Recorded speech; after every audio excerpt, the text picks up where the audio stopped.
And so again, we are here for RPG Afternoons, our final RPG Afternoon session of the week. And this is Sekiro: Shadows Die Twice from Software. Okay, so what did we do yesterday in Sekiro, and what are our plans today?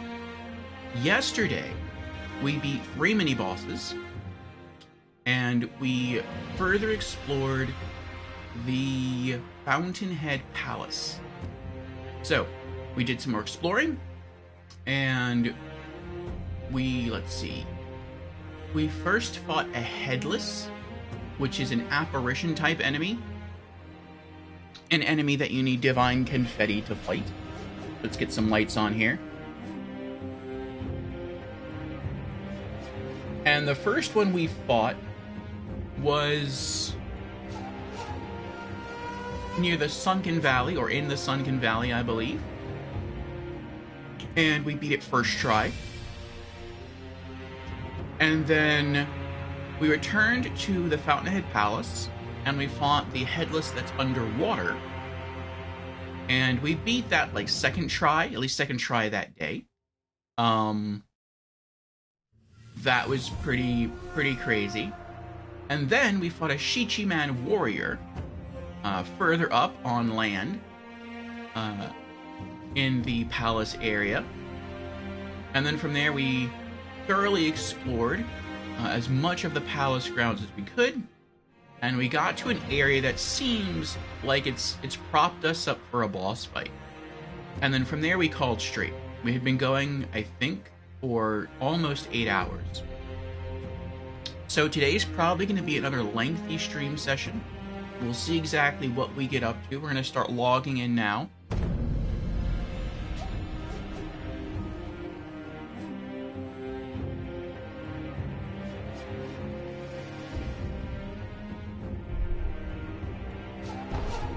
Okay. And so today's plan involves 3 to 4 different activities. The first one is we're probably just going to run through and warm up again like we usually do. I also want to maybe try fighting Owl again. And I also want to try fighting the Divine Dragon boss, which people have told me is the boss of Fountainhead Palace. So, we'll see what happens.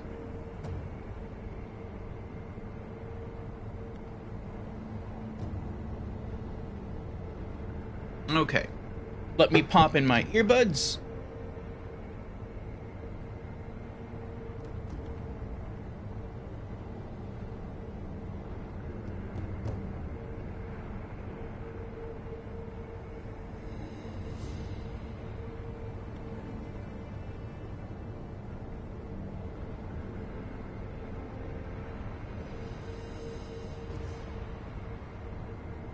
All right, and here we go.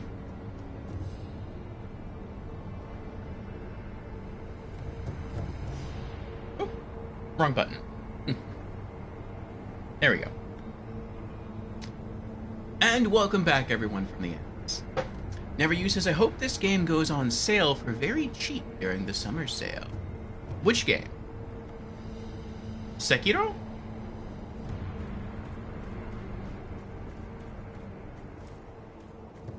Sekiro? I thought you had Sekiro already. I thought you beat Sekiro and then you went on to Lies of P. Not the case? Alright, now, those of you... Nope. Ooh.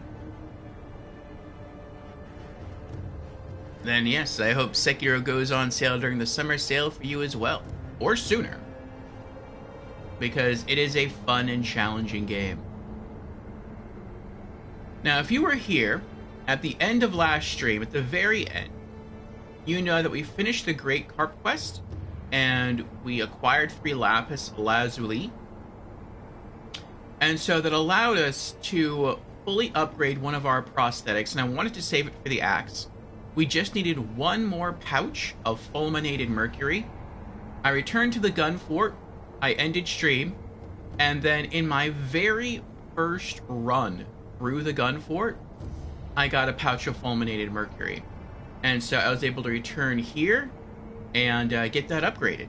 So, we have ourselves a lazulite axe. And so I'm looking forward to trying that against Owl. Hopefully it'll help us. A loaded axe blessed with the favor of the fountainhead lapis lazuli. Costs spirit emblems to use. The hefty lazulite blade inflicts damage even on guarding enemies. That sounds nice. The sound of the lapis lazuli blade striking home creates a powerful reverberation, capable of dispelling enemy illusions. So not only does it deal damage even if they're guarding, but it also seems to deal additional damage against illusory enemies. So that sounds great. Also, you can see that I managed to get that one ability point. We were a little over halfway to our first ability point at the end of our last stream session. So that's good. Something I forgot to do, and I remembered about it last night after ending stream, is we forgot to turn in our... Might be a key item. We forgot to turn in our gourd seed to Emma. So let's go do that now so we have a 10th healing gourd.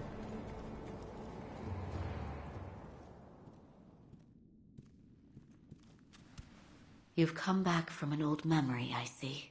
I have. But I haven't seen everything yet. I understand. Please be careful. Give gourd seed. Consume gourd seed to increase maximum uses of healing gourd. Yes. Maximum healing gourd uses increased. Master Wolf. Yes? I pray for your victory in battle. Thank you. Goodbye, Master Wolf. Alright, so I'm guessing we have to rest to get that 10th flask.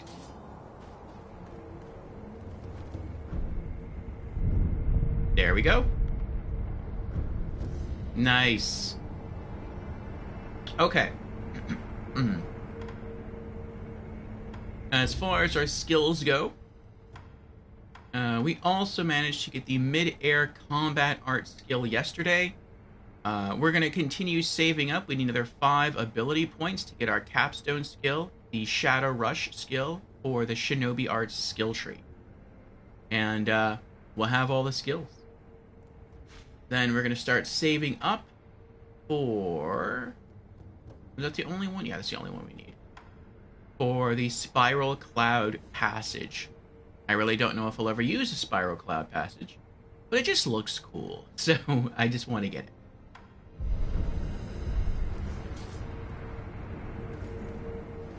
Okay, so, was there anything else? Was there anything else? Oh.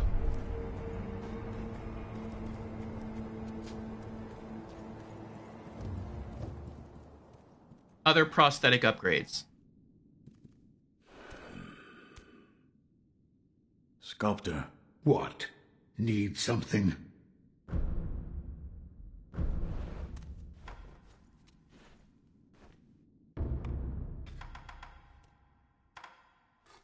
So our next upgrade looks like it's going to be this great feather thing. Not exactly sure. It looks like our final Raven Feather upgrade. We have all the pieces. 3 lumps of grave wax, 4 pouches of yellow gunpowder, 4 lumps of fat wax. We just need another 3 pouches of fulminated mercury. So maybe in our warm-up run today, we'll get really lucky, and we'll just happen to get those 3 pouches, and then we can come on back and upgrade our Raven Feathers. So we'll see. Another time, then. I'll lend you shelter any time.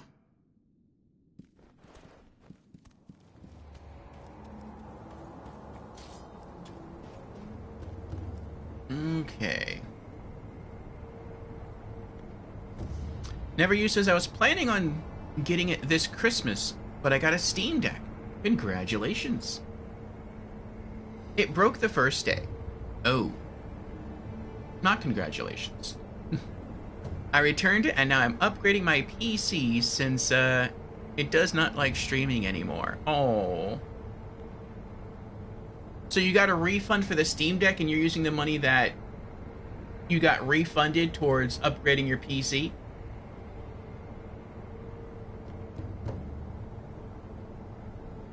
And Jamera redeemed Hydrate. Very well, Jamera. Oh, Jamera got the point redemptions to work again on...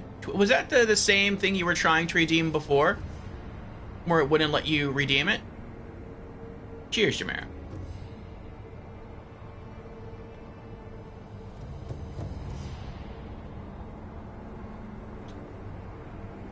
If so, then I know your issue.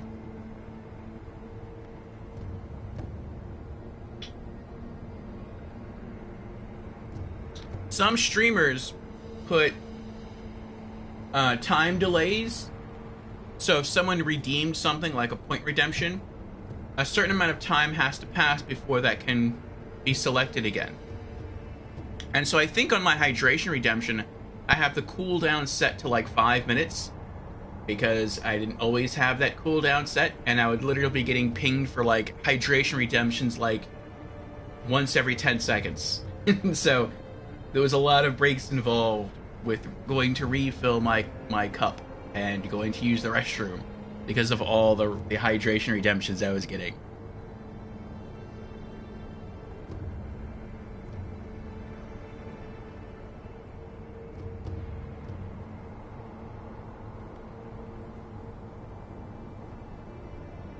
Oh, that's pretty good. Never you asked Frosty to make up a story. Abracadabra. For our next trick, we'll conjure a tale of a lone samurai who traded his katana for a Steam Deck. Alas, the device vanished in a puff of smoke, leaving behind only the whispers of future sales and PC upgrades. No, it wasn't letting you redeem anything. Oh. Okay, that's weird. Like, you could pull up the rewards list, but couldn't actually spend your points on anything. Yeah. If it was just hydration, I would understand, but if it's anything, then that sounds like a Twitch issue.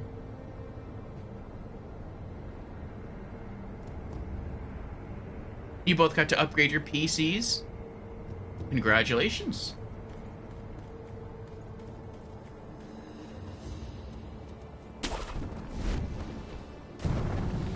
Do you think you'll ever get a Steam Deck again?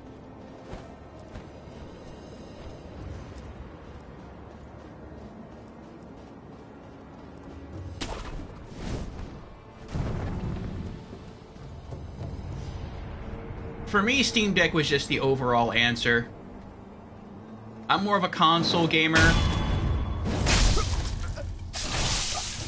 than a PC gamer, and for me, the Steam Deck is just easier to understand than a regular PC.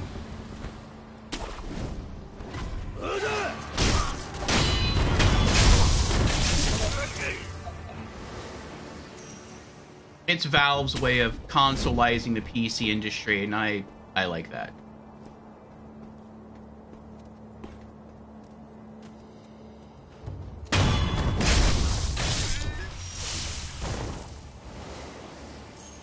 And similar to a game console, I don't have to worry about upgrades.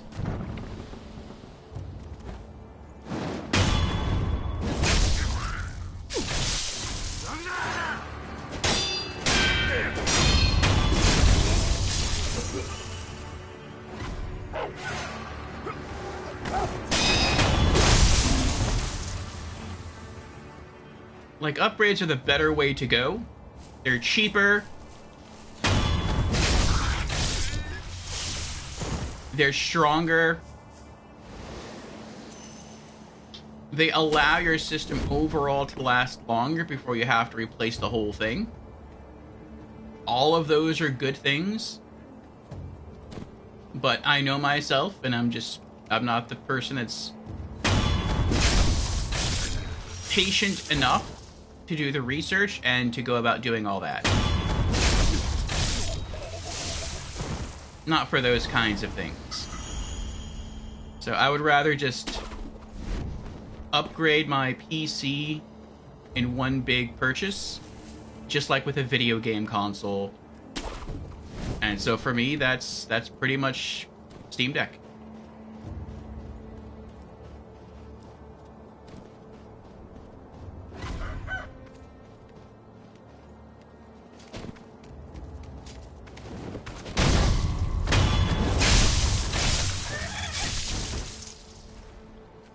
Now, I did get lucky, I guess you could say, by getting one that works.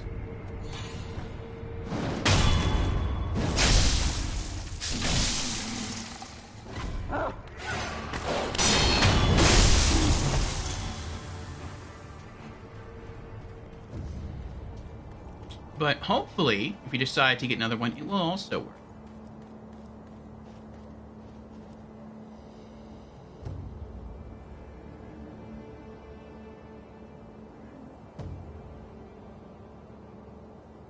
You do plan on getting another one eventually? Okay. And Jamera says, I'm doing good. Just playing some Realm Royale before the server shut down in a month. The game's closing? It's finished? Oh! I attacked a bit too early there.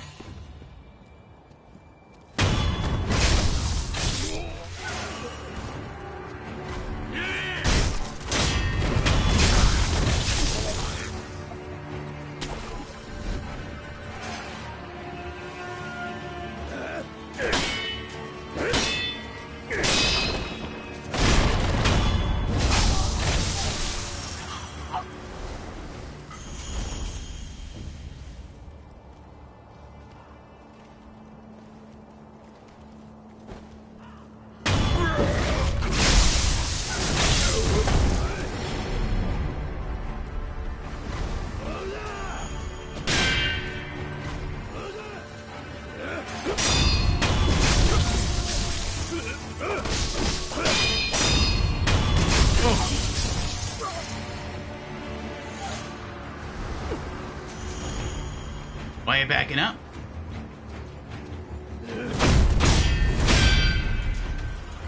Got you now. Against the wall.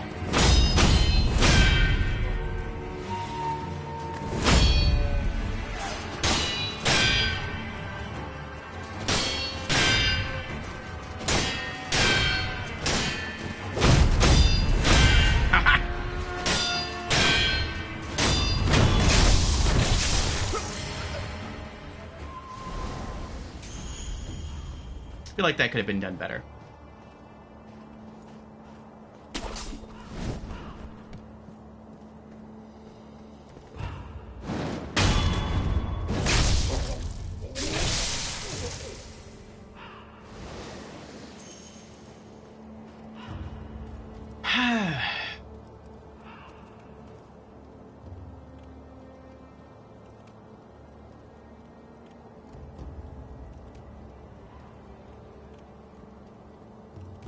Never used says they must have given me a faulty one, because all I did was turn it off. Yeah, that stinks. I mean, every company tries their best to ensure quality in their products, but sometimes a unit or two slips through.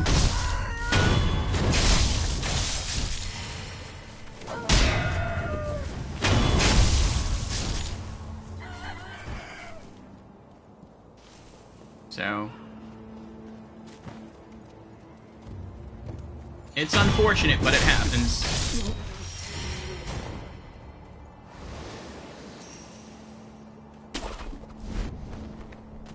I used to have a friend who the same thing happened with their PlayStation 3. They got a new one, and it was faulty out of the box. But they didn't realize it was faulty until I said something. And the way it was faulty... Uh-oh. Oh, it still worked out. Nice.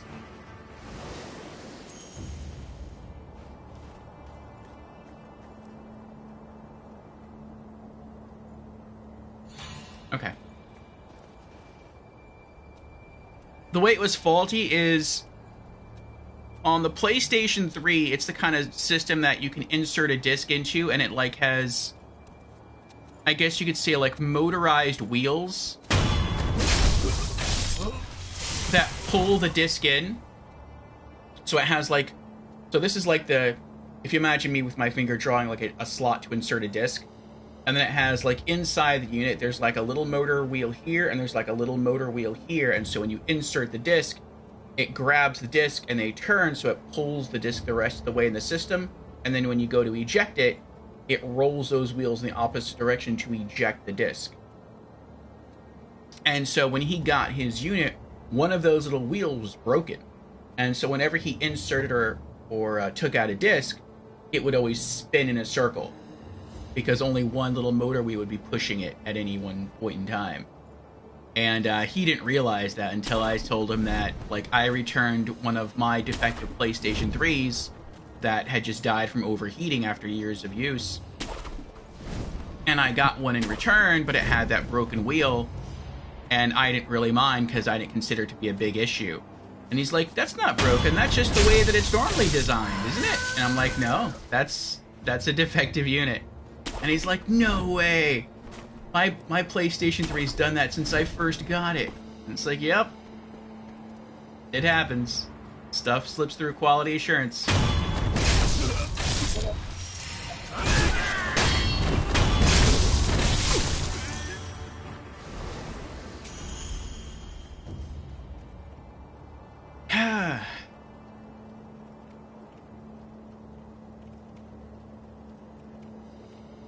Alright, enjoy your lurk and grinding session, Never.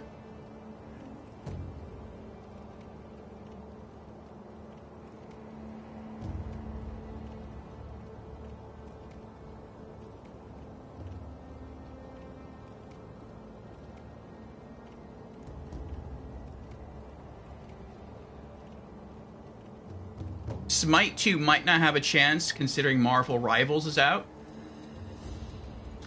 Marvel Rivals seems to be doing amazingly well.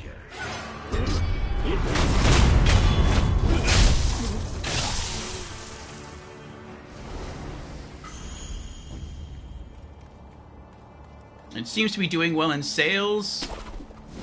A lot of people are playing it. A lot of people are streaming it.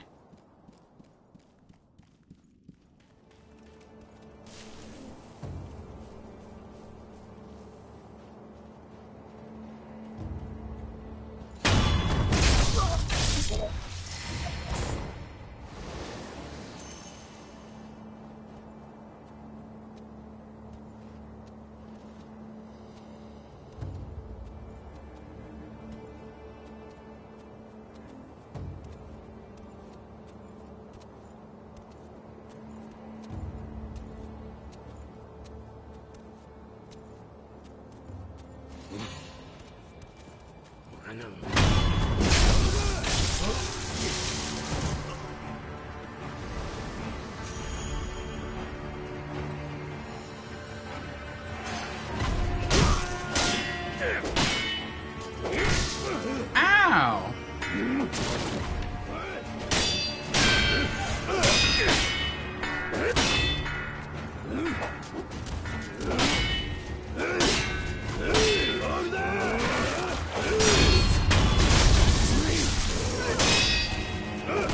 Ow! Ow!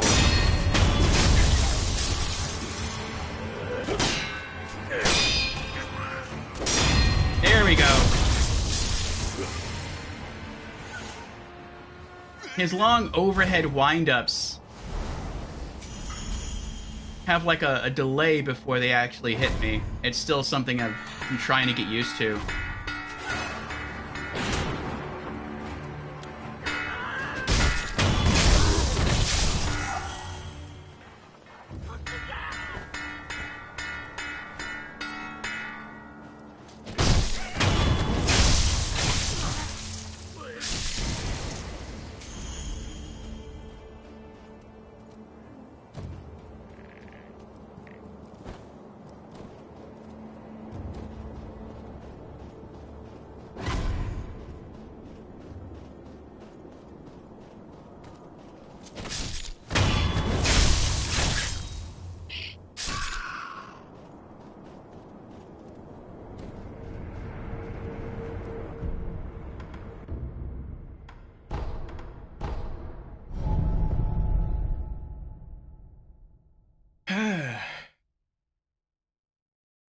Your PlayStation 3 is a day one still? Nice. I think I'm on, like, my 5th PlayStation 3. I've never had a console break down so many times. Now, I want to say that 2 of those times is probably my fault.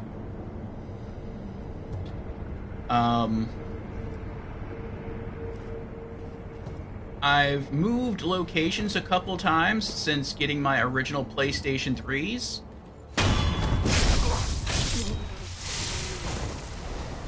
And the area that I set it up after I moved was into an enclosed entertainment center, and so it just overheated and died. And I think I did that twice before realizing it. All the other times, it just seemed to, like... Ooh.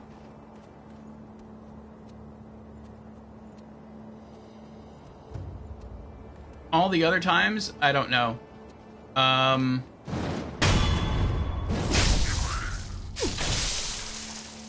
I always got my PlayStation 3 repaired by Sony. I never got it replaced.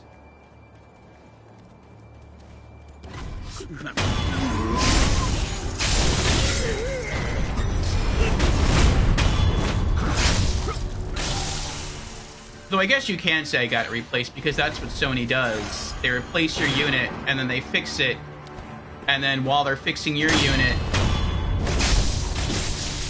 they send you someone else's that had previously been sent in.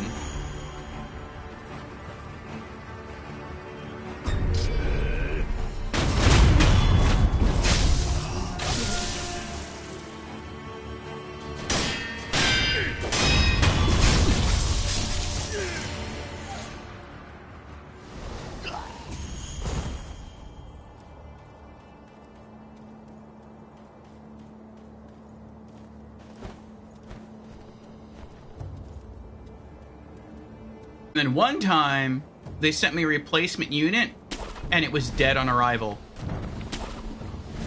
Like, I hooked it up, and it just had, like, the blinking yellow light. So, maybe it got damaged during shipping, or, I don't know. Maybe they thought they fixed it, and they didn't fix it. And then the last one I had worked okay for a while. But, yeah, I think the power supply died. And it's now gotten to the point where Sony won't even fix them anymore. They're so old. They don't support the console anymore. They're already on PlayStation 5. So they're not still repairing a system that came out in 2006. That's 19 years ago now. Crazy to think about.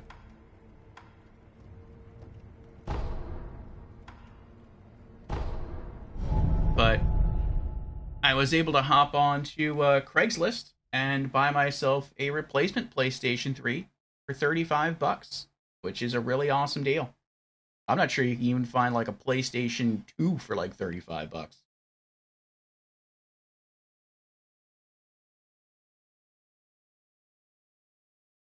Granted, this PlayStation 3 does not have full backwards compatibility like my other PlayStation 3.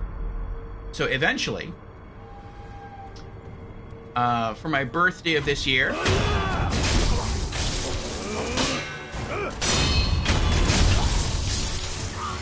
which takes place in September,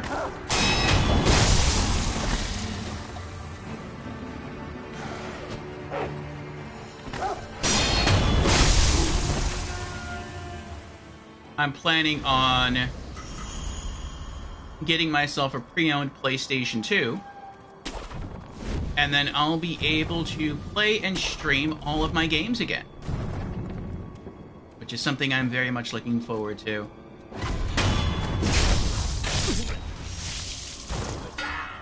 But till then,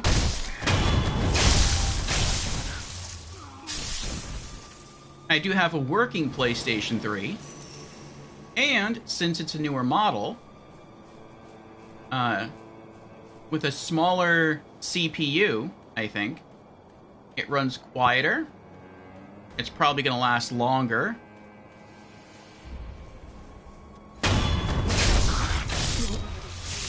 It's going to run cooler.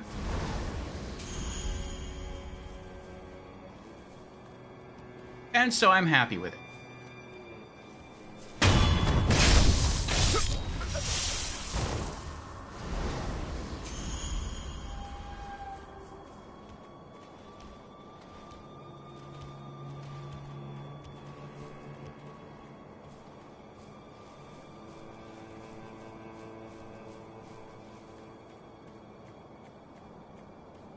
I feel like I used to have this down better, where I could kill everyone here in complete stealth.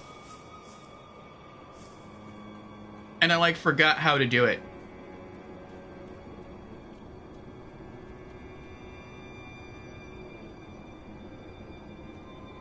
It's the rifleman that's making this difficult.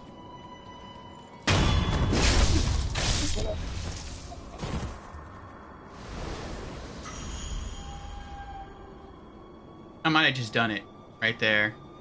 Because typically, the guy in the red kimono right there, he gets alerted when I kill the rifleman.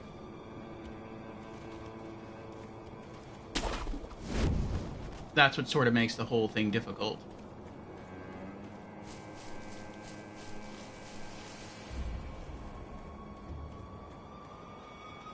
Oh, wait.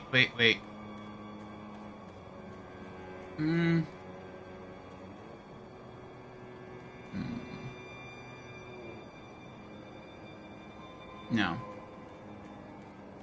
I feel like no matter how I kill the giants, one's gonna see the other one die. There's no way around that. Either while I'm in the act of killing them, or... Well, we'll wait.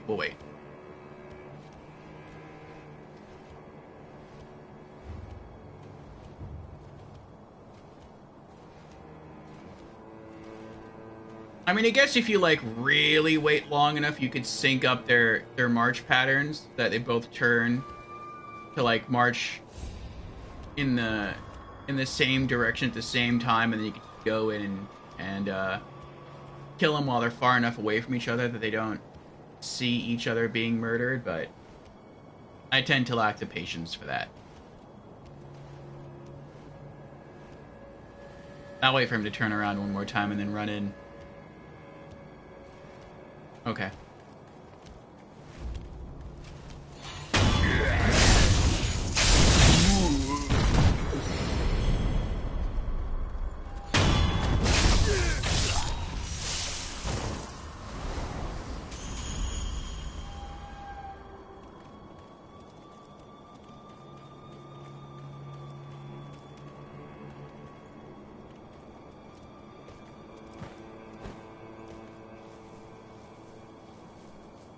Alright, now it's just Spearman and the red kimono giant.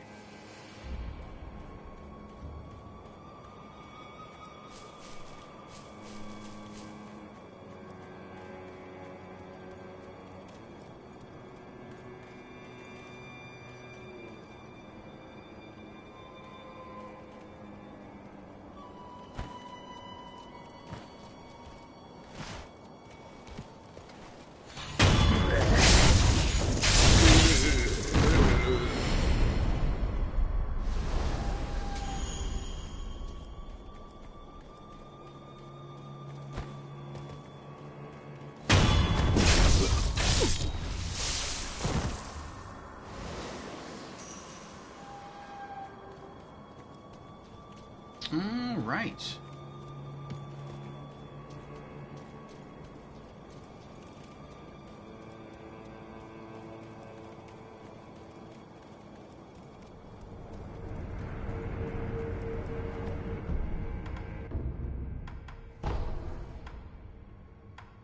I don't think there's any other place I really go here.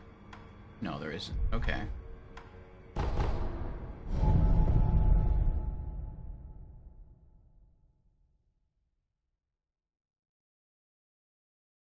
Never uses. The one thing I like about PlayStation 5 is that I know basically every game on it will work. That's what I like about all consoles. That's one of the big reasons I'm a console gamer.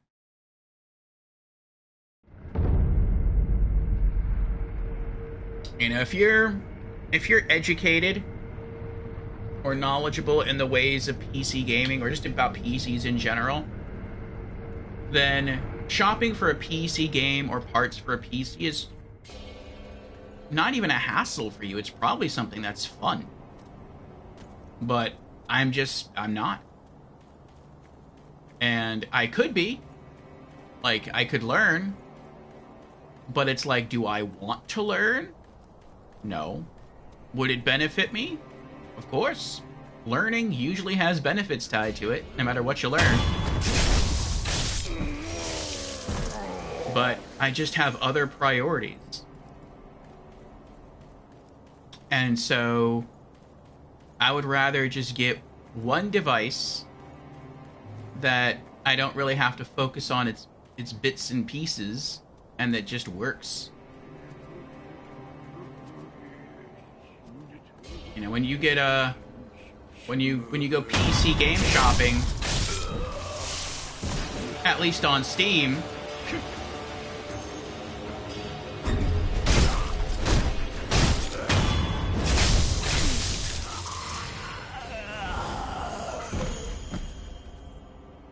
there's typically two lists. There's a list of, like, required specs for a game, and then there's a list of recommended specs for a game.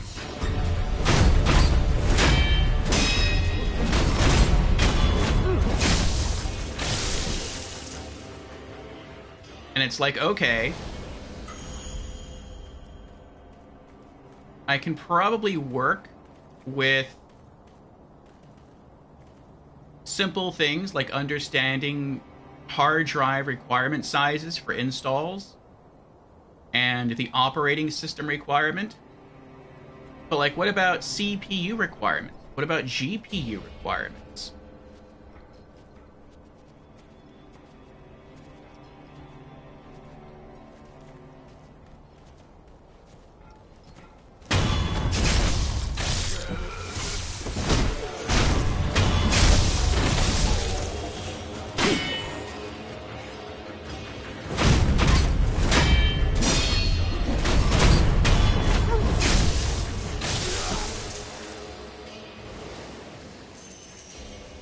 What if I have a part of my system that's not on either of those two lists? Will it work? If it works, what will the experience be like?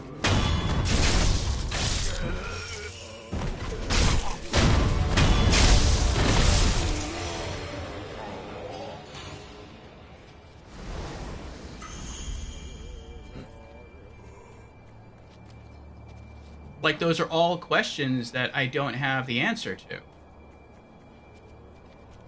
And I don't think any layperson would either.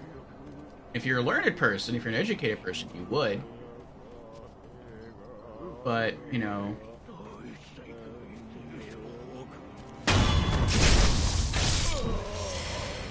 if you don't know that much about PCs or PC gaming, then you're probably not going to understand it. But if you're a console gamer,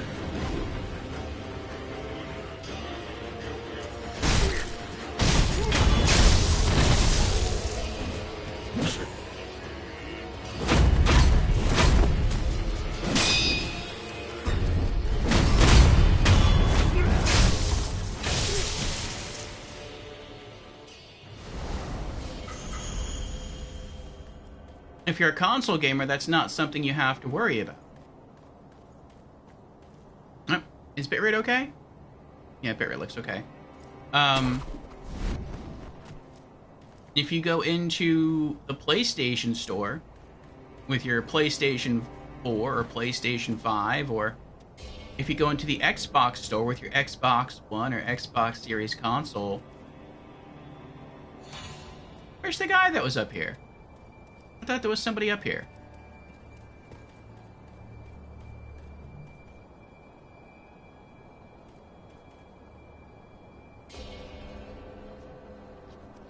Maybe I killed all the guards that were just standing up there. I guess so.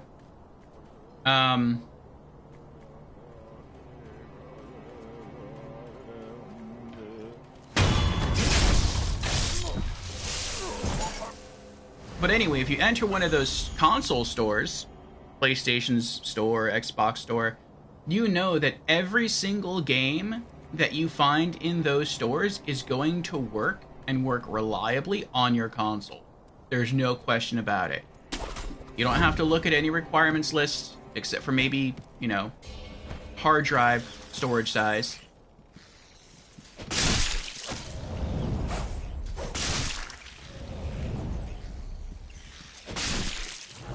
But other than that, you just know the game is going to work.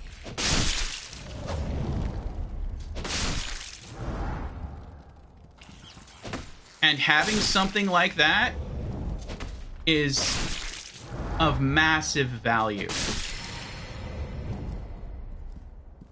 And until Valve's Steam Deck, that's like one thing that PC games couldn't touch. They couldn't come anywhere close to matching consoles on ease of use.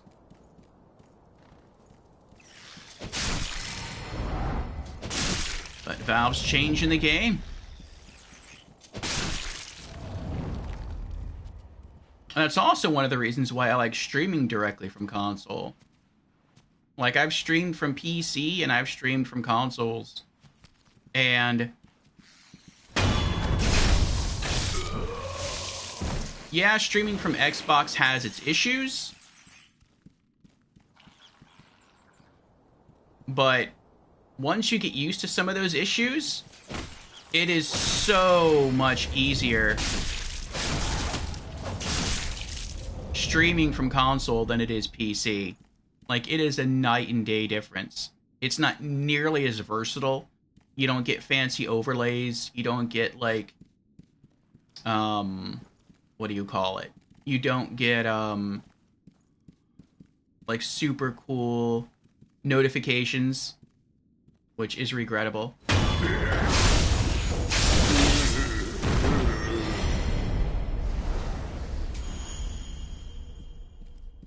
Hopefully,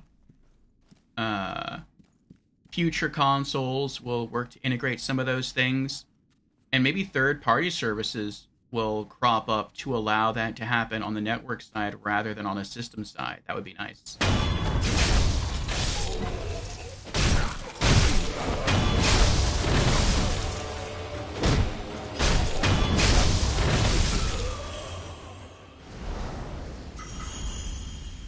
That would also solve the problem. But the great thing about streaming from console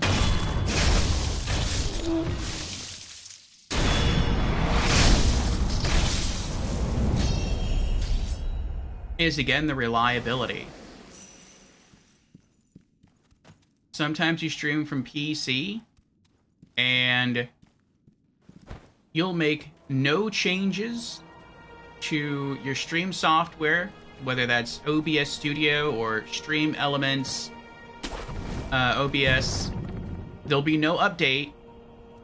It'll work fine one day, and then the very next day it'll go to stream and your bitrate's crashing, or the picture's pixelated, or the stream just won't go live, or the sound settings will be off, or the picture quality will look different, or there'll be an imbalance between the game audio and the mic audio, and literally you've done 0 changes. And it feels like sometimes it can feel so frustrating.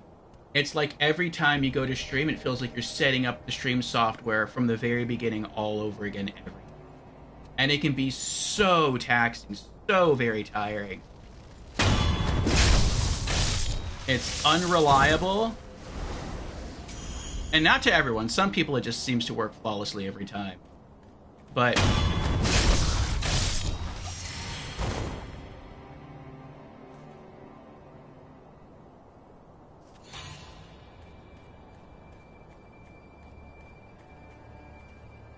to others like me, it seems like there's no rhyme or reason for when it works and when it doesn't work.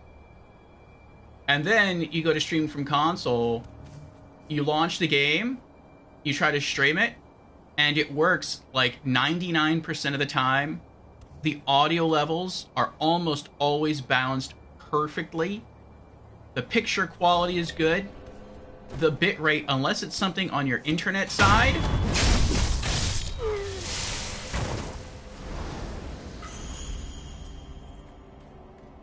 or unless you're just having like console issues, which you'll recognize, the stream always works and it always runs near flawlessly. And so it's just, again, that ease of use. Like, even today, consoles still destroy PCs in that regard when it comes to, like, game shopping and streaming. You have far less versatility, but you're trading that versatility for reliability and consistency. And so if, like, that's a sacrifice you're willing to make, then go console. Uh-oh. Well, that's never happened before.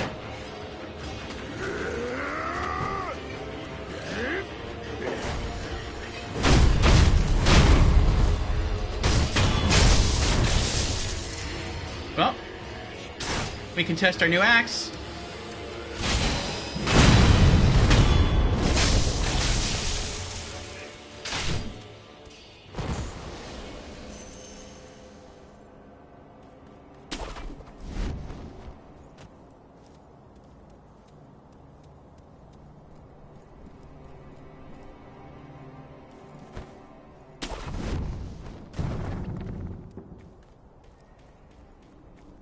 Now, after saying all that, I do eventually want to stream everything through PC.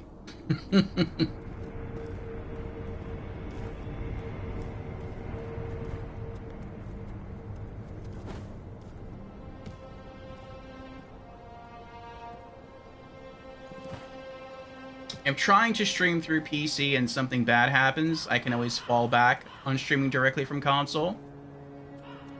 Care to purchase an offering?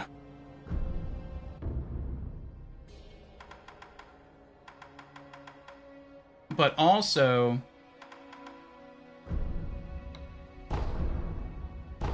yay, 90 divine confettis. May the departed rest in peace. But also, I like having consistency among all of my stuff. And so, like, when you stream directly from PlayStation and you stream directly from Xbox, it looks a little bit different. Not a lot, but it does look a little different. And then when you stream from PC, it also looks a little different. It'd be nice if I could just have everything look the same.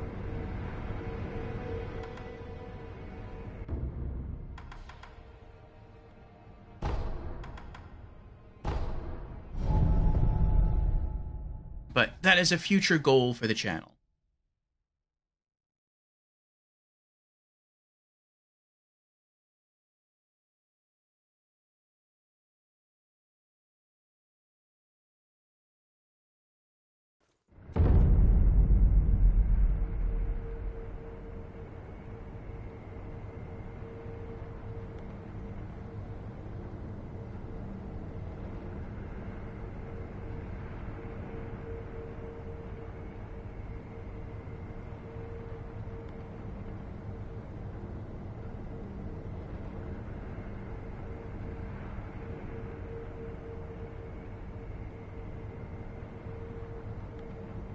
Okay.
Too late.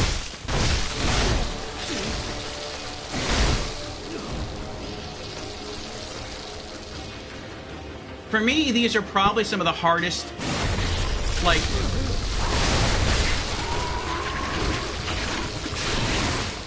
I'm not even gonna try it. I'm out.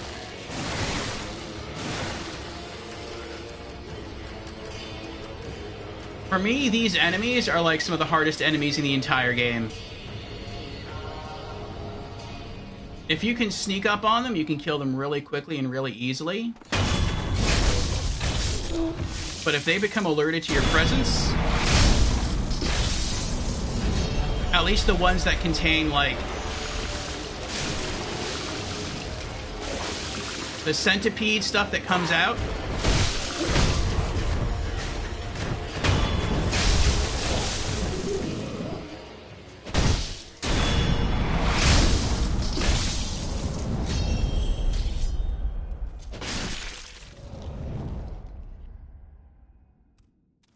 then they can be extremely difficult to kill.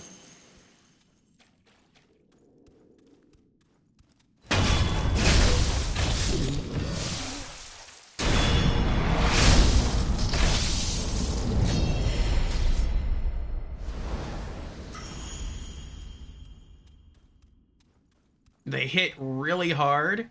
I think the first time that centipede thing came out of his body and hit me, it hit me so hard on the first hit, it knocked me over, which is why I couldn't dash away.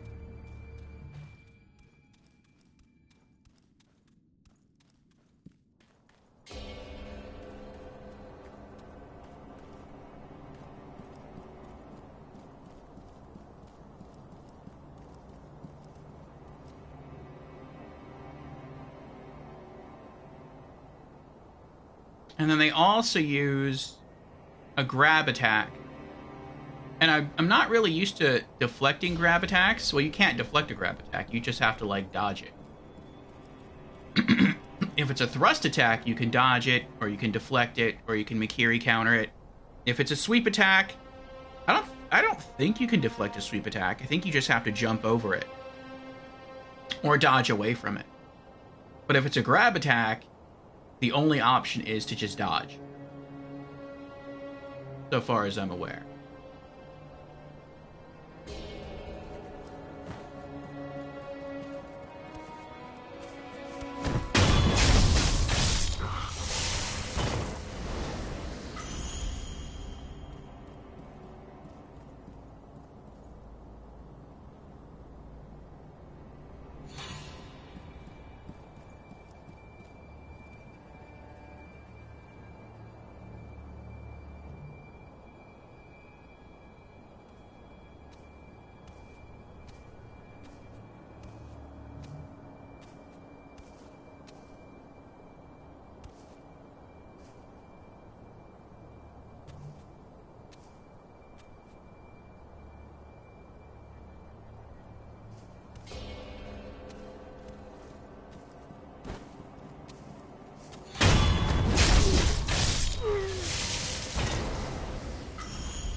Adamantite.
always a bit of a race to get up here.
Alright, as far down as I go.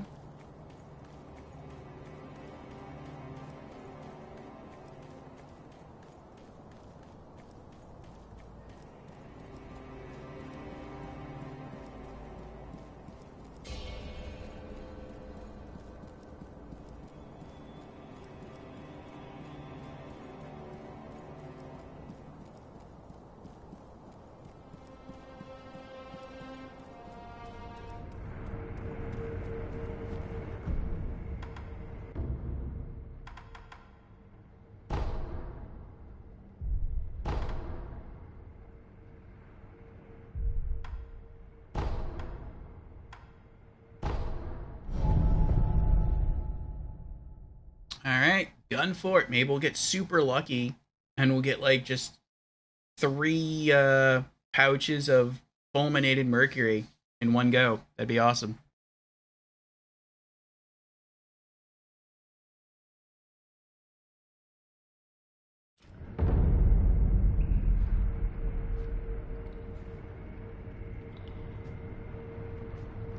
Oh, looks like we have an ad starting about now, just to let you know.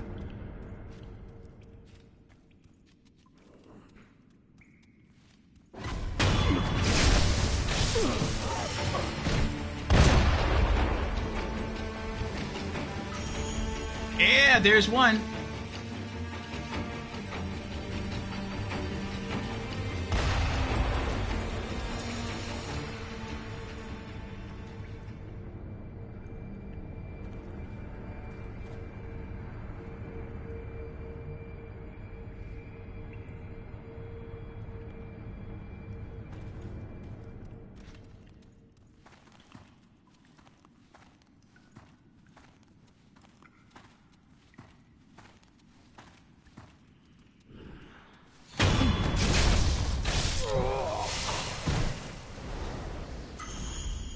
Yellow gunpowder.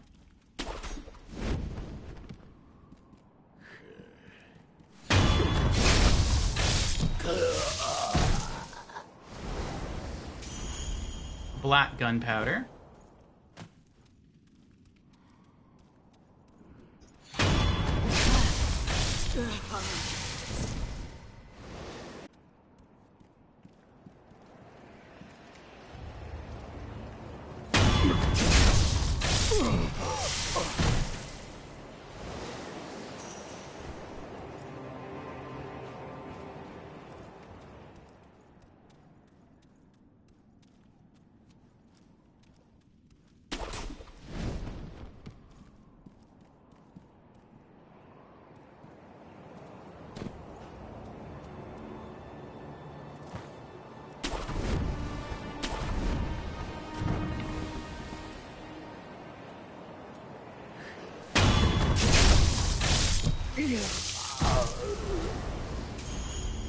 Black gunpowder.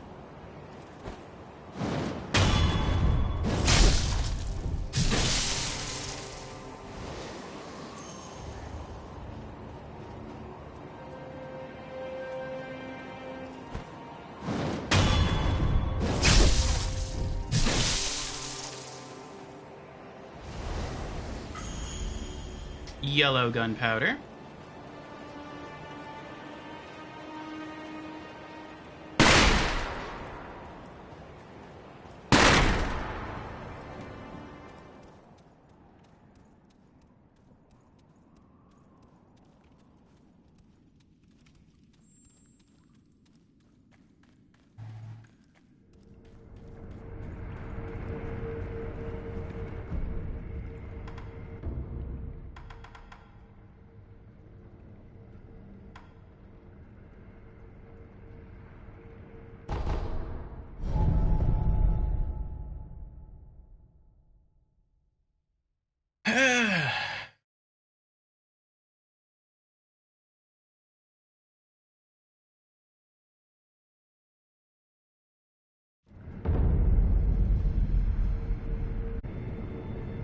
All right.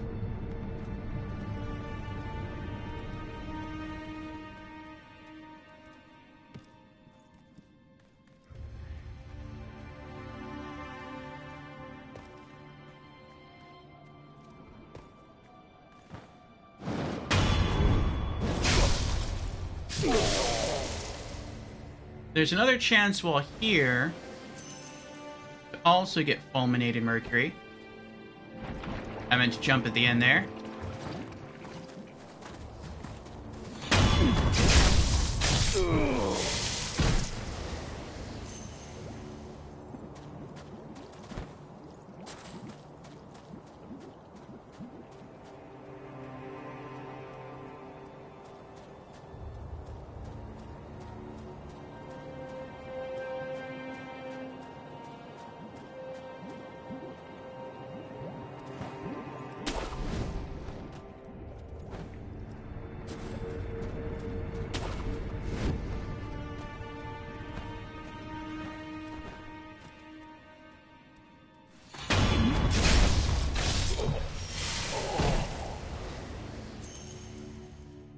Well, we got 1 of 3.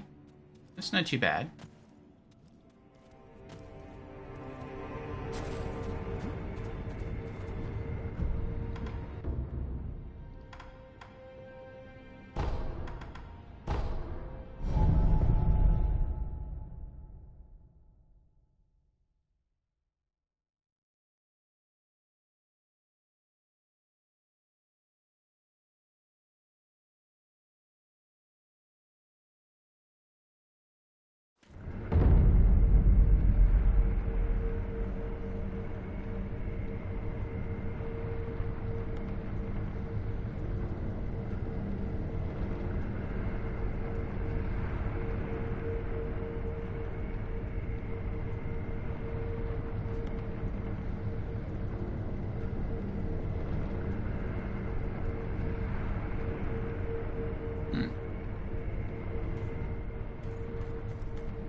You know, after playing Sekiro for so long, and it really hasn't been that long. I think we've all been going now for like maybe a month.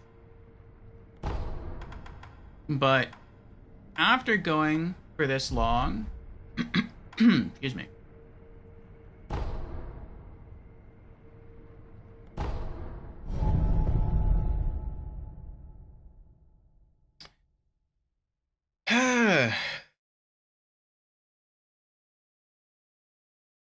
It feels weird to me that we're getting close to the end of our first playthrough.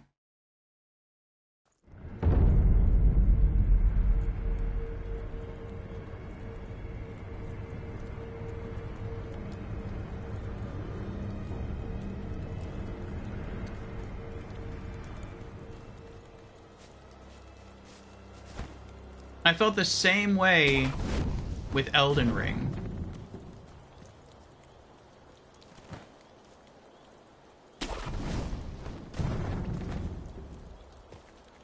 Like, these games are just so big.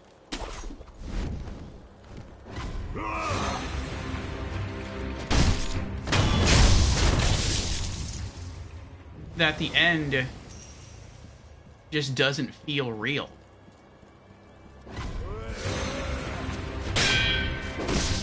Ooh. Good deflect there. Good deflect.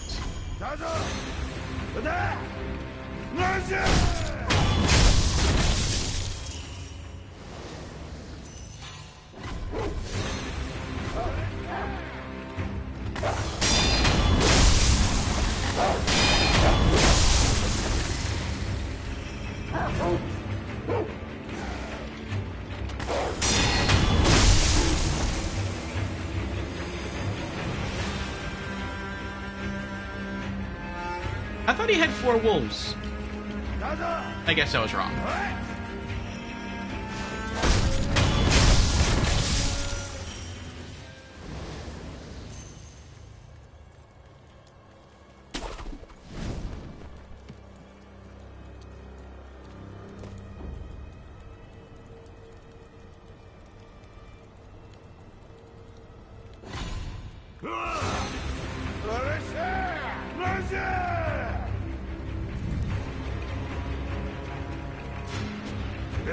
I knew that was too soon.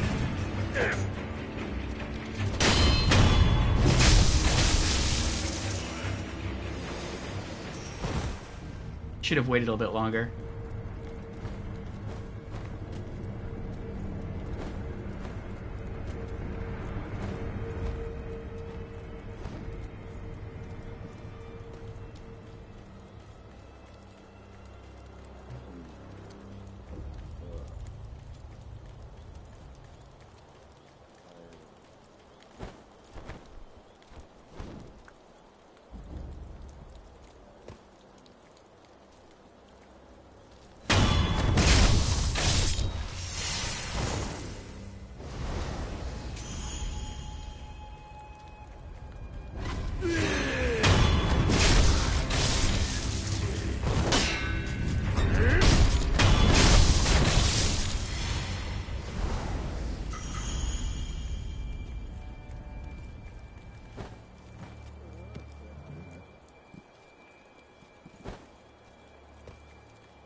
Well, that all went pretty well.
I almost got hit there. I hit the attack button and my character just stood there doing nothing.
Wrong one.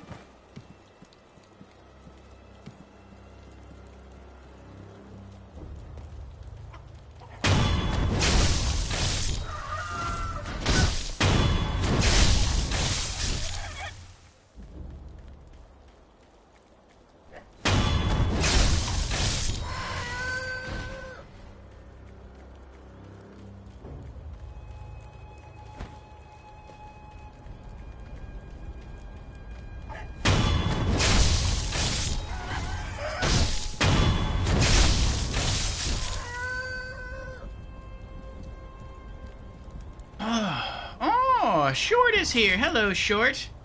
With the adorable waving bears. How are you doing today? Will you be streaming later today?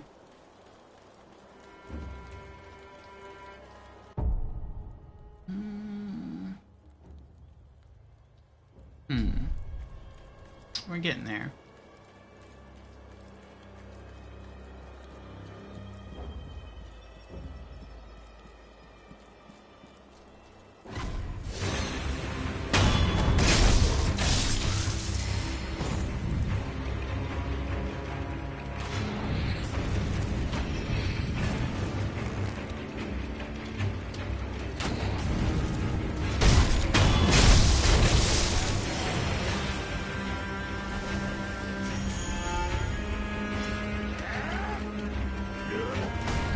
Oh.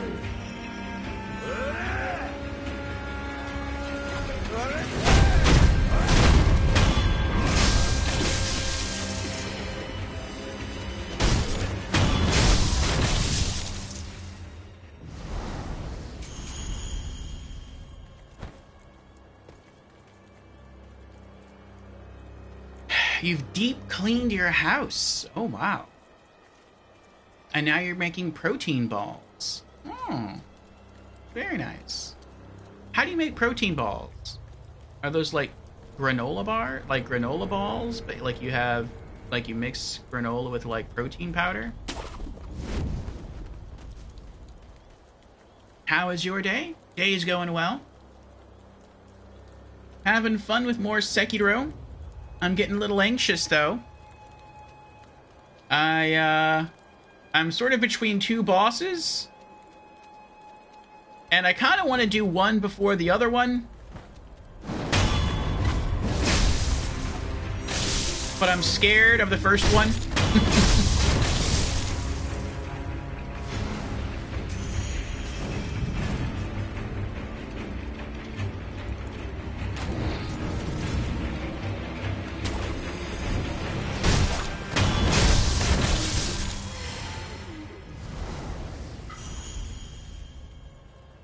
So, right now I'm almost done with the warm-up run. Just flying through the area. keeping my skills sharp. But yeah, got some good sleep. Got some tasty iced coffee here.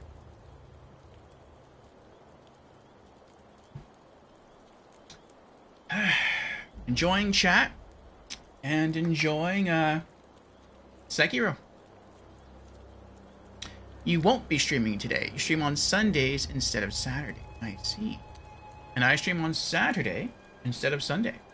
So I'll probably see you tomorrow then. They're like oats. Okay. I like oatmeal. Peanut butter. I like peanut butter. Sun butter for me because of nut allergy. Oh, okay. Chia seeds. I've used chia seeds. Flaxseed. I've used flaxseed. Honey. Okay. Super yummy and quick to go snack. That does sound good. Close to final boss, you said? Sounds like a good day.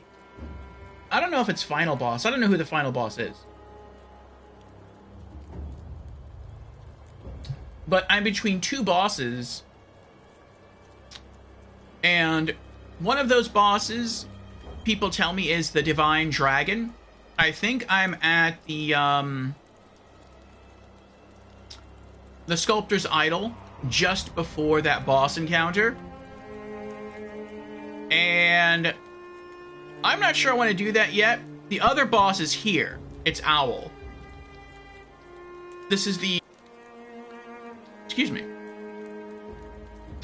And I tried fighting him once. Well, I tried fighting him like 3 or 4 times. But in one of those attempts, he two-shot me from full health.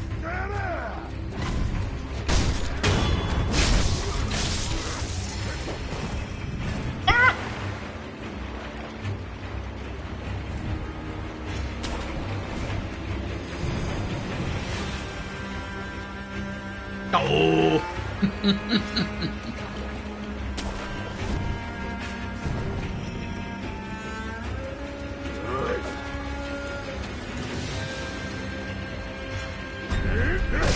Ow!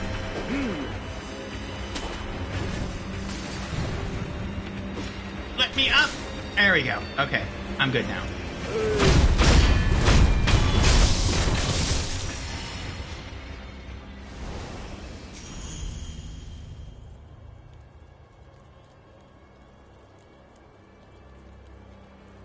The Fountainhead boss is easier?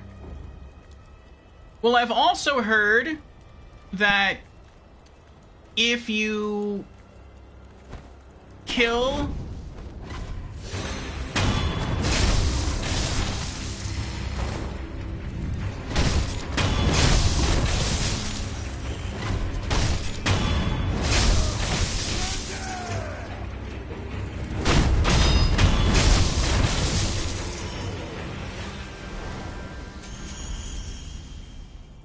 I don't know if it's true, but I've heard that if you kill the... What's looking at me from over there? That's weird. That if you kill the dragon first, then, like, the NPCs relocate, like Emma relocates, and she gives you different dialogue if you don't kill Owl, like, sooner rather than later. So I guess, like, the Divine Dragon is like a major boss, and once you kill it, characters have new dialogue.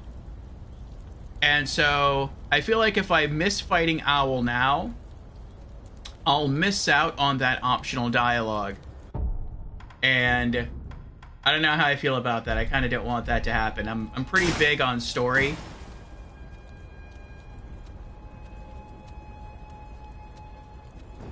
But I mean, like I said, I don't know how much truth there is to that.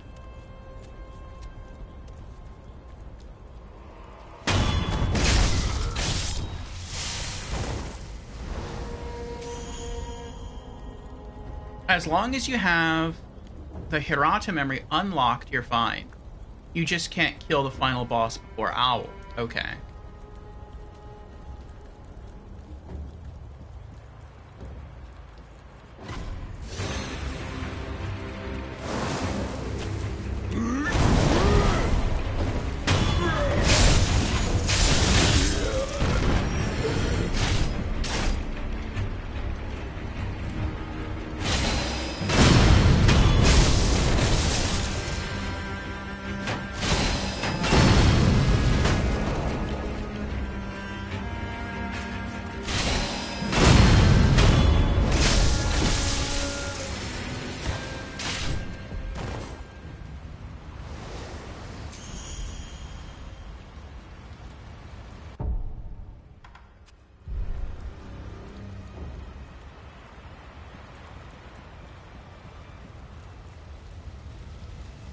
Oh, interesting.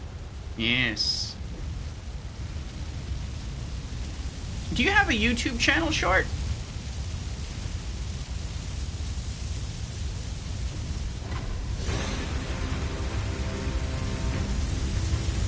What? Oh! I was not expecting that. I didn't even see him through the fire. Oh, that's right. This is different. This isn't the same.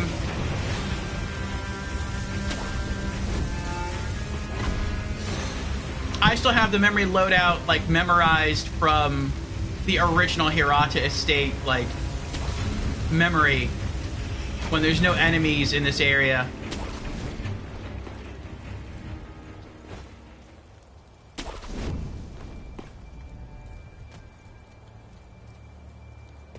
But I like watching people's playthrough of Souls games, except when I haven't played them yet, because I don't want spoilers.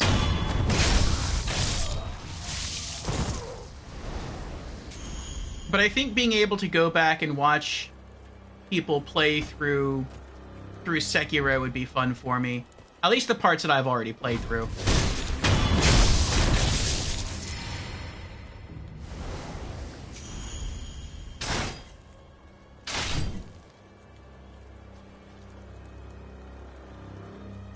That's true, she does move, so that's completely understandable. Okay.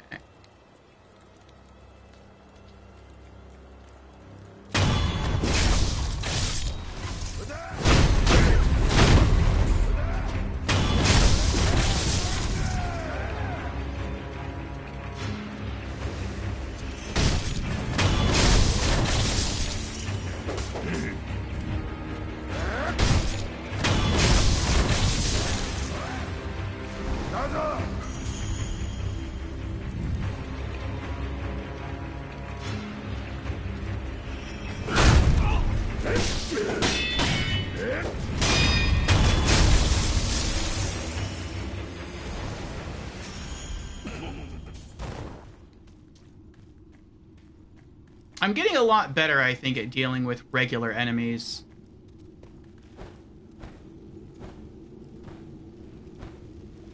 And I think this is going to help me a lot in New Game Plus. Oh! I forgot they were there.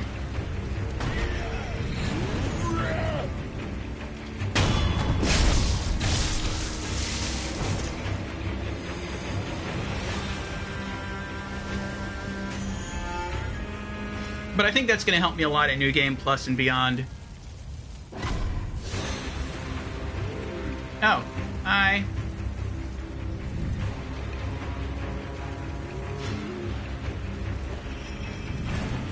Oh, ow, ow! The walls. The walls are on fire. Oh, this isn't getting any better.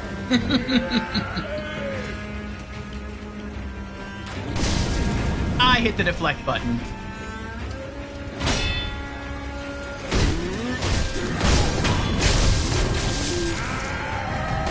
Oh, I'm gonna die.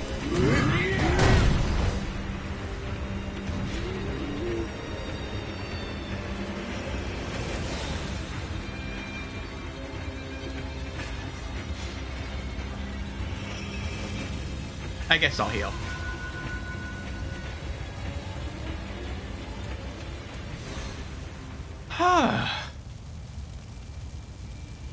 Everything is on fire. It is indeed. It is. Welcome in. How you doing?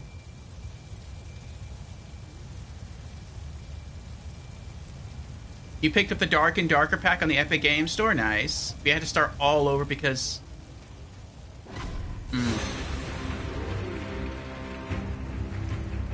You know what? We'll just fight.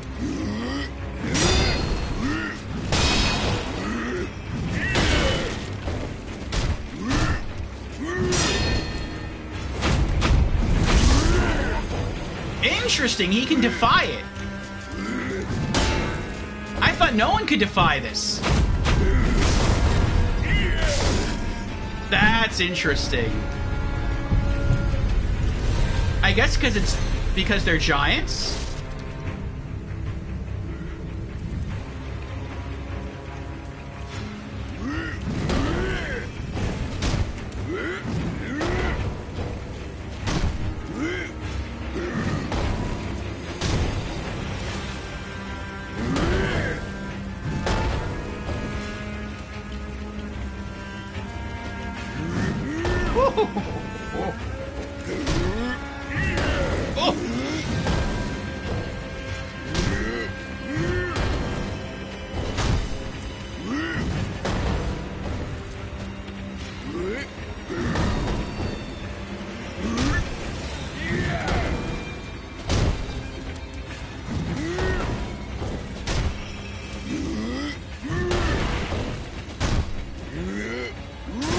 Let's see how much poise damage this does. Not that much poise damage. Oh, this is getting worse. It's getting worse! Not that much poise damage. Not that much health damage. At least not to the giants. They're way too tanky.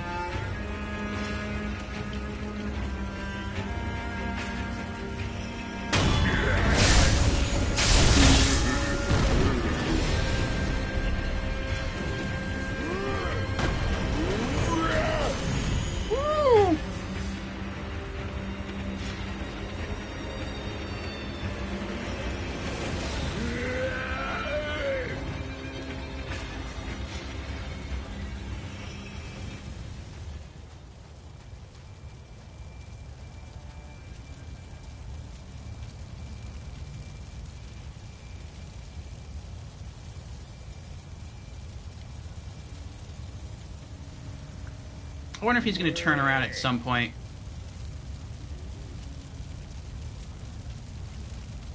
It doesn't look like he is.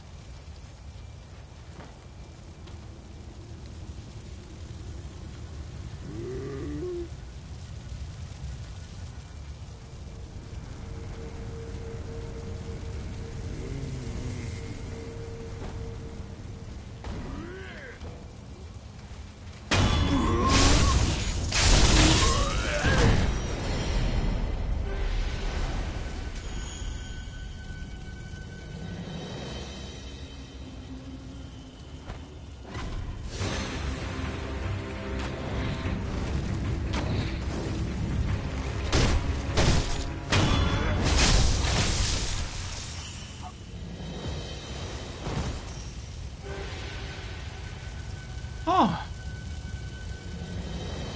You had it originally on Steam, so it didn't move over your status. Yeah, that stinks. I didn't make many goals this year, just want to clean and organize your house. That's a goal. Do you have any goals for the new year? Yeah.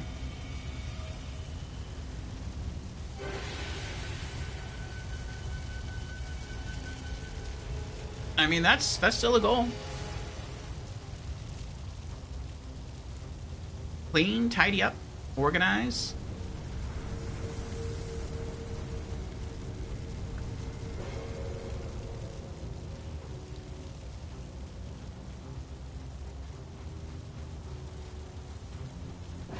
Oh.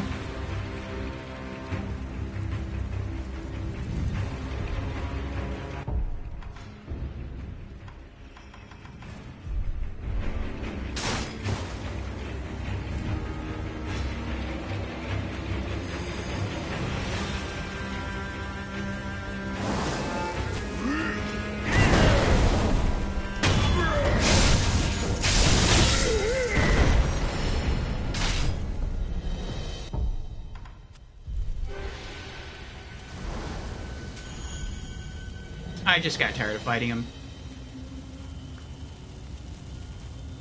That's like the quick delete button.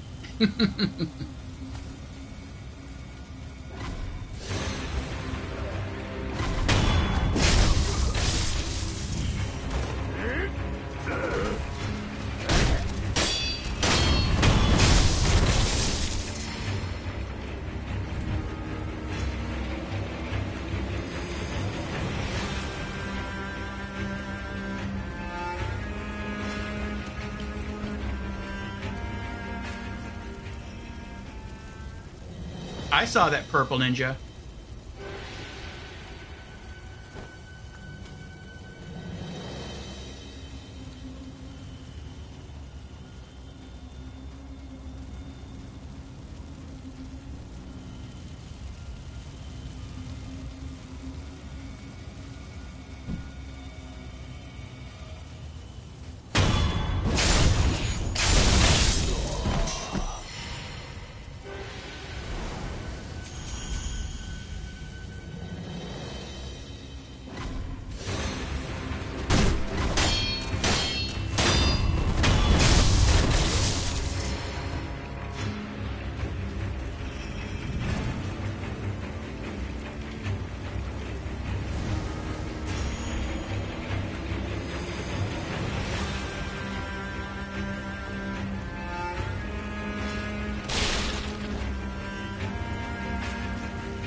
what happened.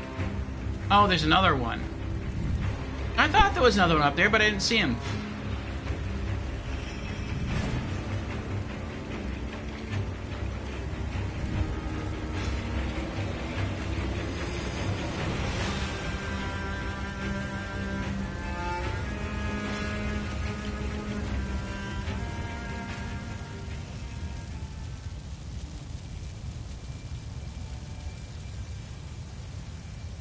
It looks like he's just walking through the fire.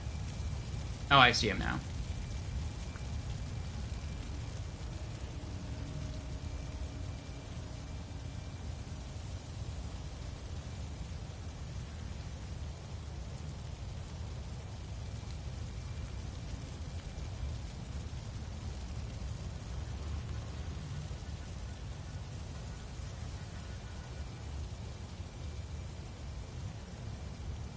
I think he's all the way back there.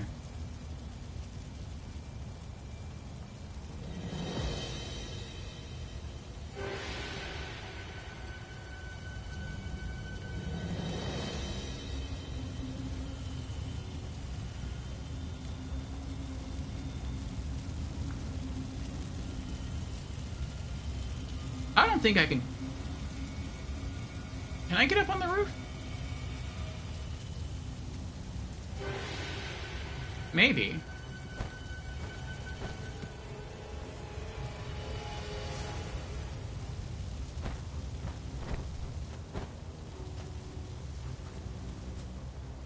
I don't think I can. Not from here.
Yeah, it stinks that the Steam...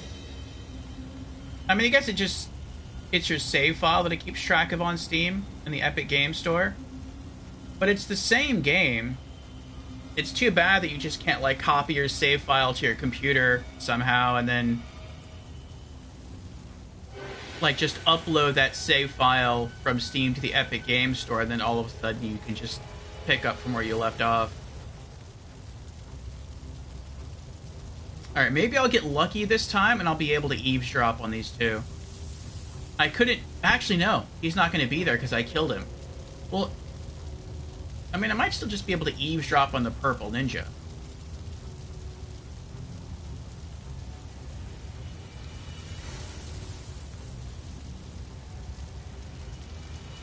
Let's see.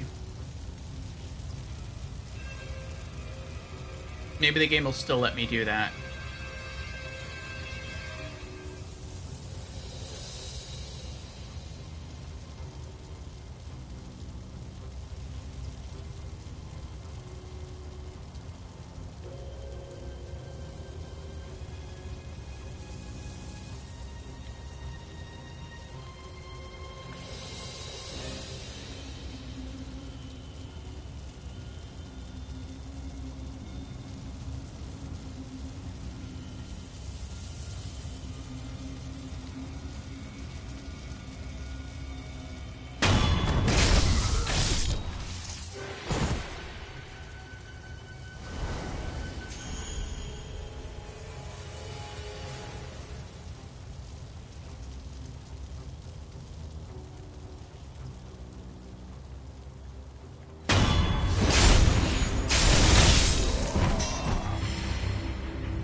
was interesting. That was a poison arrow. In the first memory, he uses fire arrows.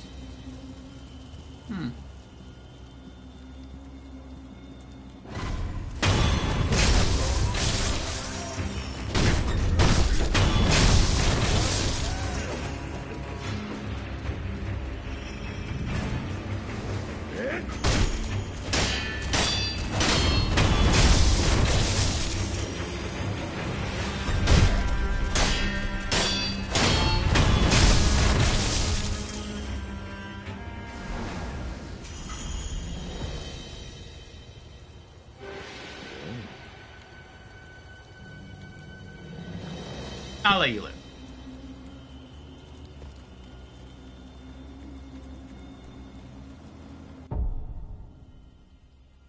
We're over halfway to skill point 2.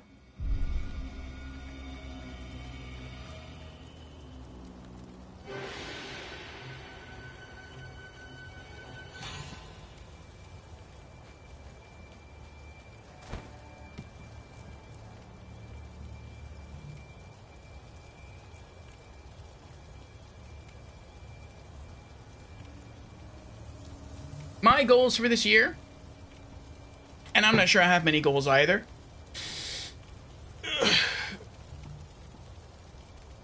And the ones I do have are kind of vague. To be a better streamer. That's about it, really. Be a better streamer. As far as how I'm going to go about doing that, well,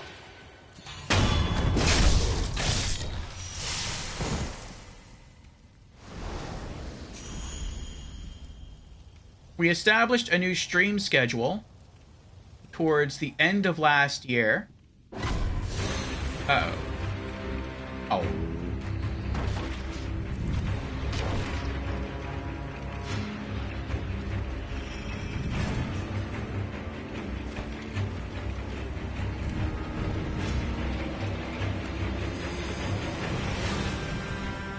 And so I feel like that's going to help, because I'm able to much more consistently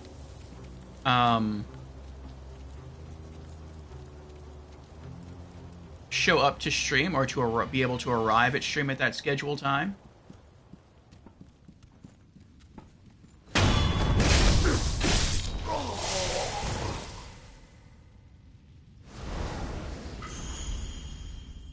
Nice, another adamantite scrap.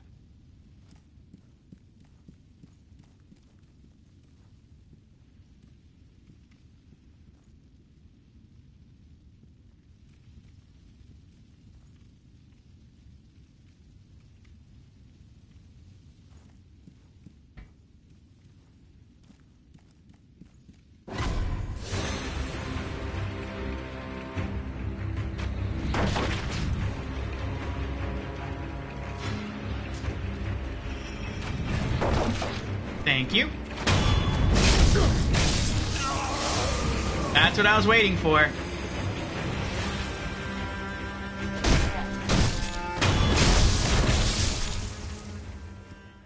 I didn't want to break it myself, because if I did, I wouldn't be able to go for the backstab. But he could do it for me.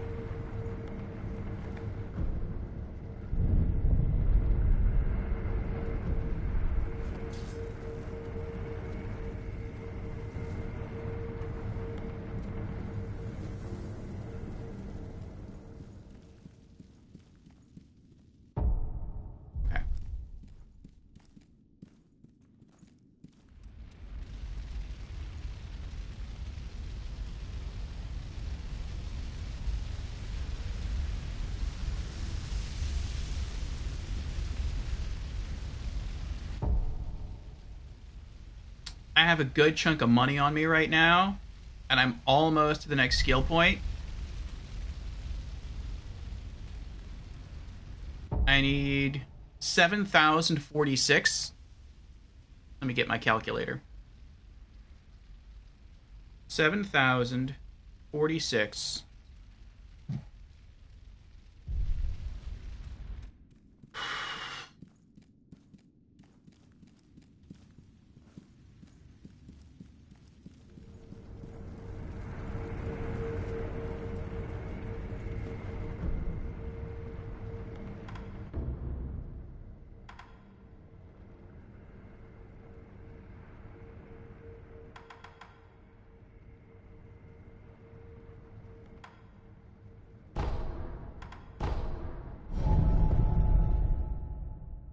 I think I'm gonna go. What is that? 4, 14, 28.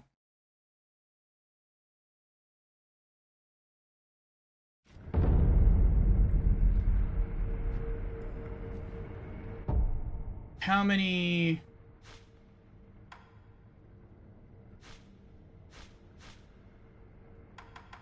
I have 1. Okay. I think I'm gonna hit the gun fort, and I'm gonna grind here until one of two things happen. Until either I hit 7,000 experience points, so I can lock in our second ability point, or until I get 2 more fulminated mercury. At which time I can just go back to the dilapidated temple and purchase our next prosthetic upgrade, and then I could just easily finish off the grind for experience points at the hidden village.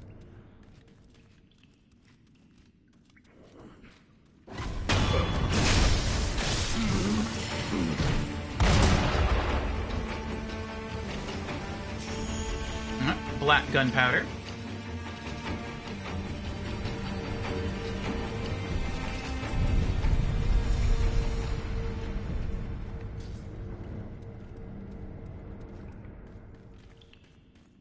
And then I think we'll try Owl again.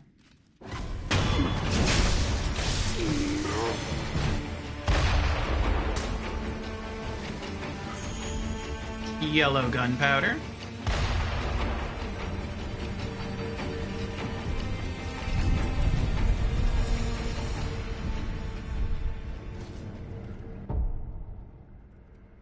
$6,452 left.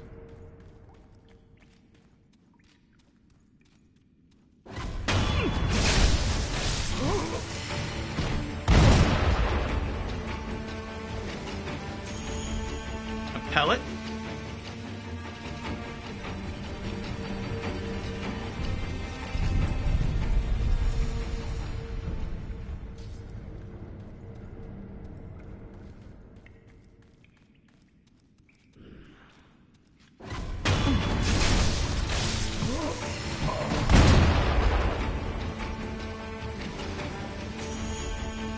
More black gunpowder.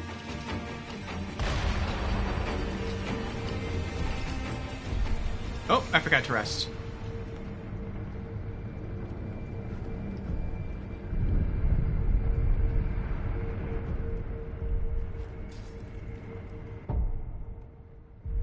$5,800 points left.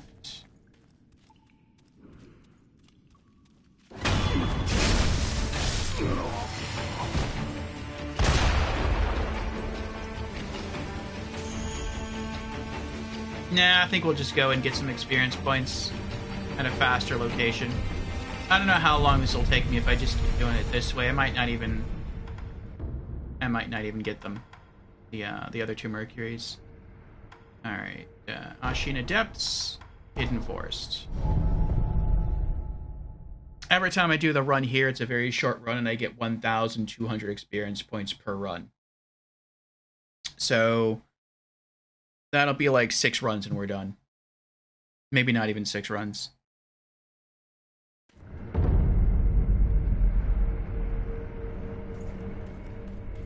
What do we need? 5,561. Every time we do this, I think we get 1,240? 1,260, something like that.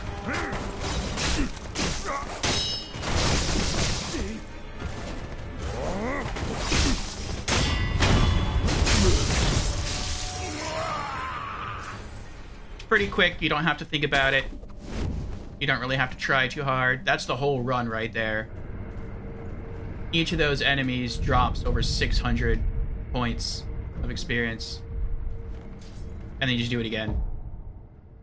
4,321 until we hit our point.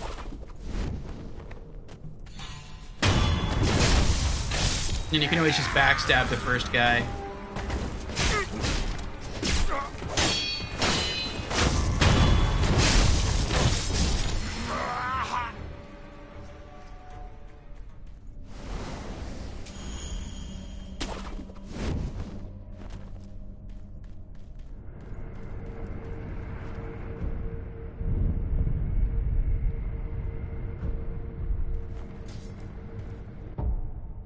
3,081.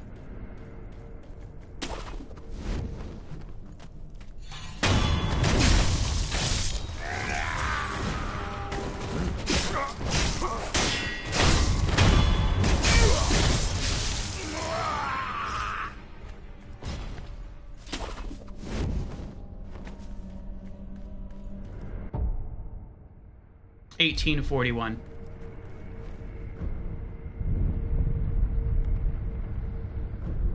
Two and we're done. Two more.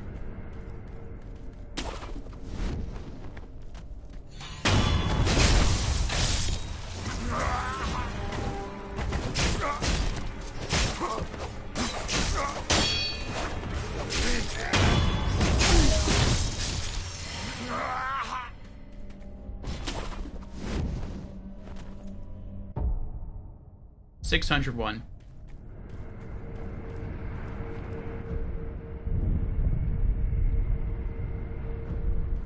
I could probably just kill the first guy with the backstab and that'd be enough. But the second guy will chase me. There it is.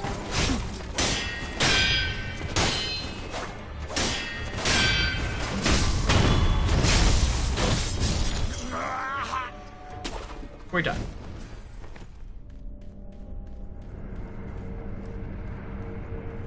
Alright, let's head back to the dilapidated temple.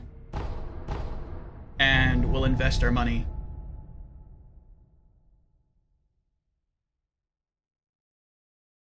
Oh boy.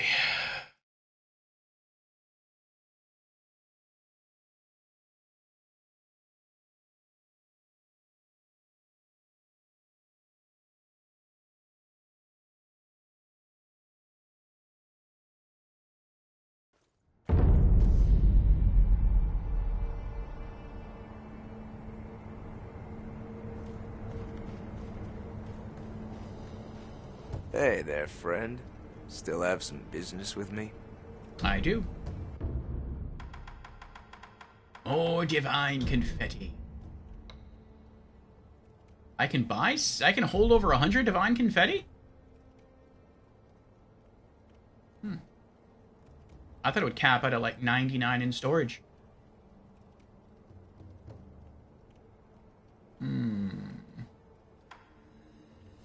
Kinda wanted more snap seeds too.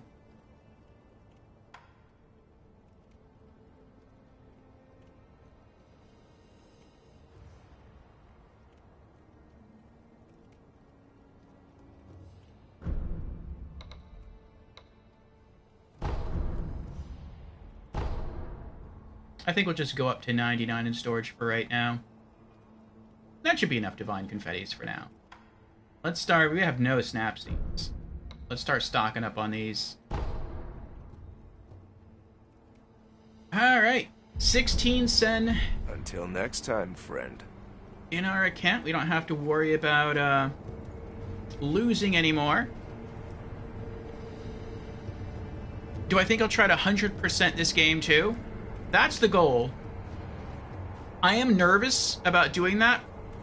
More anxious about doing that in Sekiro than I have been in any other Souls game. For two reasons. One, because Sekiro is the hardest Souls game I've played in terms of its bosses and mini-bosses. And they're only going to get harder in further New Game Plus cycles. But also something that's very different with Sekiro is that the game has 4 endings, and each ending has its own trophy. And no other Souls game is like that. Like, yes, there are Souls games that have multiple endings, and those endings are tied to trophies or achievements, but they don't have 4 of them. They only have, like, 2 or 3. The only game that really has more than 3 is Elden Ring. But you only have to see 3 basic endings in Elden Ring. Like 3 that are... Like, one of the 3 endings in Elden Ring has, like, different variations, but it's basically the same ending. And so, even with Elden Ring, you only need to beat the game 3 times to get all of those unique ending achievements or trophies. But in Sekiro, you have to beat it 4 times. And so that means if I 100% the game, unless I just start a new save file, which is not something I'm a fan of doing, then I would have to beat this game on New Game plus plus plus. And that's a scary thought. I've only ever gone into New Game plus plus plus on like Bloodborne and Dark Souls 1. So yeah. Actually, on Dark Souls 1, I went into New Game plus plus plus plus. But I never, like, I just got to the first boss and I didn't go any further than that. So yeah, I'm a bit anxious, and that's one of the reasons I keep doing my warm-ups. It's not just to, like, keep my skills sharp, it's to try to get better so that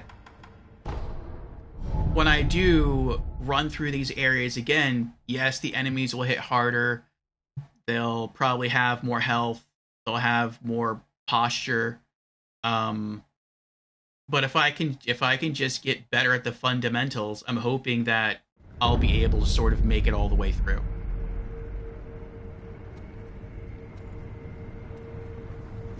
Short says, I think you'll do great. If I can do it, you definitely can. After you beat it once or twice, it feels a bit easier each time. Well, that's good. Fusion says, Orfeo, you've made it this far. Quit being scared and just do it, like Nike. I will try. I will try. All right. Let's see how we do against Owl again. We got nothing to lose. No real skill points to lose. No real sin. Let's go at it. See what happens.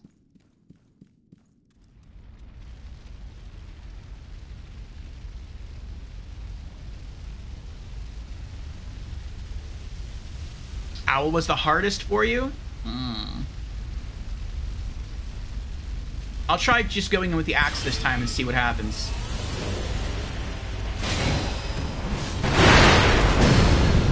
Shinobi Prostate. This is one curious device.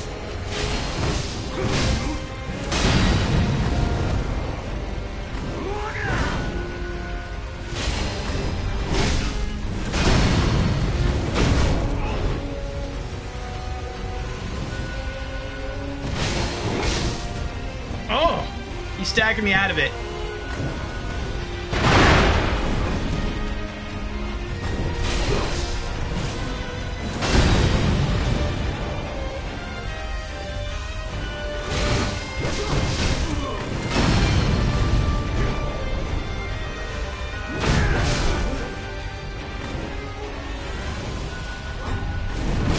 Oh! I didn't think he'd have that kind of range.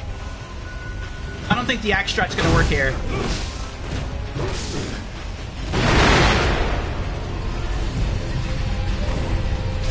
Alright, we'll just try standard combat technique. Wow.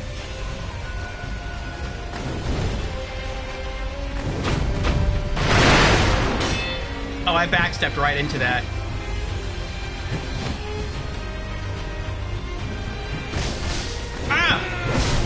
I hit the deflect button!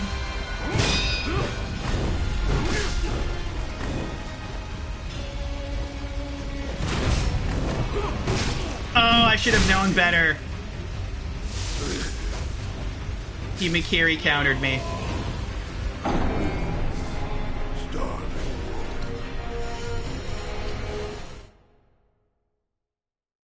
Alright, looks like we have an ad starting right now. It's pretty good timing. We'll try again after the ad ends.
Okay.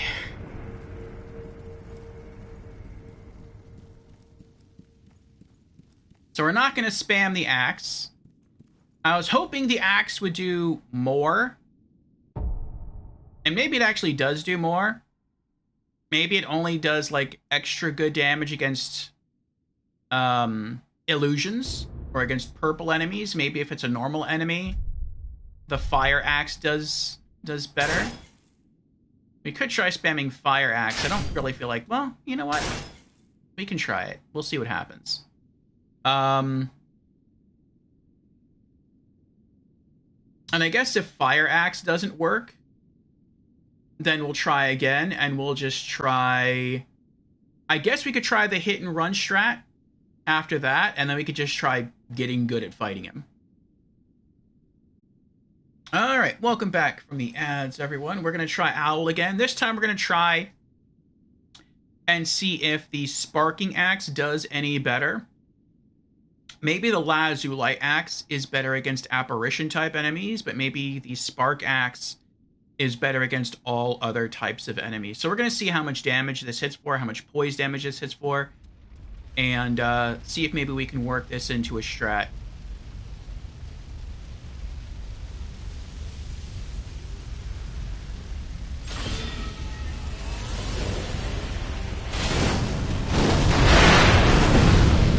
Shinobi Frosted. This curious device. That did better.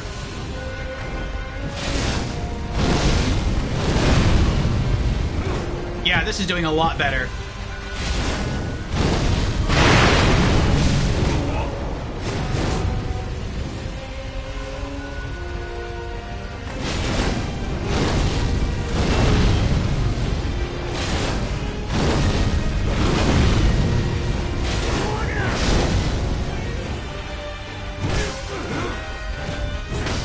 Oh! That was so well done. That was so well... I mean, I'm talking about him, not me.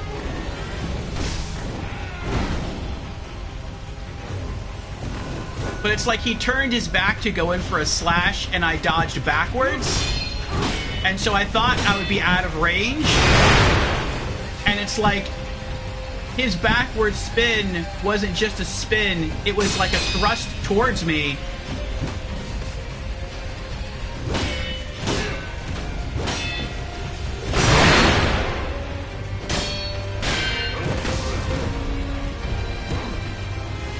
It closed the distance exactly the amount he needed it to.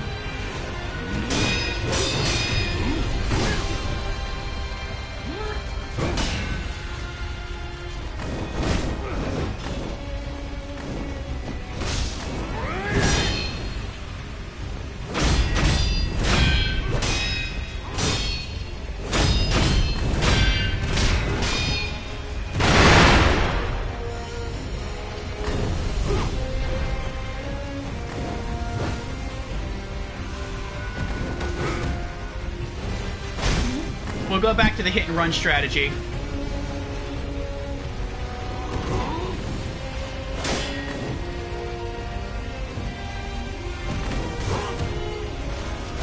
This is my most effective strategy at fighting him. What makes this super hard, though, are the pillars. Luckily, I don't get penalized for, like, bumping into the pillars. It's not like they catch me on fire. But a lot of the time, I'll hit a pillar and it'll just stop my movement. Or it'll slow me down.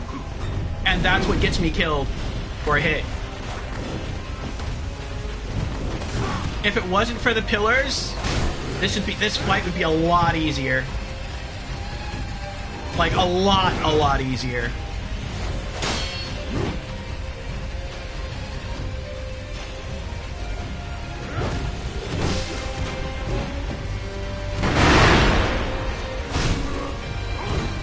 Look how well I'm doing. And I didn't enact this strat until, like, I was already low on healing gourds. He's already down by, like, a quarter of HP.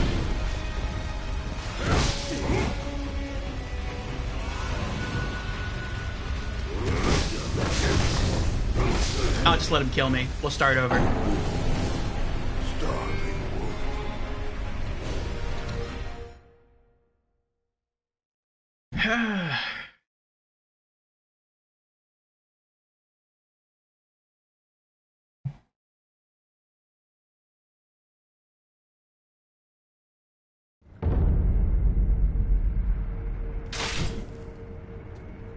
Okay.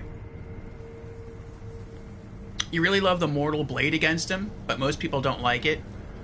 Have I tried Mikiri countering his long thrust? I have not. I'm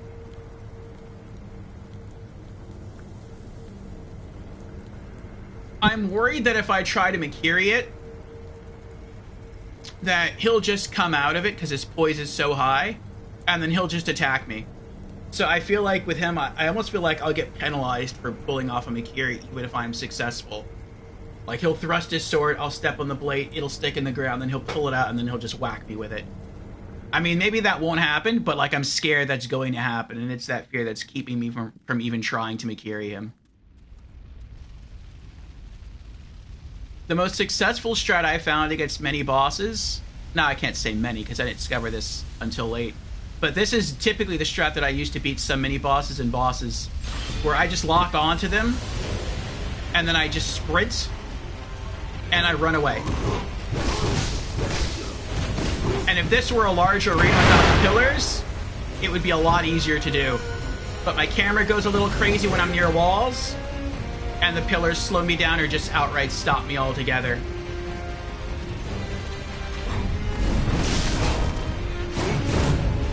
See, again, that was the pillars. But I can typically go in if I'm able to, like, keep distance. I'm already dead.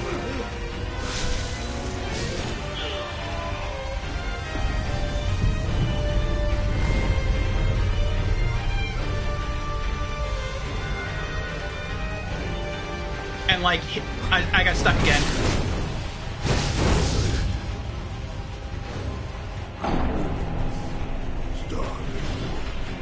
That was crazy. He one-shot me with a combo. And he has 2 phases. I feel like this could be the final boss of the game.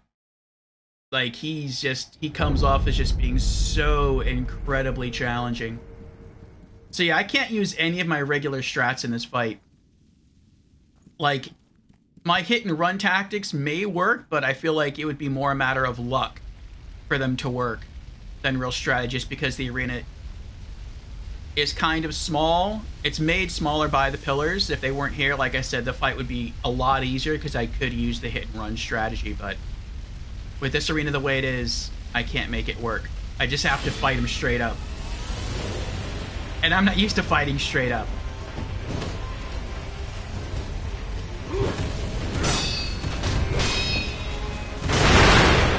And the fireworks make it harder because they take damage no matter what.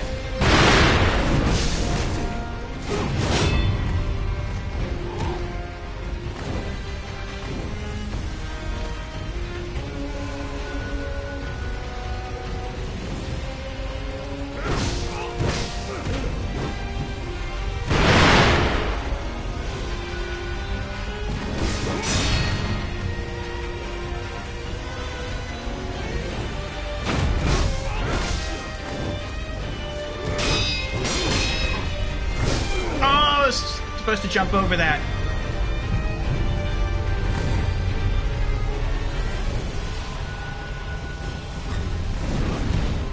I tried to Mikiri.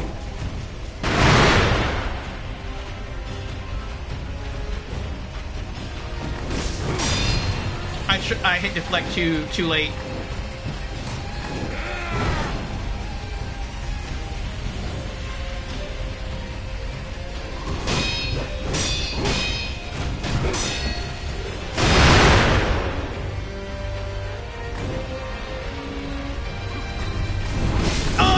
Button. I hit X to jump instead of circle to Mikiri. I should have jumped there.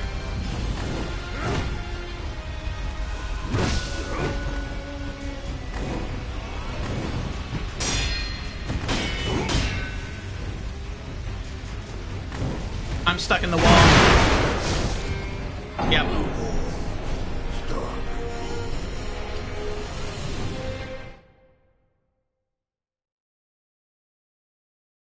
Oh.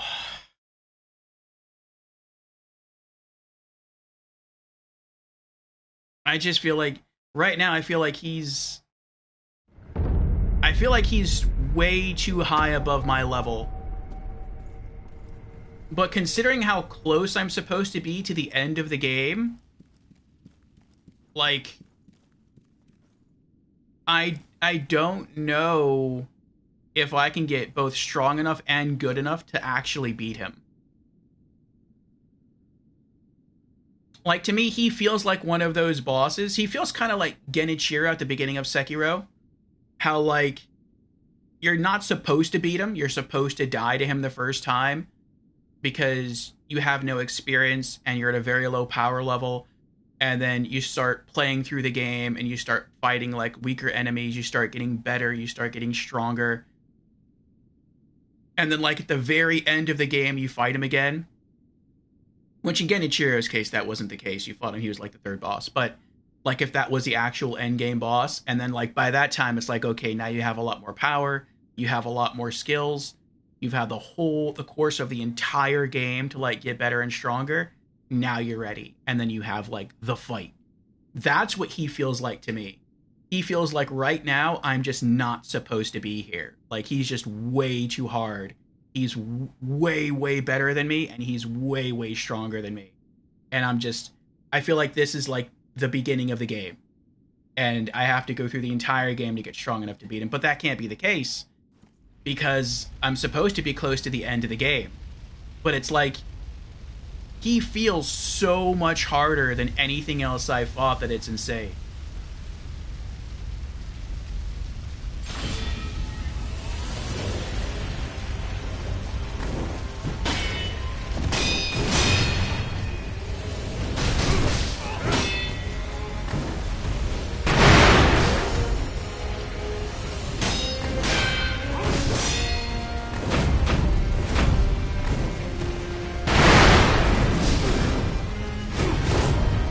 Too many actions.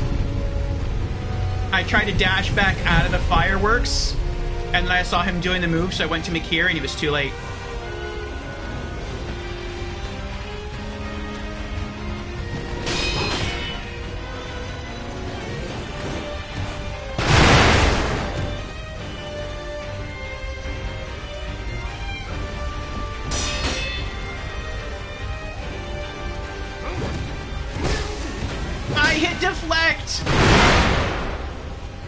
Deflect and I didn't deflect.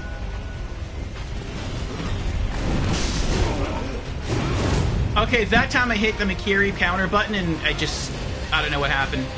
I think I dashed at the same time and it just didn't work.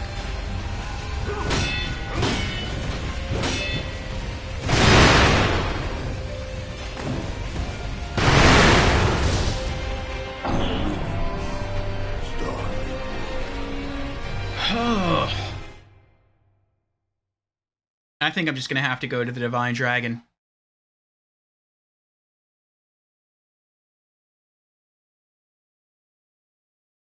He took you 2 streams to beat.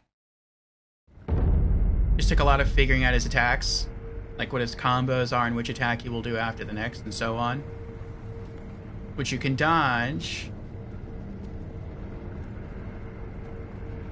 Oh, which attacks you can dodge, which attacks you can parry. And which you should counter. And when to hit, when not to. Lots and lots of practice.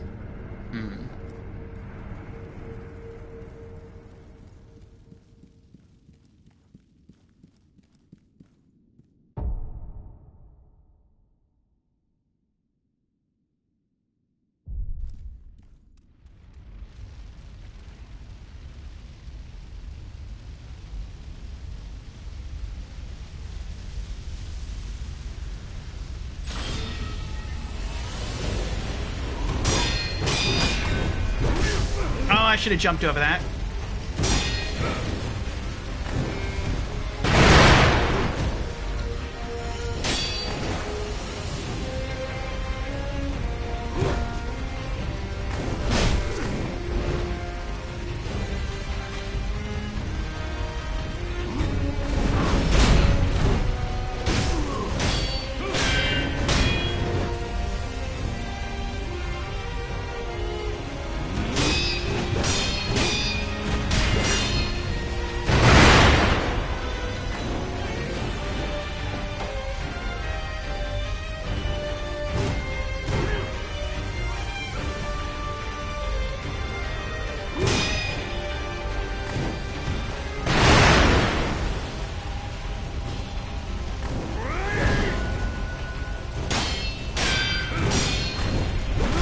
should have jumped that.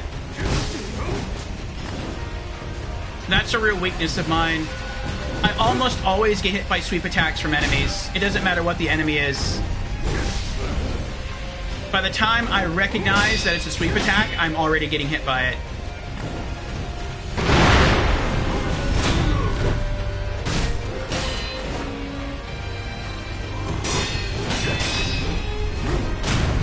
Nice!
Staying alive longer this time, at least for phase 1. Oh, I lost lock on.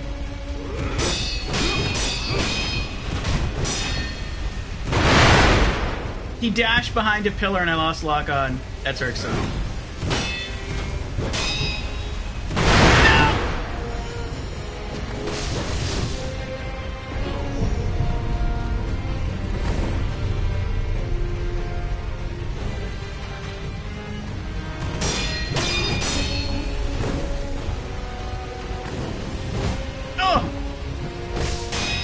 I can't heal.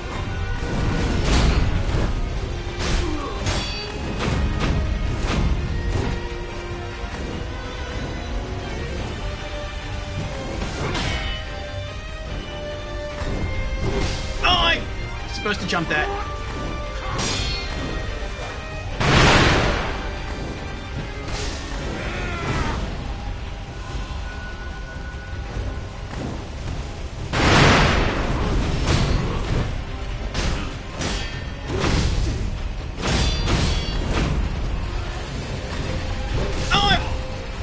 Couldn't jump it in time.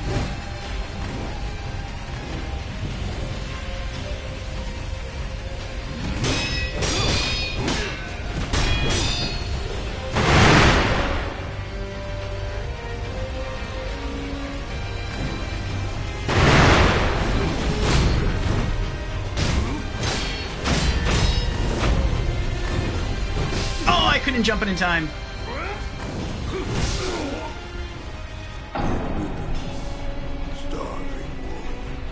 I'm having a hard time figuring out which... Like, he does 2 different combos. Maybe. And during one, he throws the fireworks. And during the other one, he goes in for the unblockable sweep attack. And I don't know which combo is which.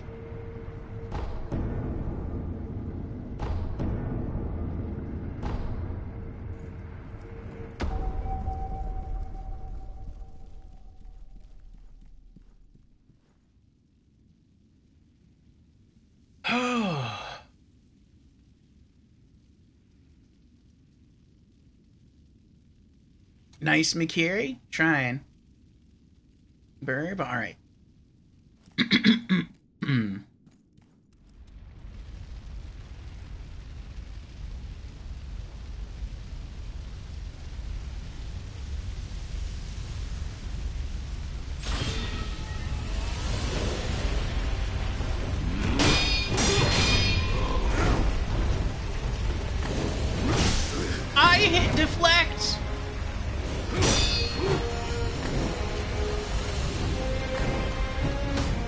said before, it's the most painful feeling in this game when you know the attack is coming, and before it's even happening, you're already hitting deflect, which means at the worst, you should be blocking it if you hit it too early.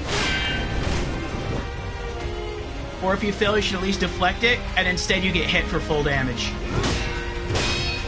It's like the worst feeling. Because in that case, it's like you can't get any better. Like, you knew it was coming, you hit the button at the right time, and it just didn't register. It just didn't seem to register.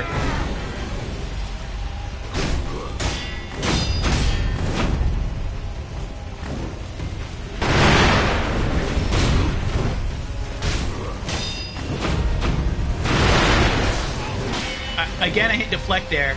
After my combo was done, I hit deflect, and I got hit for full damage again.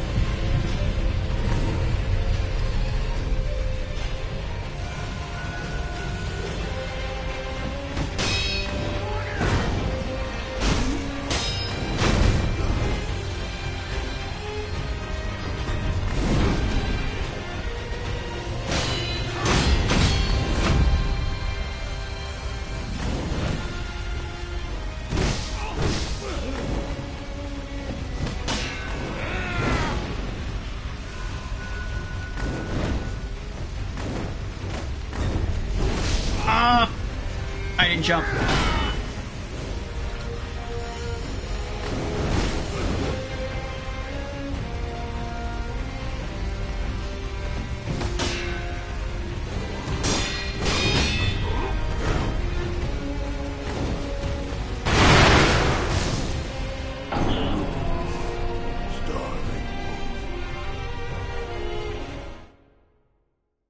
Alright, I think I need to keep my thumb hovering over the X button to jump. He seems to telegraph the Mikiri. Like, I can see that coming. Either he's going to throw fireworks and jump backwards to thrust, or he'll just be far away and then thrust. Either way, I always have enough time to shift my finger over to the circle button and hit it in time. But when it comes to the sweep attack, I have no time to react.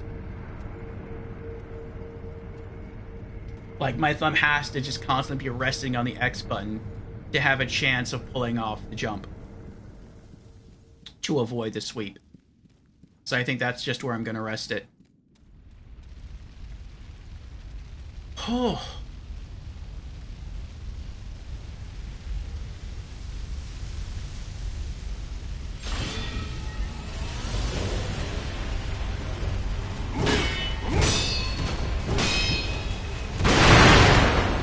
When he throws the fireworks, I have to be able to dodge those.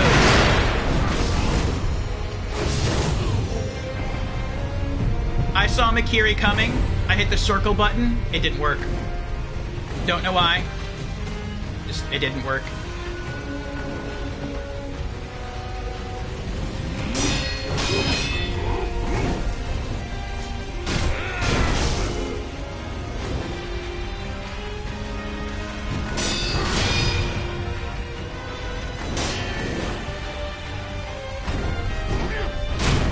Nice.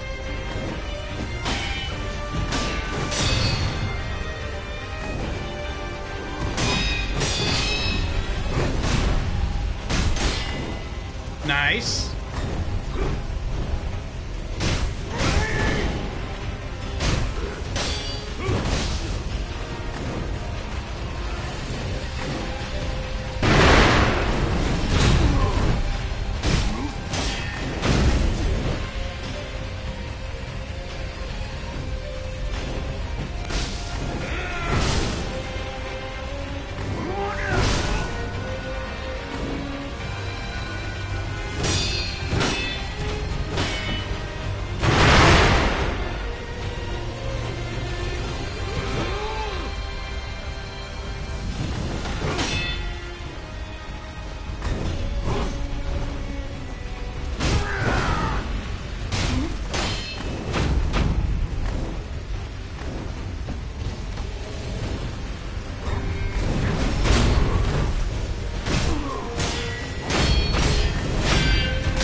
wasn't expecting to do 3 unblockable sweep attacks almost back to back to back.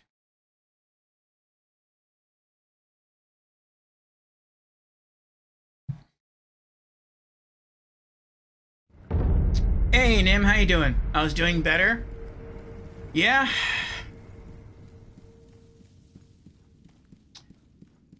I'm getting better. But it's still really hard. And I'm like, I feel like I'm barely denting. Like, I feel like I'm nickel and diming his vitality bar.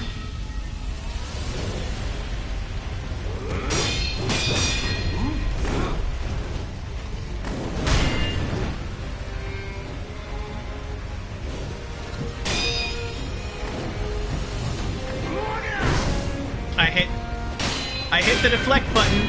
Nothing happened.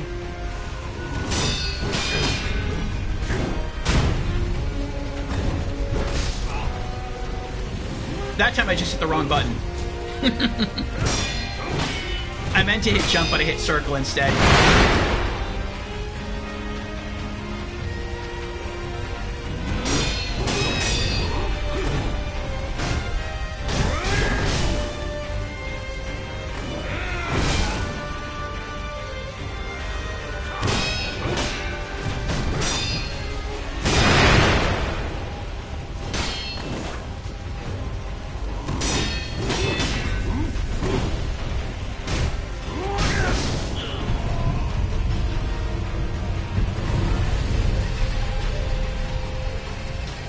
For some of these sweep attacks, it's like he just doesn't care.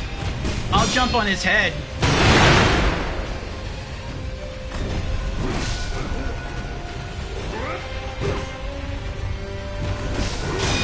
And then I'll hit him with a jumping attack, and he'll just hit me anyway.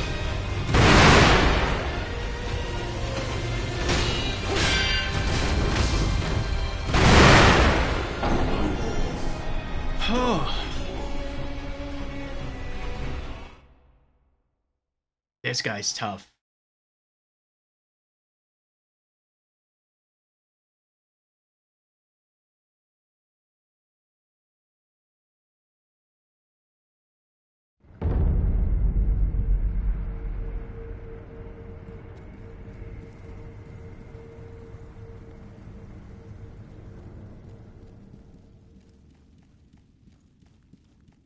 I'll try one more time, and then we're going to go to the Divine Dragon.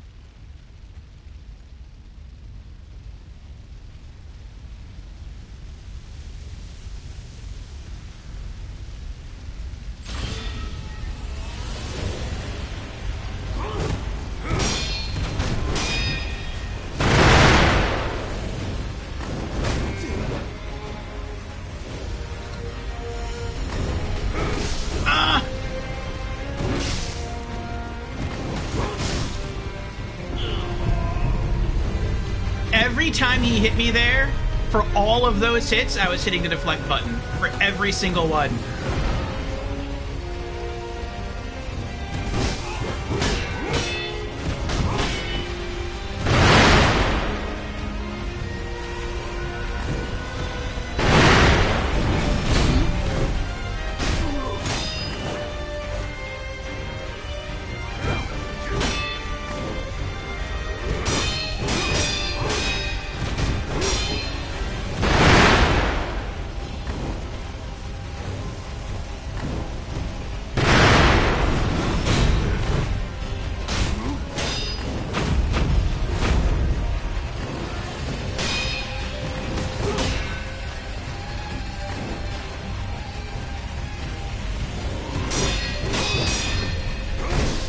Supposed to jump.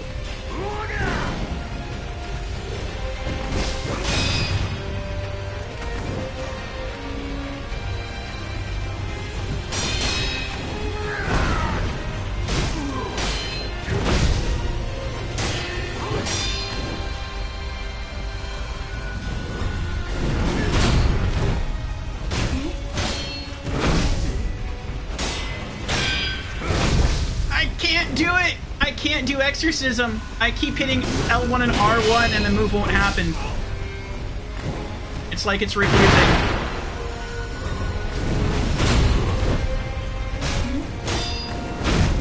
finally got it to work. Okay.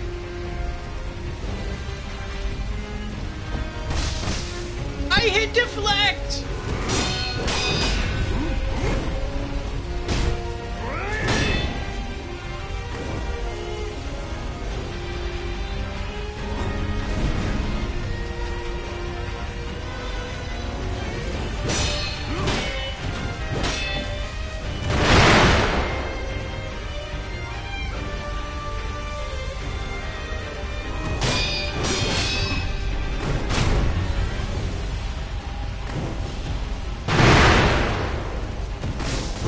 That was going to be a Mikiri opportunity.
Hit deflect.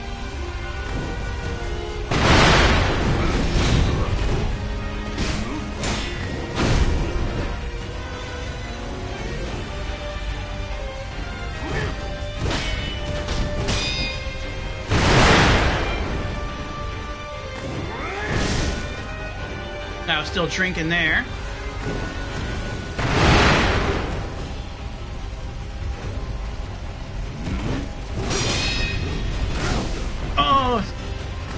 Too many actions.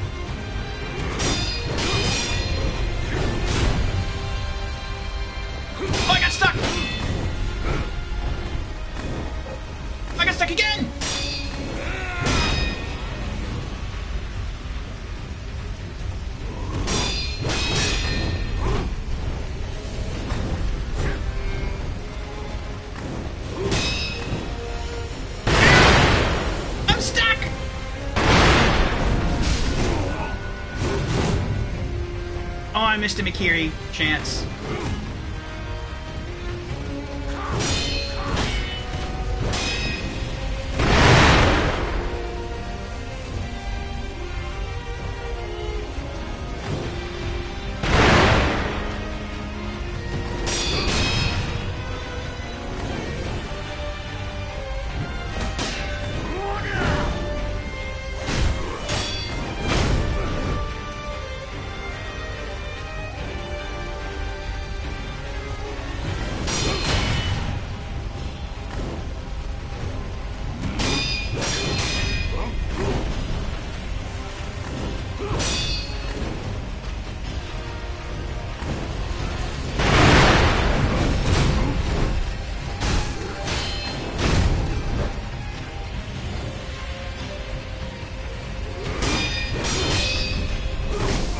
Button.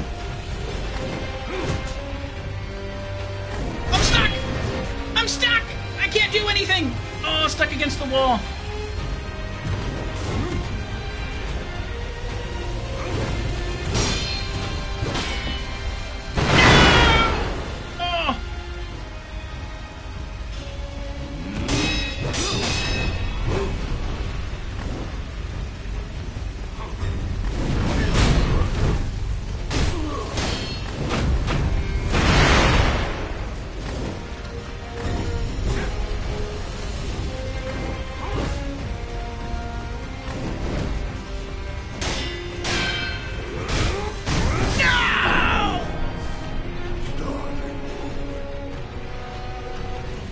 my move didn't work. I went to slash my sword twice and then go in for the Tenpo Monk Palm technique. I forget what it's called. And when you're doing that, you're not supposed to be able to get hit. But instead of the move going off, I just kept slashing my sword instead. The Praying Strikes move. So I went 1, 2. That's the combo that I typically try. That's like my consistent 5-hit combo. So if I slash my sword twice, and that's not followed up by... then that means the game didn't register the button push.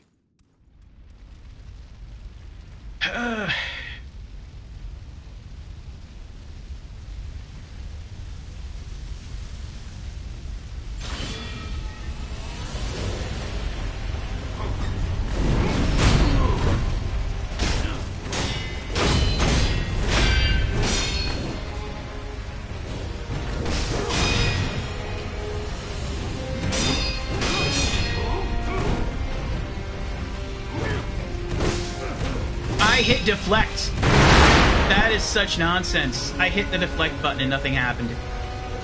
Well, something happened. I got hit.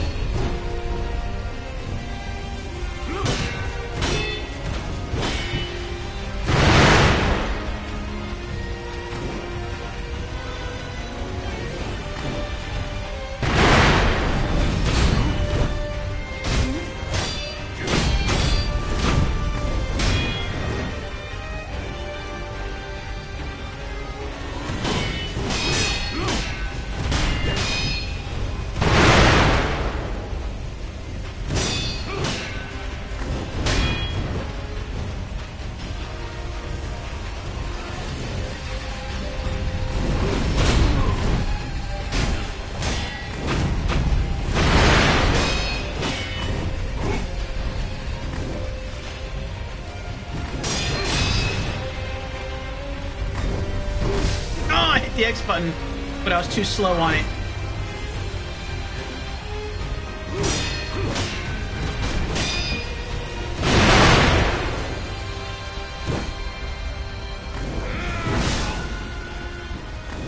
I hate when he does that move. It's slow, but tends to do it when I'm healing. Wow, that was... I'm shocked I'm alive. And it just, like, deletes my heal attempts.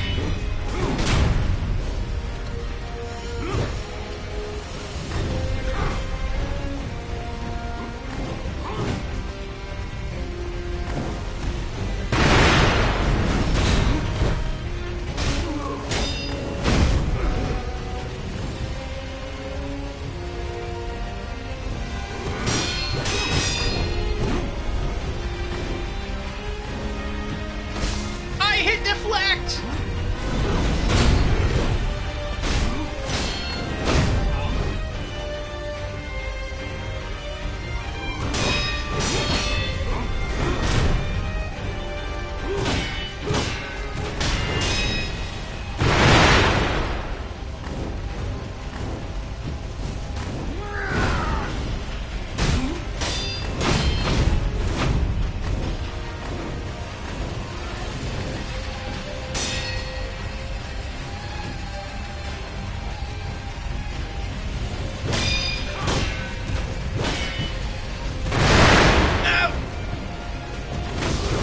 I'm dead.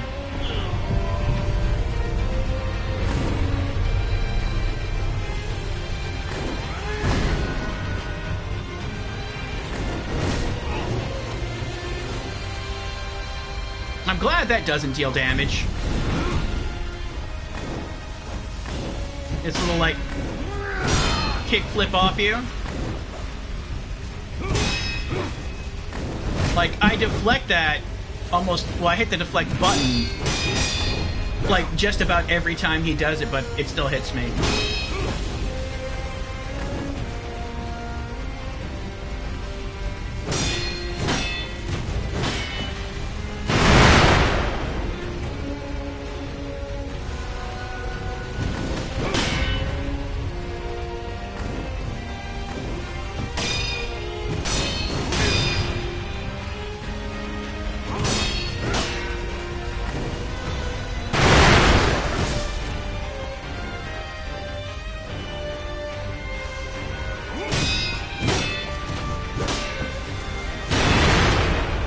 corner, I can't do anything.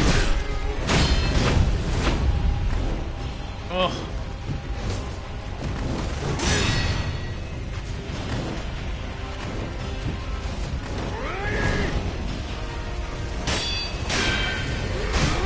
No, it didn't work again! I died exactly the same way. Exactly the same way. I went 2 sword slashes, and then I went to do the Praying Strikes move. And instead of the Praying Strikes move happening, I just kept slashing my sword. I did the... Wow. The exact... It just didn't work. Arg.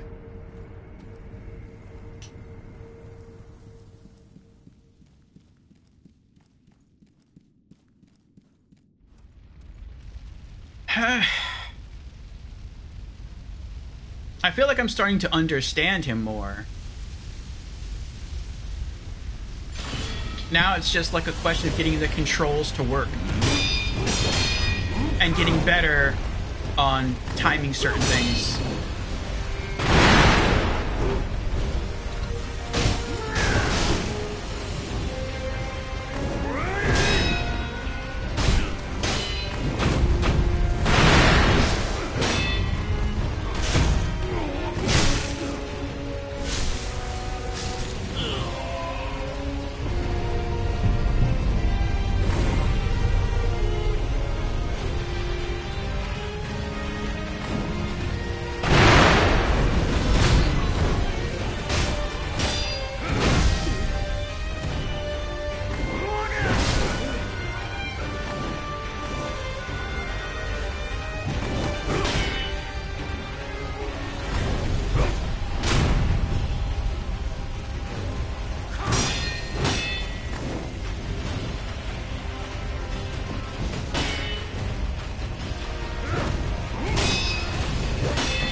hit deflect!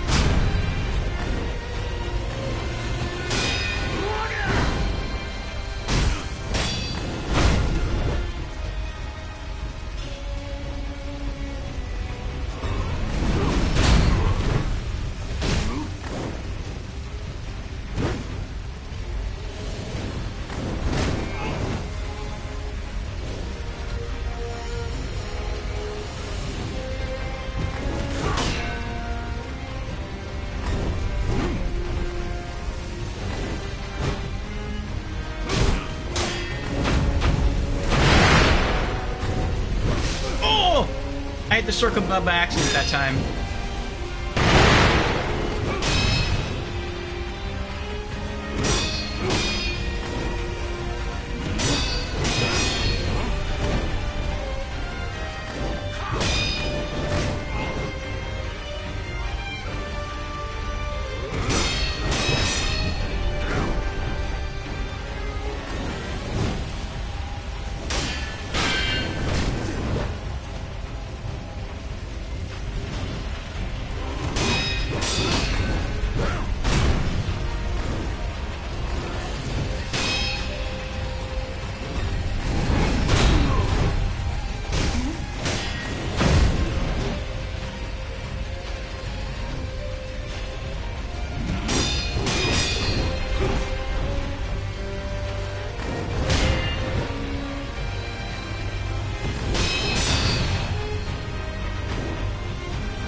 Oh, I hit deflect.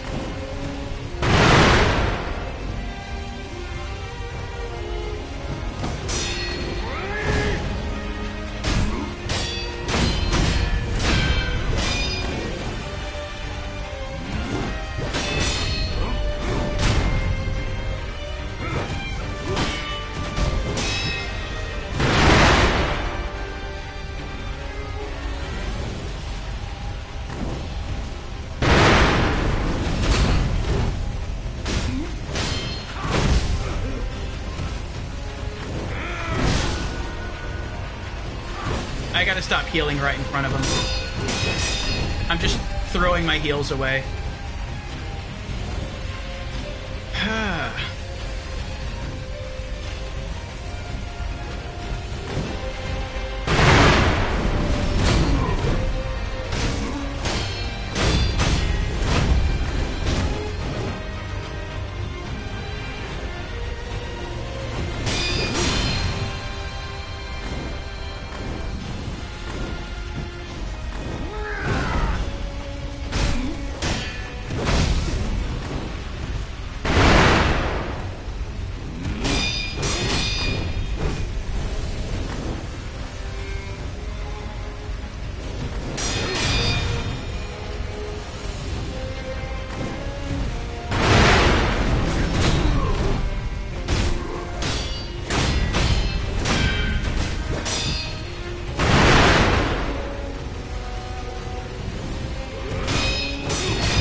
What?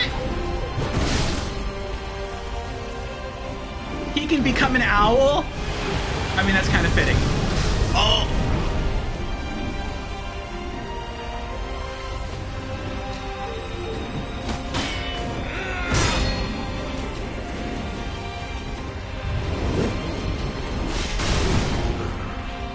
Shinobi Plus. This was once curious device.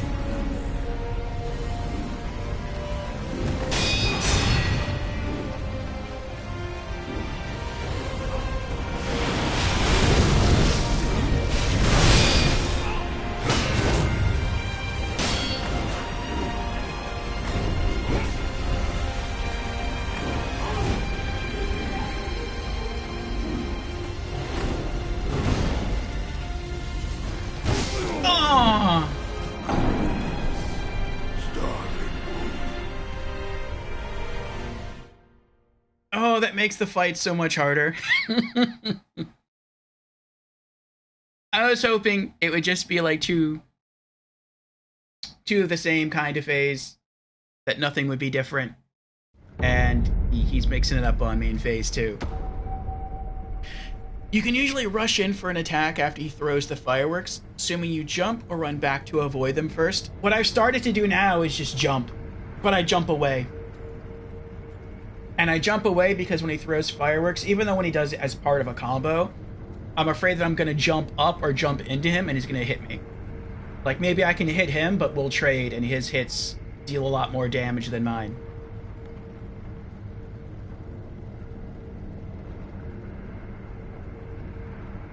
But yeah, now whenever he's next to me and the red kanji comes up, I just jump. He never does a thrust attack when he's nearby. So if he does a thrust when he's far away, I can hit circle in time to throw the Mikiri. Seems like you're getting the hang of his moves and can start to be more aggressive and go in for the attack first instead of waiting for his first move. No. Hesitation is defeat. I have to wait. If I don't wait, I feel like he's going to kill me.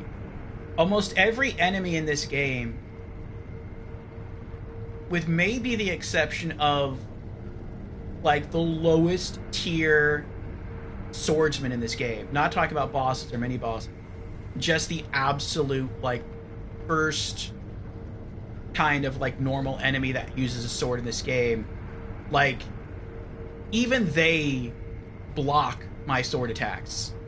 It's just that their poise is so low that I only have to hit them twice and then their poise is broken while they're blocking. But like every enemy in this game consistently blocks me. I either have to catch them unaware or I have to wait for them to act first and then I move in. Welcome back, Short.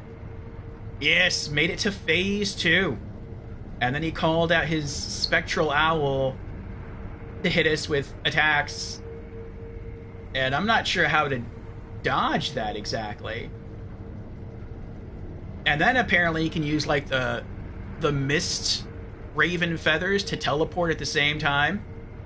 I tried using the fire shield to block against the fire owl attack, and that seemed to work. But like while I was protecting myself from that, he then went in to do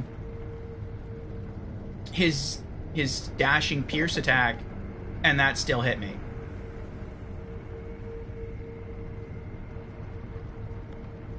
Yeah. That's pretty wild. I'm thinking about just trying to go for the Divine Dragon. But each time I fight him, I seem to be getting a bit closer. But we have an ad coming up in about 2 minutes. I'm just going to run the ad early, and I'm going to go use the bathroom. And then when we come back, we might try the owl a bit. So, BRB. Thank you for your patience, everyone. Short says you're so close. I say give it a few more tries. If you really start to feel burnt out, then maybe go for the dragon. But I have a feeling with a couple more attempts, you'll really get him. When he does the Owl Fire Blast, jump.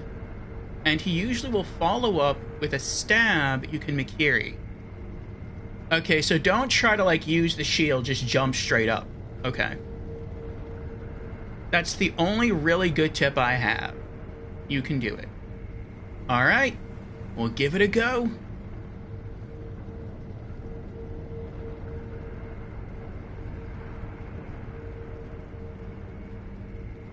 Oh, also, something else I've been meaning to show off. So I've talked about it on the channel before. About the GB operator.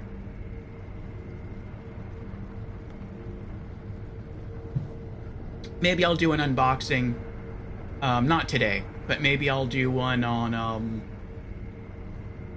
Thursday, I think it was, January 23rd, in 2 weeks. Before we go into co-streaming Xbox Direct. But this is it. This is the GB operator. Let's try and get the camera to look at it there. From Epilogue, that's the company who makes it. And so that's what it looks like.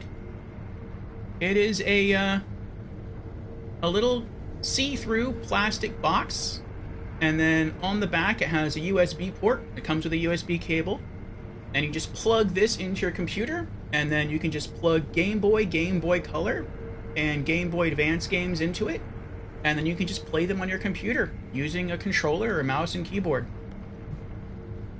And you can save your games on your computer. You can even transfer save files from the cart to your PC and from the PC to your cart, which is really, really cool. I don't know if it has a save anywhere feature. That would be epic, but I mean, I don't know. But basically, we'll be able to stream Game Boy, Game Boy Color, and Game Boy Advance games, and so I'm looking forward to that in the future. I'm looking forward to... It's always fun. It always feels good to me when I know that I can, like, expand our stream content from or with games from multiple platforms. So I mean, mostly we're just playing like last generation games like PlayStation 4 and like Xbox One games. That's pretty much what all the Souls games have been, with the exception of like Demon's Souls. But I like the idea of being able to like stream PS1 and PlayStation 3 games off my new PS3. I like the idea. I have a very small Game Boy collection, but I like the idea of even growing my Game Boy Color, and Game Boy Advance collection so that I can stream them. So, yes, more platforms to stream from. Okay. So you're saying that the first 3 gens of Pokemon could happen in the near future? Probably. Probably.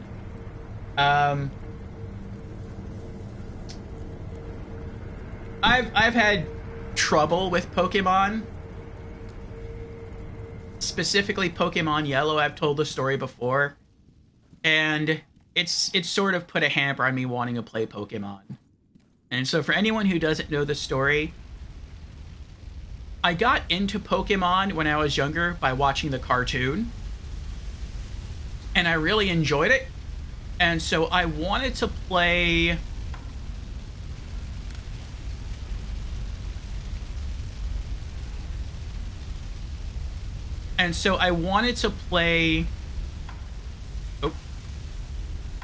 the video game, and so I got a copy of Pokemon Yellow for the Game Boy. And I had a Game Boy Color back then. Played it. I got to what's called the Final Four, and for those who don't know, you have to go through, beat the whole game, level up all your Pokemon, you can do some side quests and stuff, and then you get to basically the final boss room. And within the final boss room, you have to fight the 4 top trainers called the Elite Four. And then after that, you have to face your rival, which is from your hometown. And then you beat the game. You complete it. And I got to that point. I got to the Final Four. And then I had a cousin come down from out of state. And she liked Pokemon. She liked the cartoon show. And she wanted to try the game. And so I'm like, okay, cool. Do you know how to use a Game Boy? And she's like, no. And so I showed her how to use the Game Boy. And I said, yes, you can go in, start a new game, just don't save anything. So if a prompt comes up and it asks you to save, don't do it. And she's like, okay. And so she played it, and then she accidentally deleted my save file. So I lost everything. And that was a really big bummer, because I had literally put hundreds of hours into the game. Hundreds. And so I didn't touch that game for like a year after that. And then I went back to it, and I played through the game again, all the way back up to that point. And then she came back down. And she asked to use the game again. And she's like, this time, I apologize for last time. I didn't even tell you about it before I left. I'm sorry. But I have my own Game Boy Color at home. I have my own copy of Pokemon at home. I know how to use it now. You don't have to worry. But I don't have Pokemon Yellow specifically, so I just want to jump in and mess around with it again. And I'm like, okay, she's older this time. She's wiser. She also has her own system, so she has experience. She has other Pokemon games. She knows what she's doing. Okay. Let her borrow the console. She overwrites my save file again. After that, I was done. I didn't play Pokemon again for probably like 10 years. And I eventually got Pokemon, the digital copy of Pokemon on my Nintendo 3DS. Pokemon Yellow. And I started to play it, and I probably got like 5 minutes in, and I'm like, I'm done. I feel like I don't have it in me anymore. Like, I had a whole spiral-bound notebook detailing all 151 Pokemon, the levels at which they learned each of their unique skills, which skills I wanted every single Pokemon to learn, which skills I didn't want them to learn. Some skills, like, some Pokemon can learn similar skills, or the exact same skills, but I wanted each of them to have their own sort of, like, speciality. And then there were different sort of candies you could buy to teach them specific skills.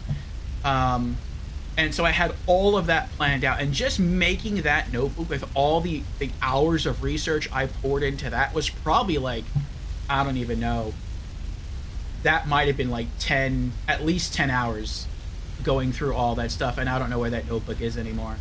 So it's like the amount of work I would have to do to get back to the point where I left off in Pokemon Yellow, and that's just one of the Pokemon games, to the point where I would feel good about it, realistically, would probably be at least, like at the bare minimum, I'm looking at like a 500, probably like a 500 hour investment. And it's like, that's the bare minimum. And knowing that going in, it's like, I don't want to do it. And so that's why, like, I just can't get it back into Pokemon. So.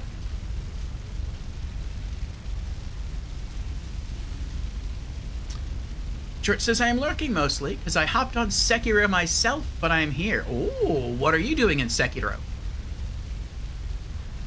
Oh, so you went all in on the OG 151? I did. My top 6 Pokemon were Mewtwo, the original Mew. Back then I had a Game Shark, and I caught like a low-level Pidgey, and then I used like a hex editor, I think it's called, in order to turn it into a Mew. And so that's sort of how I had my Mew unofficially. Pikachu, I never turned it into a Raichu. Hitmonchan, which I know Hitmonlee was the stronger Pokemon, but Hitmonchan was the more versatile Pokemon.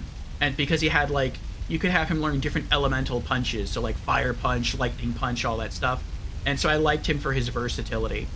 And then the last one was Nidoking, because he was just a really tanky ground-type Pokemon. And that was, like, my team. And wait, was you allowed 6 or 5? I think, was it 6? I think it was 6. Yeah, it had to have been 6, because my other one was, I think I had a Haunter, a high-level Haunter.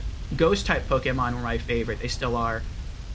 Just because they had that ability, at least in the first game, where they could not be affected by physical attacks. So punches, normal kicks. Not elemental, but just like normal hits. They were completely immune. And I love that idea. And so, yeah, I had a ghost type in there as well. And that was my team. And it was quite effective. I had a lot of fun with it, but it's too much work for me to get back into. Short says, oof, that's awful that happened. Sorry. That's fine. My interests have since shifted elsewhere. Jamir says, so it's probably for the best you don't try to get into it with your planning for modern gens with a grand total of, drumroll, 1,025-ish. Yeah. And there was a lot of mechanic additions and changes over the years. Yeah, I've heard of people, and I'll get back into the boss fight. I've heard of people spending many hours just doing what they call shiny hunting, where they're either trying to breed shiny Pokemon or they're just going out and hunting for Pokemon. And I could be wrong, because I've largely been out of the loop when it comes to Pokemon, but what it sounds like is that the only difference between shiny Pokemon and Pokemon that are not shiny is their shininess. So, it's not stronger, it's not faster, you don't learn any unique skills, it just looks prettier. But it's like, would that become me? Yes, it would. I would, if I got back into Pokemon, I would be doing that too.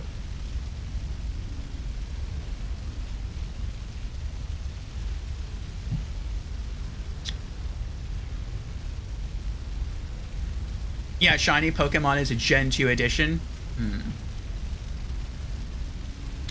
Fusion says it realistically doesn't take long to do shiny hunting. People just don't know how to be efficient. Oh.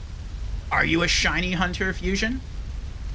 It's just a color palette change, except in Gen 2 specifically? Okay, interesting. How is it different in Gen 2?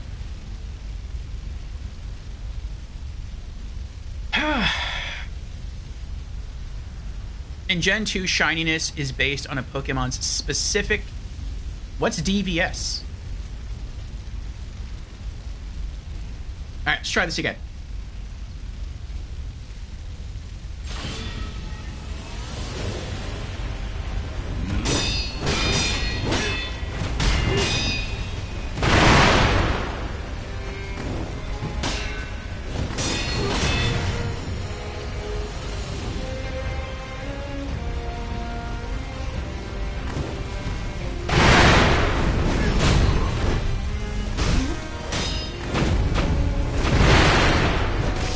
that was a sweep opportunity.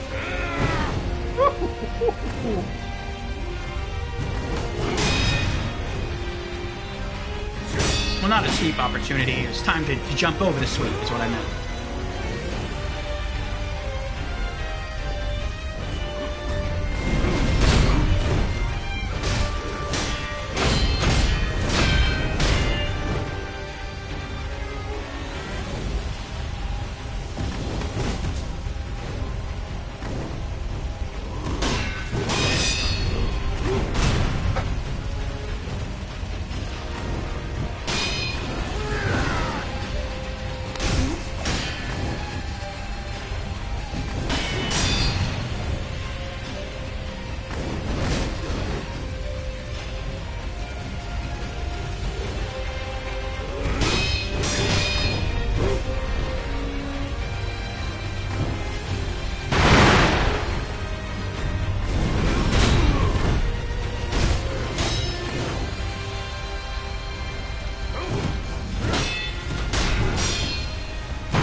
Hit deflect.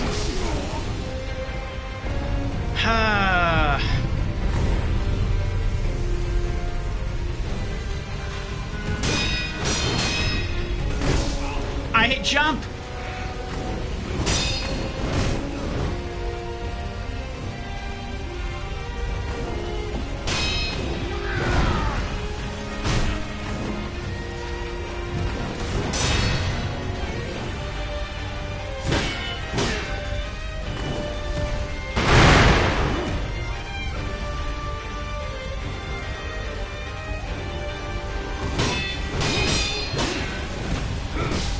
Oh, I jumped you too.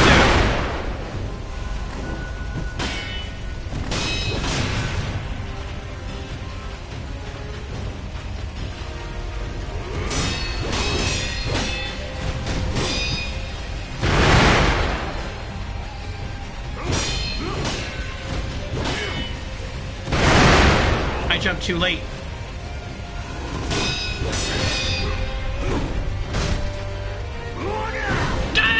Oh, that was so close.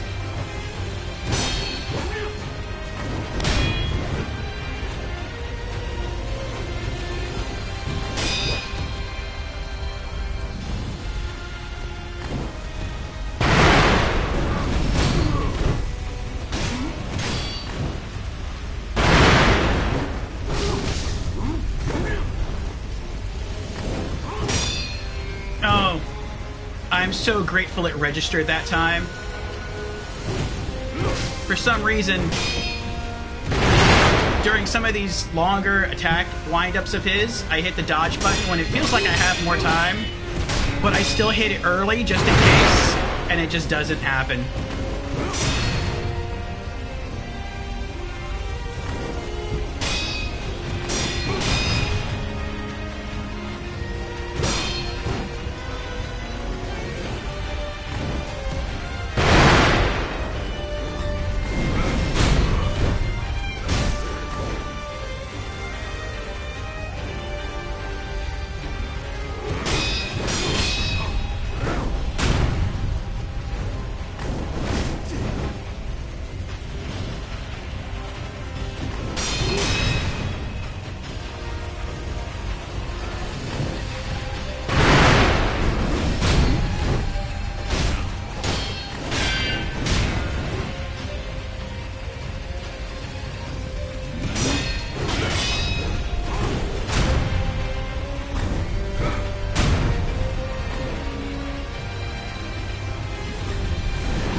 I thought that was going to be a dash attack.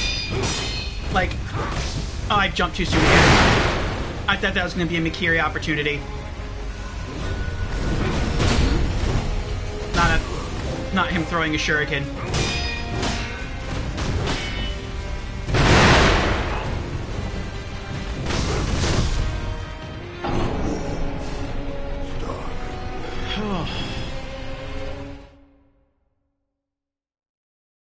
I need to just wait for the red kanji to come up to let me know if it's if he's throwing a shuriken or if he's gonna go in for a stab.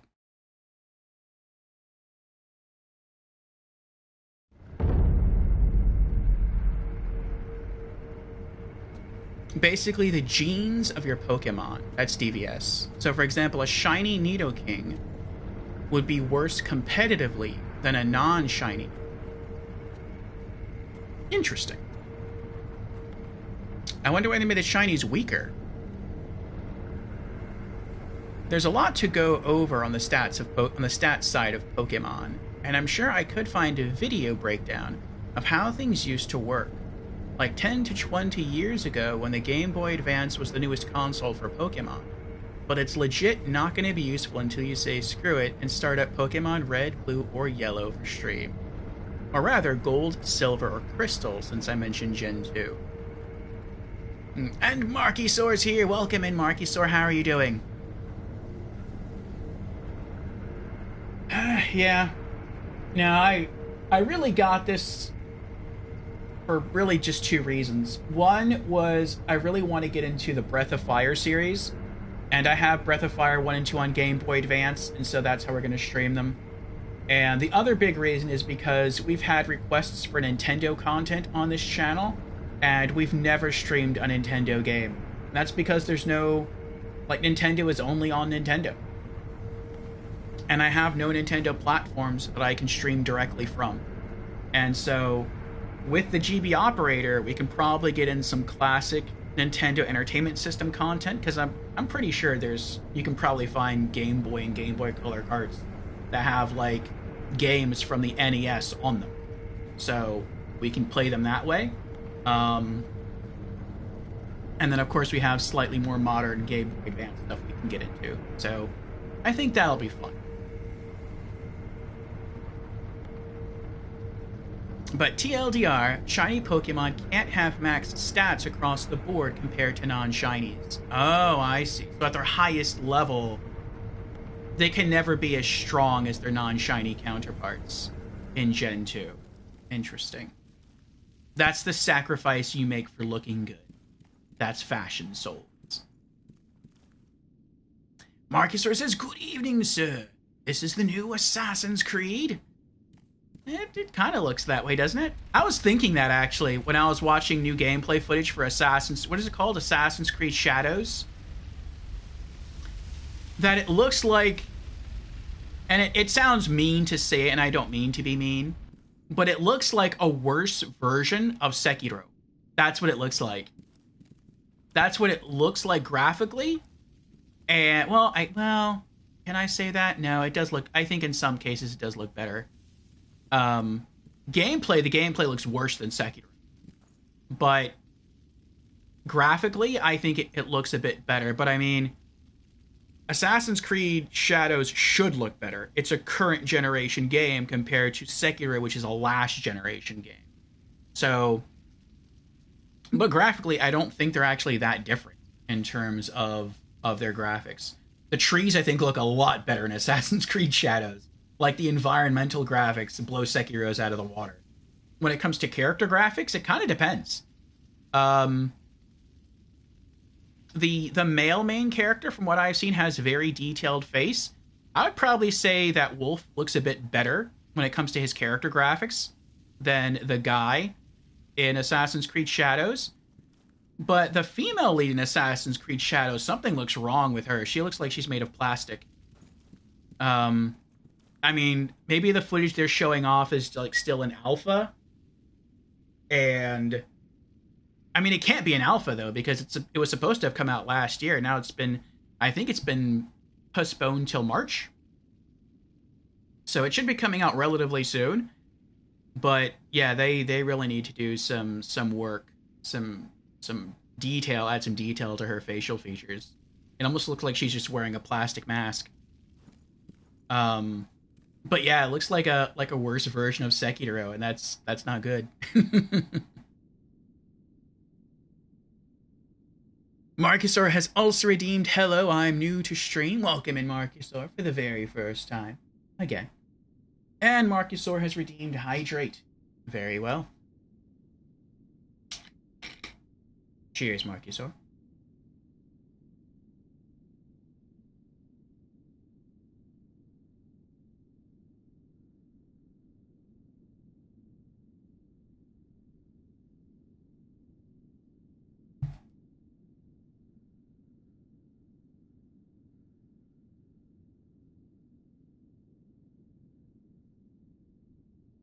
Cheers also have sparkling water here. Oh, nice. Is it flavored? Excuse me. Mine is lemon lime.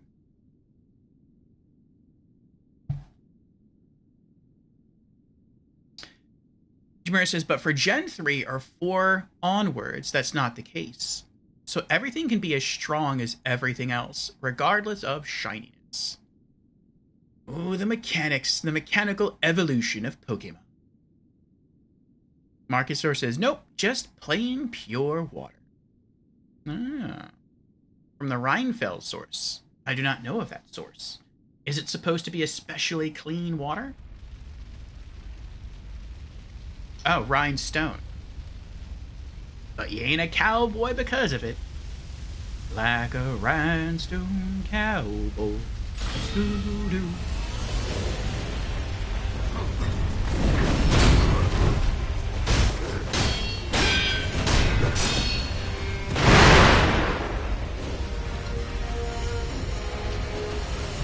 That was embarrassing.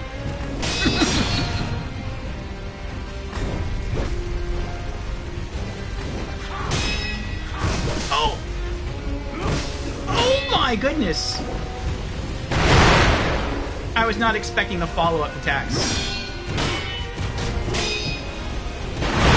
I was going to try to be more aggressive and attack him after he got done with his combo. But apparently he wasn't done.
I don't know what happened there. I guess that was an unblockable grab. He just does it rarely.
see him throw the fireworks.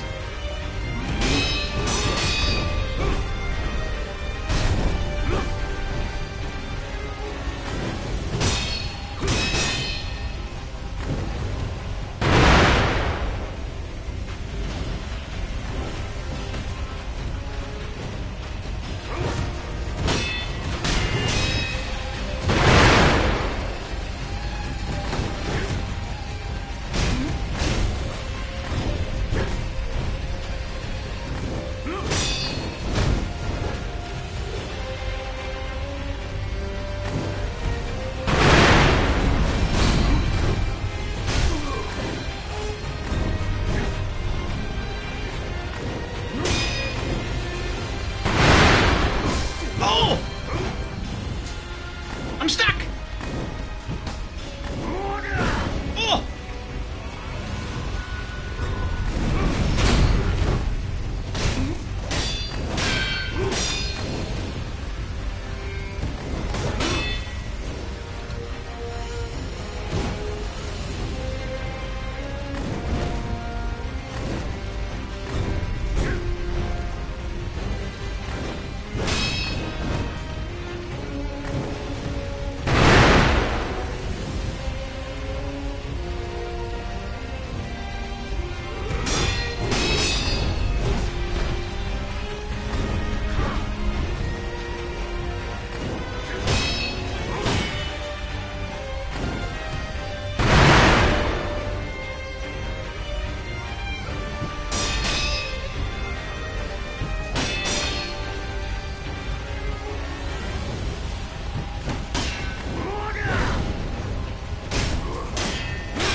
I think I might have just figured out a new strat here. Well, not a new strat, but...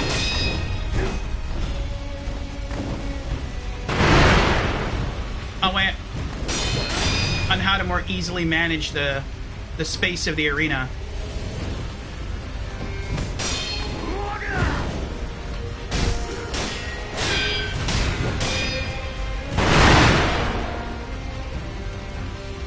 What I've been doing is trying to walk him down from one edge of the arena to the other. But I think that's a mistake. Oh, he's got me here.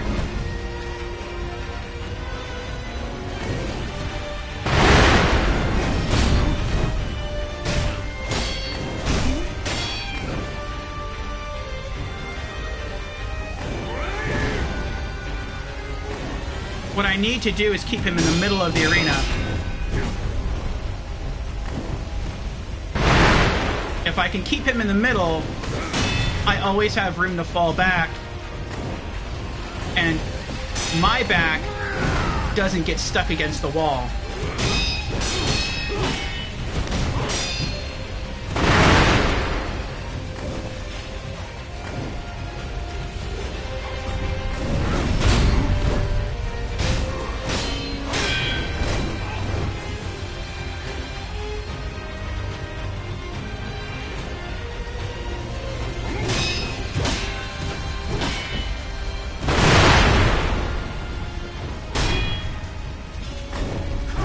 He got me.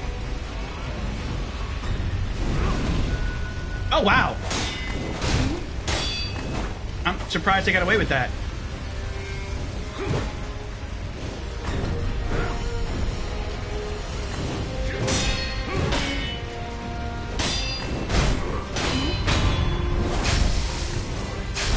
What a fine specimen!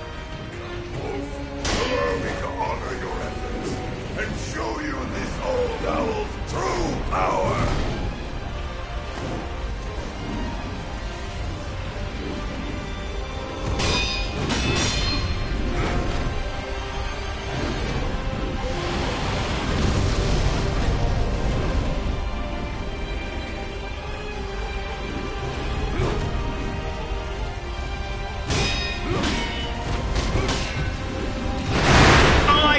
against the fiddler.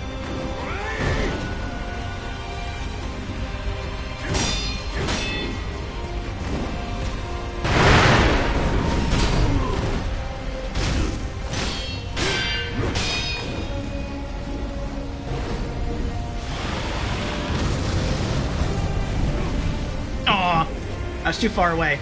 Oh, you cheater!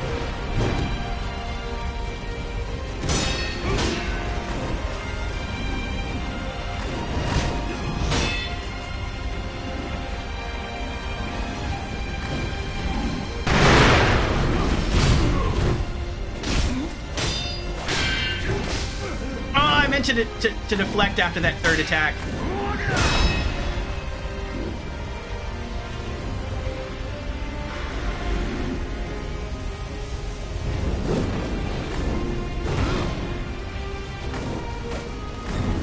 No, I hit the wrong button.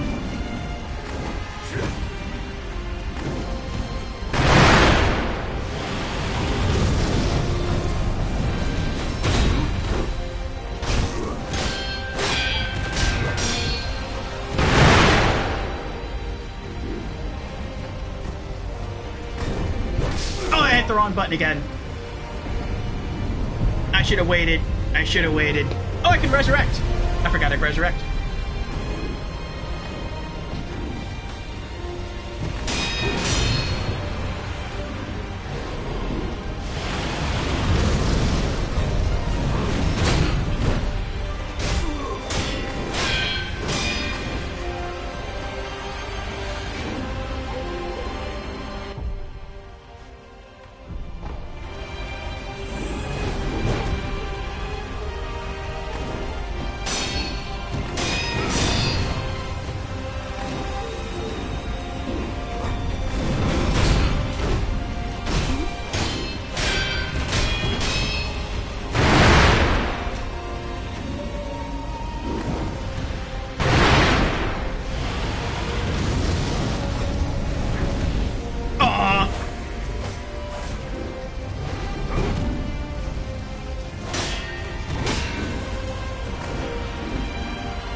Mistimed it. I mistimed the Mikiri.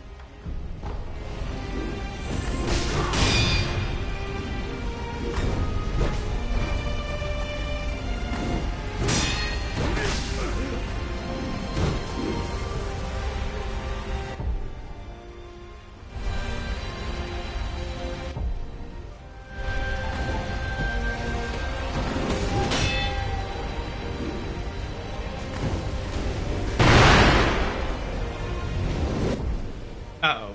I'm dead.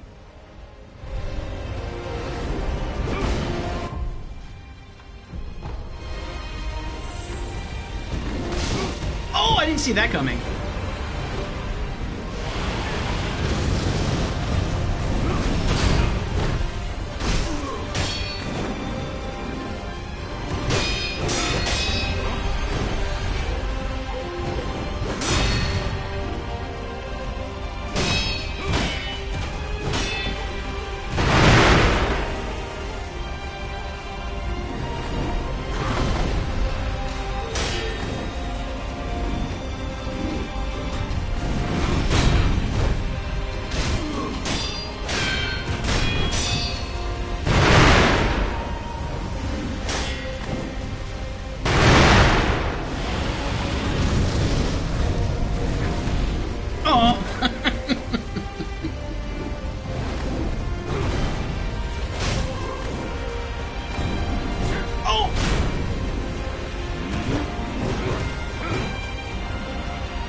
I'm stuck! He's got me.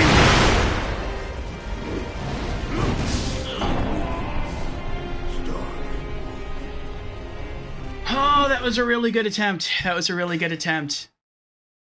I was going to try to go into my bag and like use a Jizo statue to get like another revive, and I was going to start trying to use like the rice and everything else. I just didn't have time.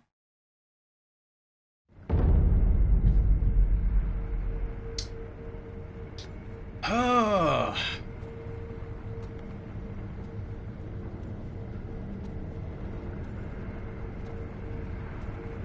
Jameer says mechanical evolution of Pokemon, and it's been getting crazier and crazier since Gen 5. Yeah. Pokemon just not for me. Not anymore. Like with every little addition, with every little tweak to the mechanics, with the addition of more stuff, I would be spending hours upon hours strategizing and trying to balance out all the mechanics to get like a really well-rounded team and to make like that's not something I want to do. I think it's fun if you're like really into like deep strategy games, but it's above me, or it's outside of my. I wouldn't say it's above me, but it's outside of my interests. And that's like one of the really weird things to me about Nintendo. It's sort of like one of the paradoxical things about Nintendo. Like, Nintendo has its games that you can easily see are for kids. Like some of the Mario games. Like the Mario game on the Wii and the Mario game on, like, the Switch with the hat. Like, those look bright and colorful and fun. Like, you can tell those are, like... And, like, the Kirby games... But there's a lot of games out there that Nintendo makes, especially back in the old days, back in like the days of the Nintendo Entertainment System, that, yes, were bright and colorful, but those are probably some of the hardest games ever made. Ever. And they're like geared towards kids. And it's like, even today, like, yes, Pokemon is cute, it's cuddly, it's bright, it's colorful, but like the amount of strategy in the game is so deep and so complicated. Well, I don't know about complicated. Complicated's probably not the right word. So complex. That if you really want to be the best, you really have to get into the minutiae of the mechanics of Pokemon. And it's like, that's just how Nintendo is. It's like, on the surface level, it's for kids. But, like, beneath that surface level, if you dig, Nintendo makes some of the most hardcore games in the industry.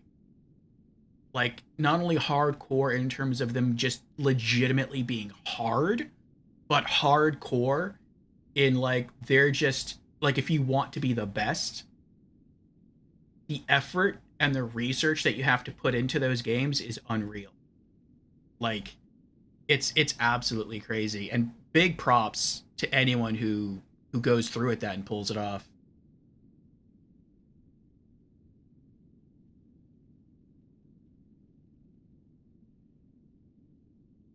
Oh, that's interesting. Rhine is a big river, says Markisor, the longest in Germany, and it comes from a meadow source.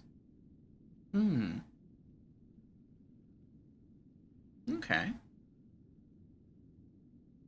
What a fine specimen I've become. I'm getting better. Good run. You went a long time with 0 gourd fills, yeah.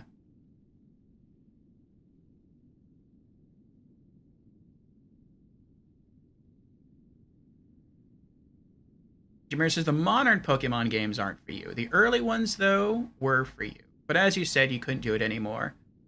Complex fits Gen 9 perfectly with its gimmick.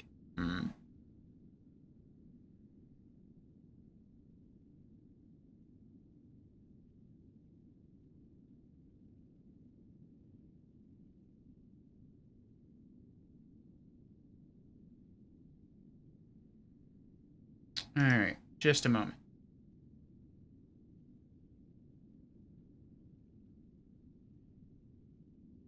Okay. Oh boy, oh boy.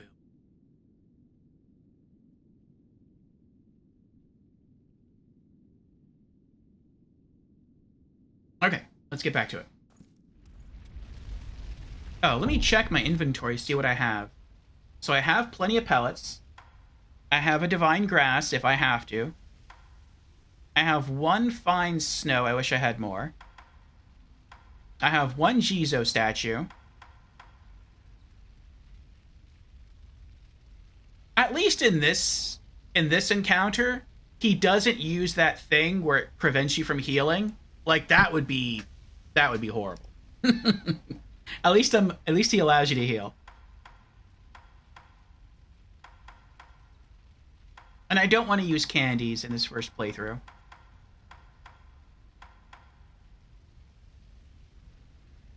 Divine confettis don't work, do they? They're really just for apparitions. They don't add damage, like, genuinely, do they? You know, I found how you use these, I think, just now. Like, I've always read these before, and I'm like, why would you ever want to use these? Unless you're, like, super confident in your skill. Like, when you use one, you gain, what is it, more poise? Yeah, oh, reduce flinching from enemy attacks. But you lose resurrection. And I'm always like, this, I don't know why you would ever do this unless you're like, you're super confident, like you think you can pull off a no-death run. But I think I just figured this out. I'm not going to use it, though. Probably, if you use up all of your revives first, then you might as well just use a red lump.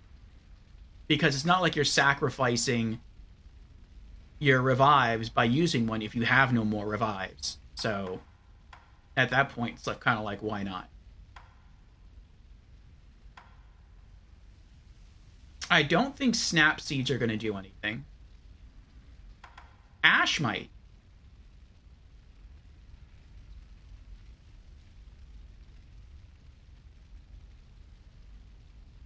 I don't really want to use Ash, though. I feel like I'm getting better at the base fight, and if I introduce Ash now, I feel like it might change things up.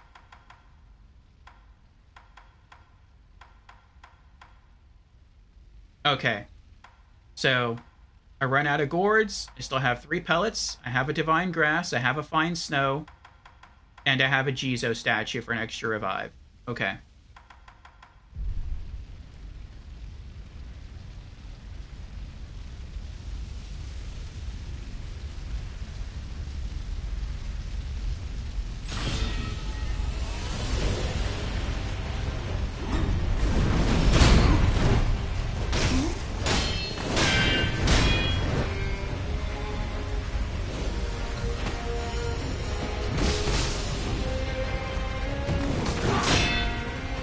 I hit deflect.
I might have actually hit deflect for that shuriken and then let it go.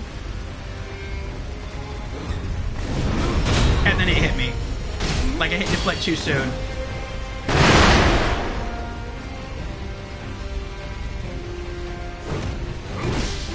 I hit deflect!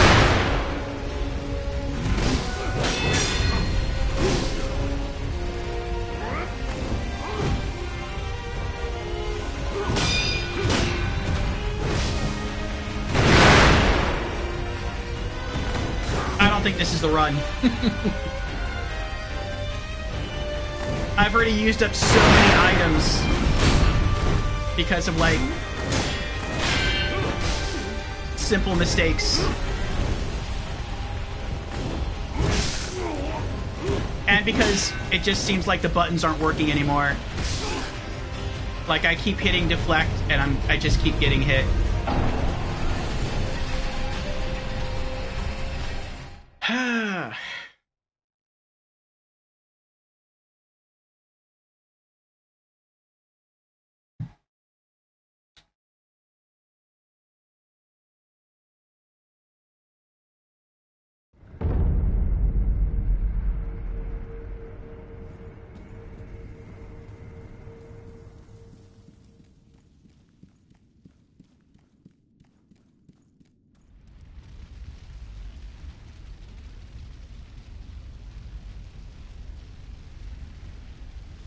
Hey, Marker, how you doing? We're going up against Grandpa.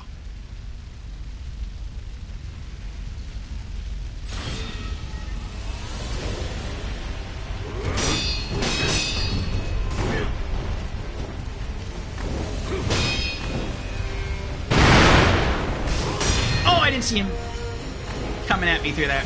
Yeah.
Oh, I see you have an ad coming up, just to let you all know.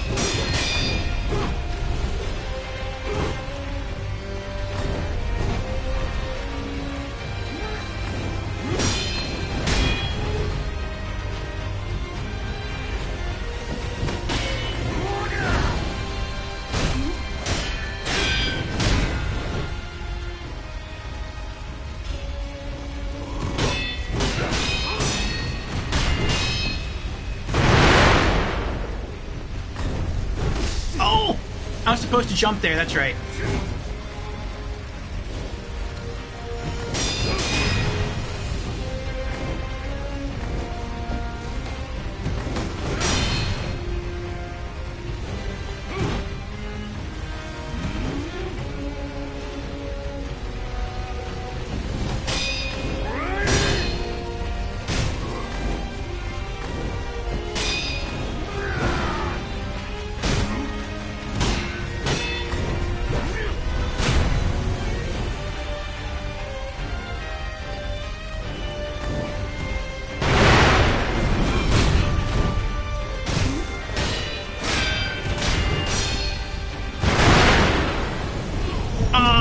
Stinks.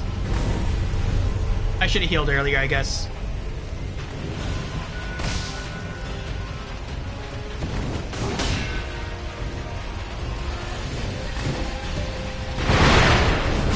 Oh, I Mikiri too late.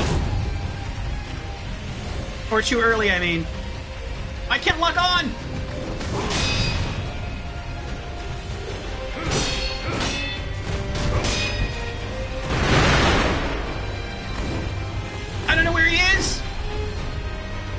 Lock on again.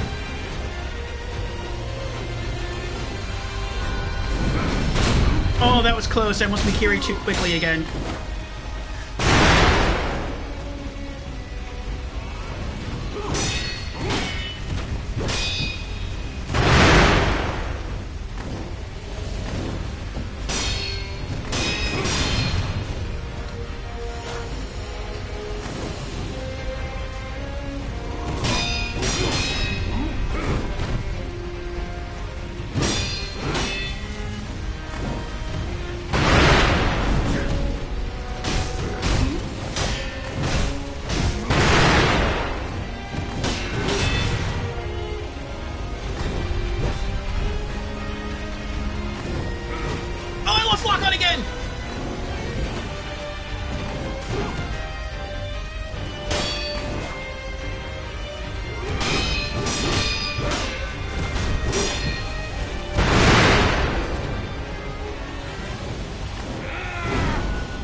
should probably heal again just to be safe. This is about how close I was last time when he killed me in like one combo.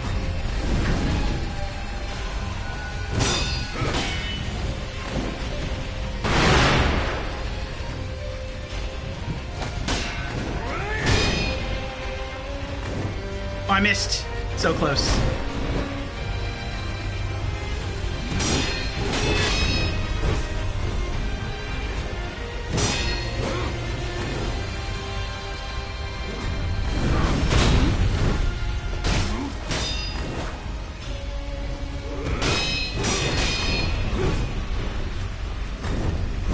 Oh! I forgot to jump. I forgot to jump again.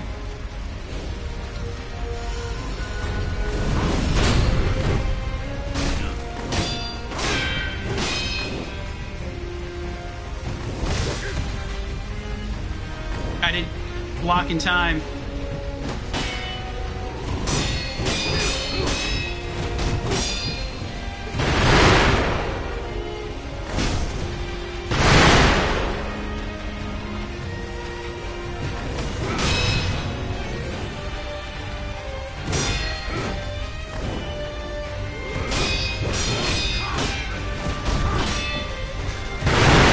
Oh, he still caught me.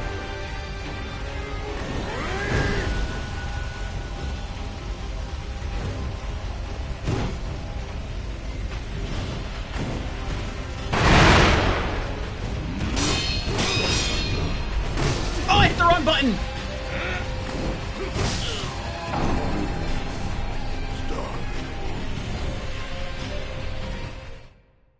Arg.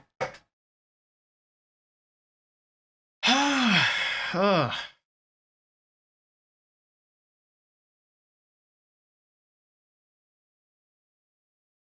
Welcome to our Magic Menagerie marker. Thank you for the follow. I'm guessing you've completed this? Yeah, this is our first playthrough. And, chat told me that if I eavesdropped on a conversation between Kuro and Emma, it would sort of start me down a path where I could fight another mini-boss. Or not mini-boss, but a boss. And so here we are. We're back at Owl. As far as the bosses we've beaten so far, if you're curious, let's see. Are they key items? Yeah, I think they're key items. You can see we've died quite a bit. All the rot essences. Diobu, Lady Butterfly, Genichiro, the Screen Monkeys, Guardian Ape, Headless Ape, Corrupted Monk, True Monk, Great Shinobi. So we're sort of stuck between two bosses. The other location that we could go is to the... what is it? Is it the Divine Palace or the Forbidden Palace? Something like that. And we have the Sculptor's Idol unlocked right before what I think is the boss room to the Divine Dragon. I was told that someone in chat said that that's where a boss called the Divine Dragon is. So it's either like that boss or this boss. And this one is supposed to be harder, but someone also said that, like, if you beat this boss now, and then you go back and talk to Emma, she'll have, like, unique dialogue. But if we go and we fight the Divine Dragon, then, like, the NPCs, like Emma, will go off someplace else and do something else. And so, like, if I come back after beating the Divine Dragon and then beat this guy and then go to Emma, then she may not have any dialogue reflecting us having beaten this boss. And so because I am really big on, like, lore and story, I really want to beat this one first. The furthest we've gotten is into Phase 2, and we probably whittled down his health in Phase 2 by maybe like a third, and then he beat us. But we're getting better. This is our first...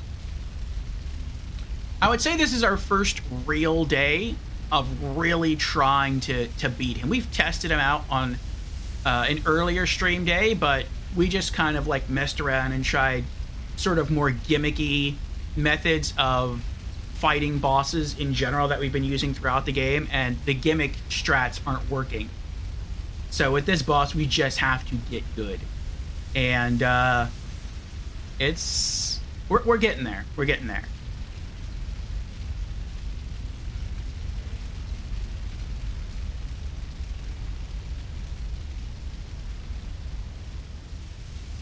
Okay.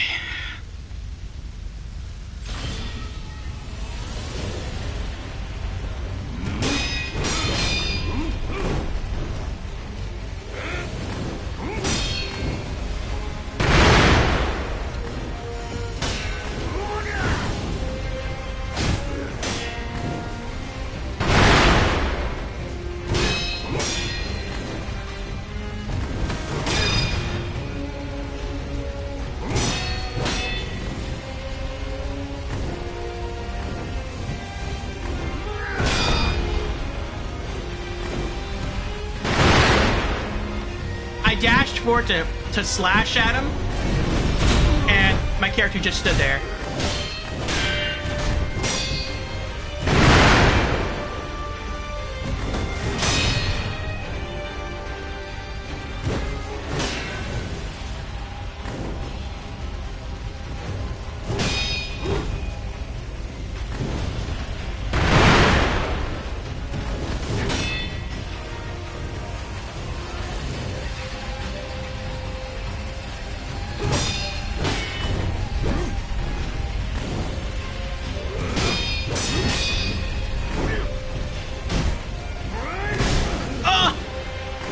Trying to jump away from him, but I couldn't do it. I just kept jumping above him instead.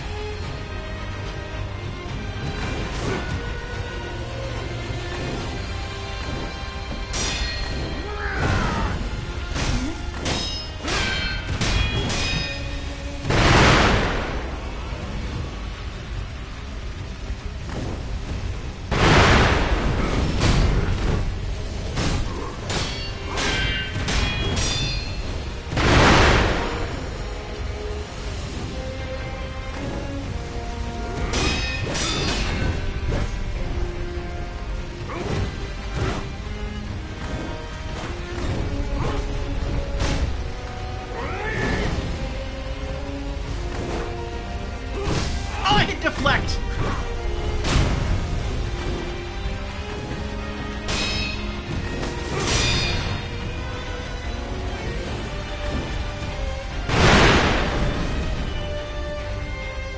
That was a missed damage opportunity.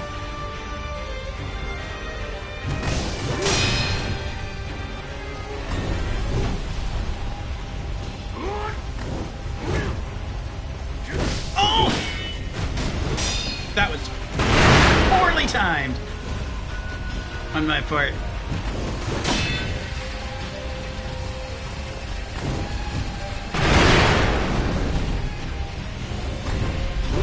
Oh, I forgot to jump.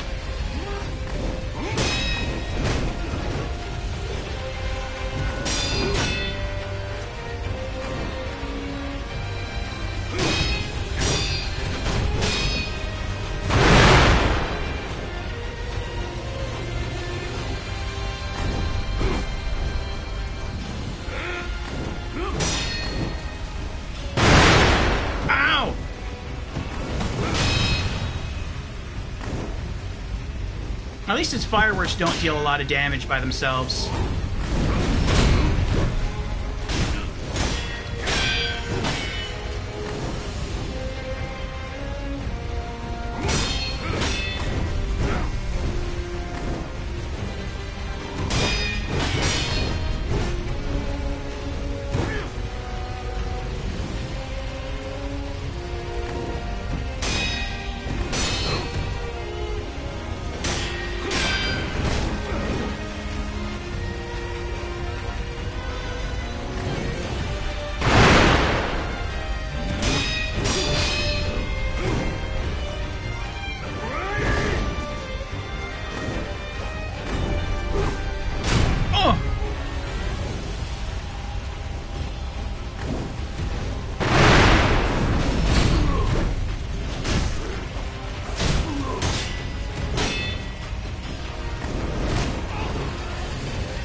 Oh, wow. Wow.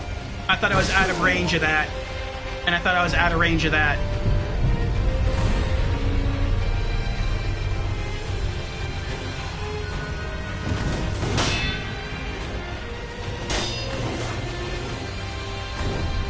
No, I forgot to jump again.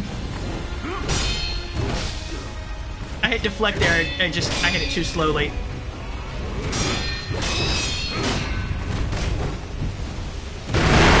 And I'm dead. Ugh.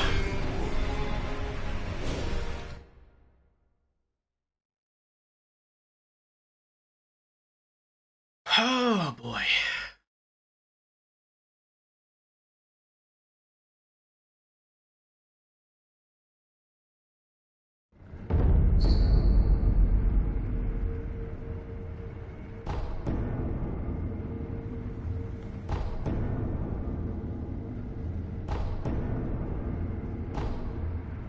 Everyone's dragon rotted now. I wonder if Emma can get dragon rotted.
I forgot to jump again.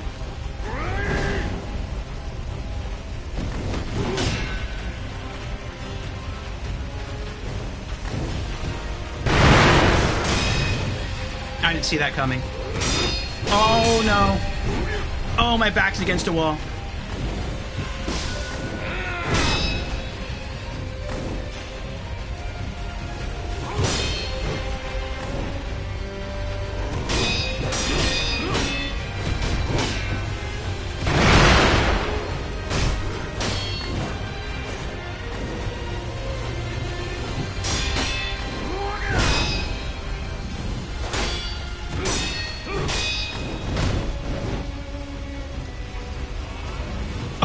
Sad.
I hit deflect!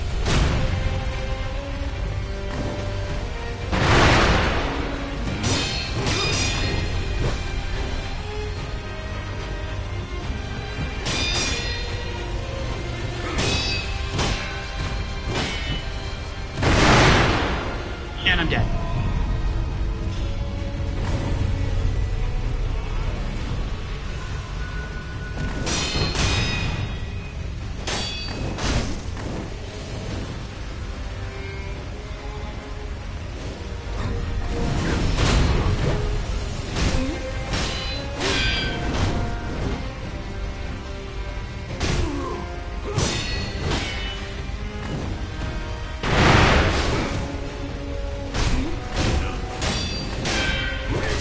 I got greedy.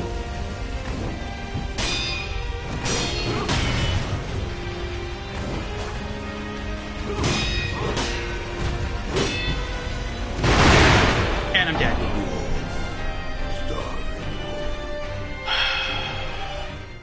I reacted a bit too late to the fireworks. We got pretty close to breaking his poise there.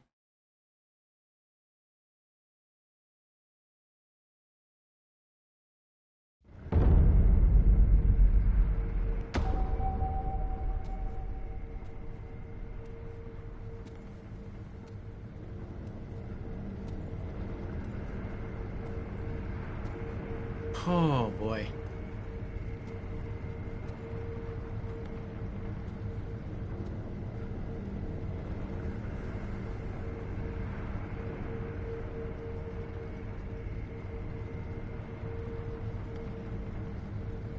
All right, let's keep going.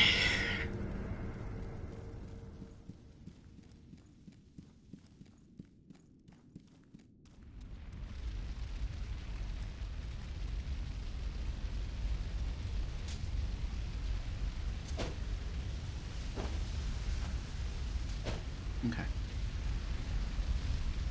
At times I get nervous. We're coming like right off Elden Ring,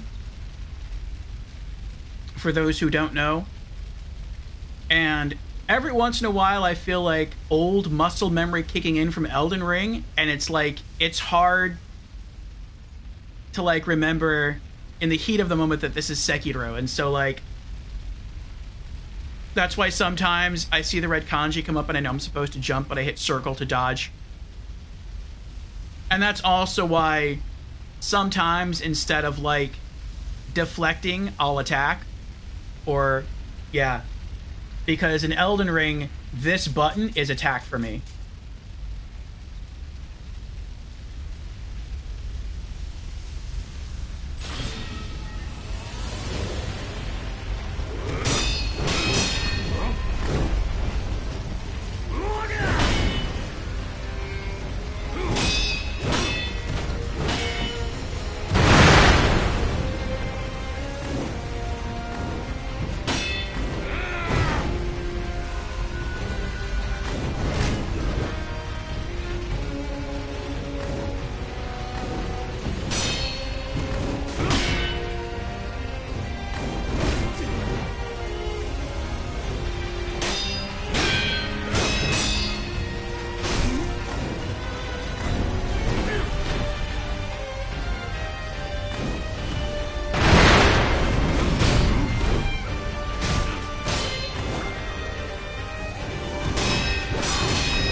Okay, that time I hit deflect every single time.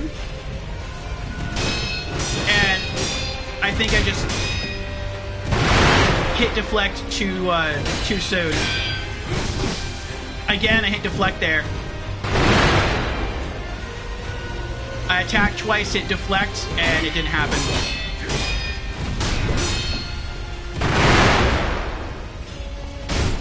Right there, I hit attack and they didn't go through.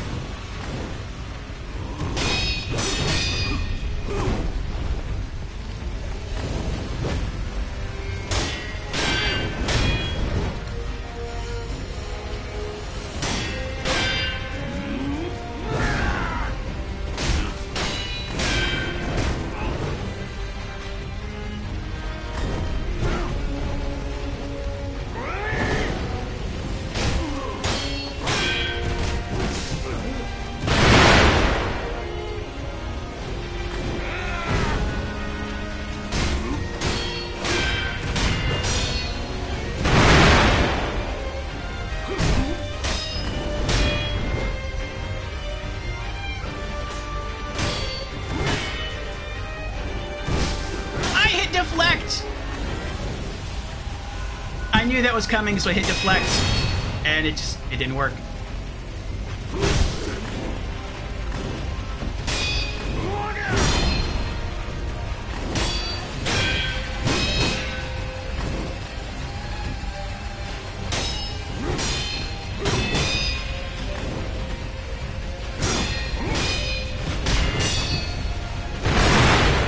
And I'm dead. Oh, I'm dead. I thought I still had to resurrect. Wow. I didn't even... Wow. I really thought I had a revive left. I don't even remember being dropped that first time. Oh.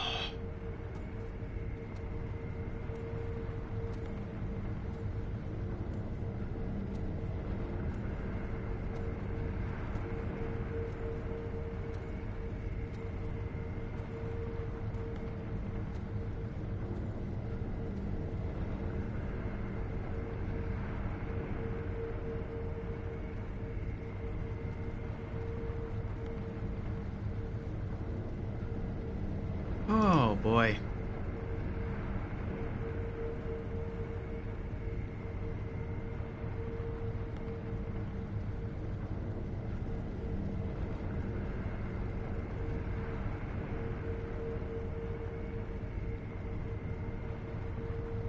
Okay.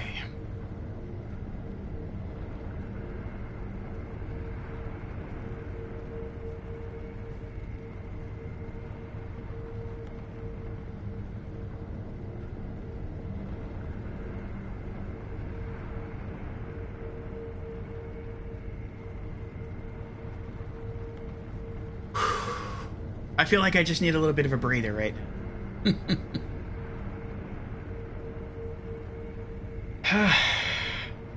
It's a lot of focusing going on.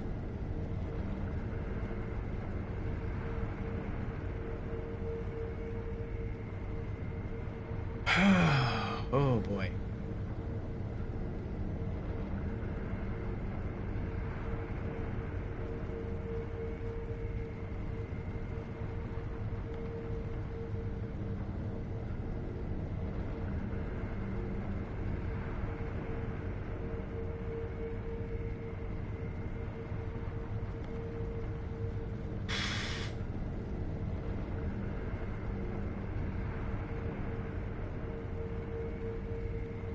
Alright, I think I'm also going to go take another bathroom break and get myself another cup of coffee. We have half an hour till the next ad. I'm not going to run one right now. Just give me like 2 minutes. Should I run one right now? I mean, I'm going to be away for like 3 minutes. It's going to take me 3 minutes to use the bathroom and get another cup of coffee. And the ads only last for 3 minutes. So we would have like an hour and a half of ad-free viewing when I get back. I'll just do that.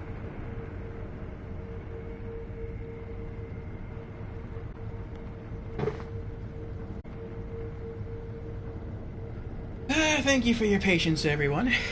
No poopy. Just tinkle time and some coffee time.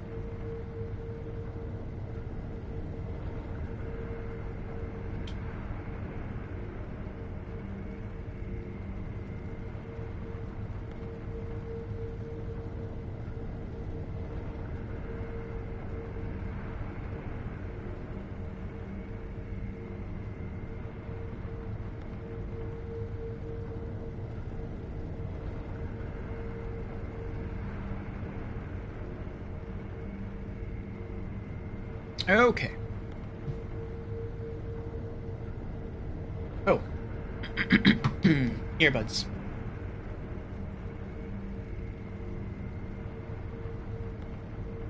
Maybe this boss will take us multiple stream sessions to beat. That could that could be it. Short was in here earlier. And I've seen Short play this game, and I think she's better at this than I am. I haven't seen her fight this boss, but I think she's like better at the game overall than I. And so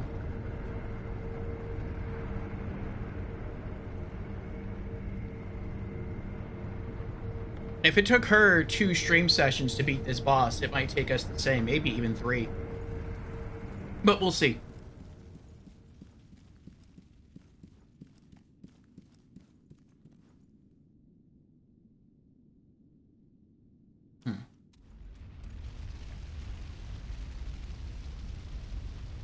Nim says it's considered one of the top 3 hardest in the game by most accounts.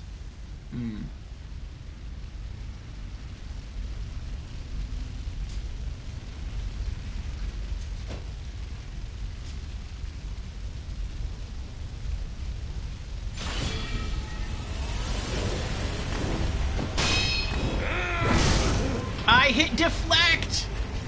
I'm just gonna let him kill me.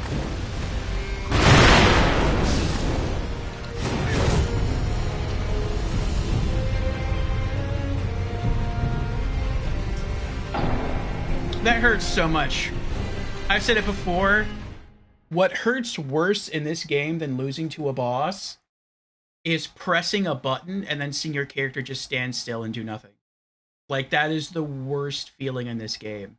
And it happens too frequently.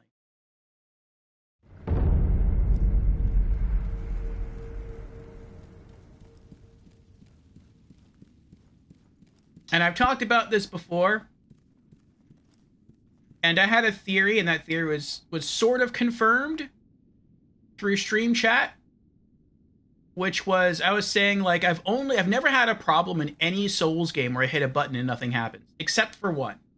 The only game I've had that happen in, the only Souls game I've had that happen in, is Elden Ring. And it happens when you try to heal. I've never had that problem pressing any other button. It's only when you heal. Sometimes you hit the heal button and literally nothing will happen. Sometimes you hit the heal button in succession, like 1 or 2 times. Like you'll just spam the heal button and literally nothing will happen. Which is why some people, I think in Elden Ring, you see them like drink more than once and they don't mean to, because they're literally like they're learning to compensate. And so they're like literally hitting the heal button like 3 or 4 times in quick succession, hoping that at least one of those will trigger a heal. And then I said, you know, it's funny that I've had this issue happen in Elden Ring, and now it's happening in Sekiro, but in Sekiro it happens with a lot of the button presses. It's not just with heal, it's with attack, it's with defend. And then I asked, when did Sekiro come out? Like, in release order of all the other Souls games. And they're like, it came out before Elden Ring. And I'm like, that makes sense. Now I get it. Now I understand.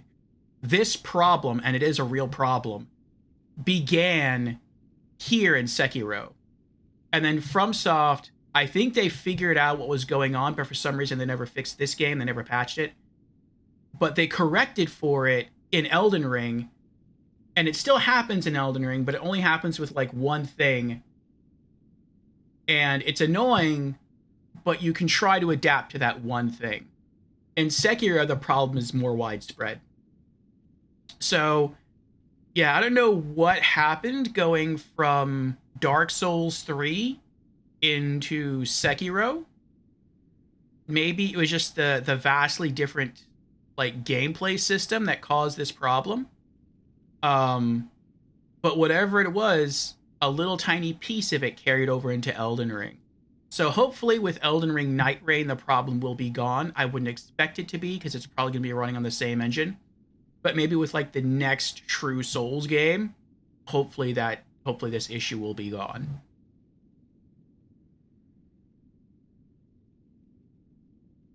Nim says, I don't recall ever thinking my inputs were being dropped in Sekiro.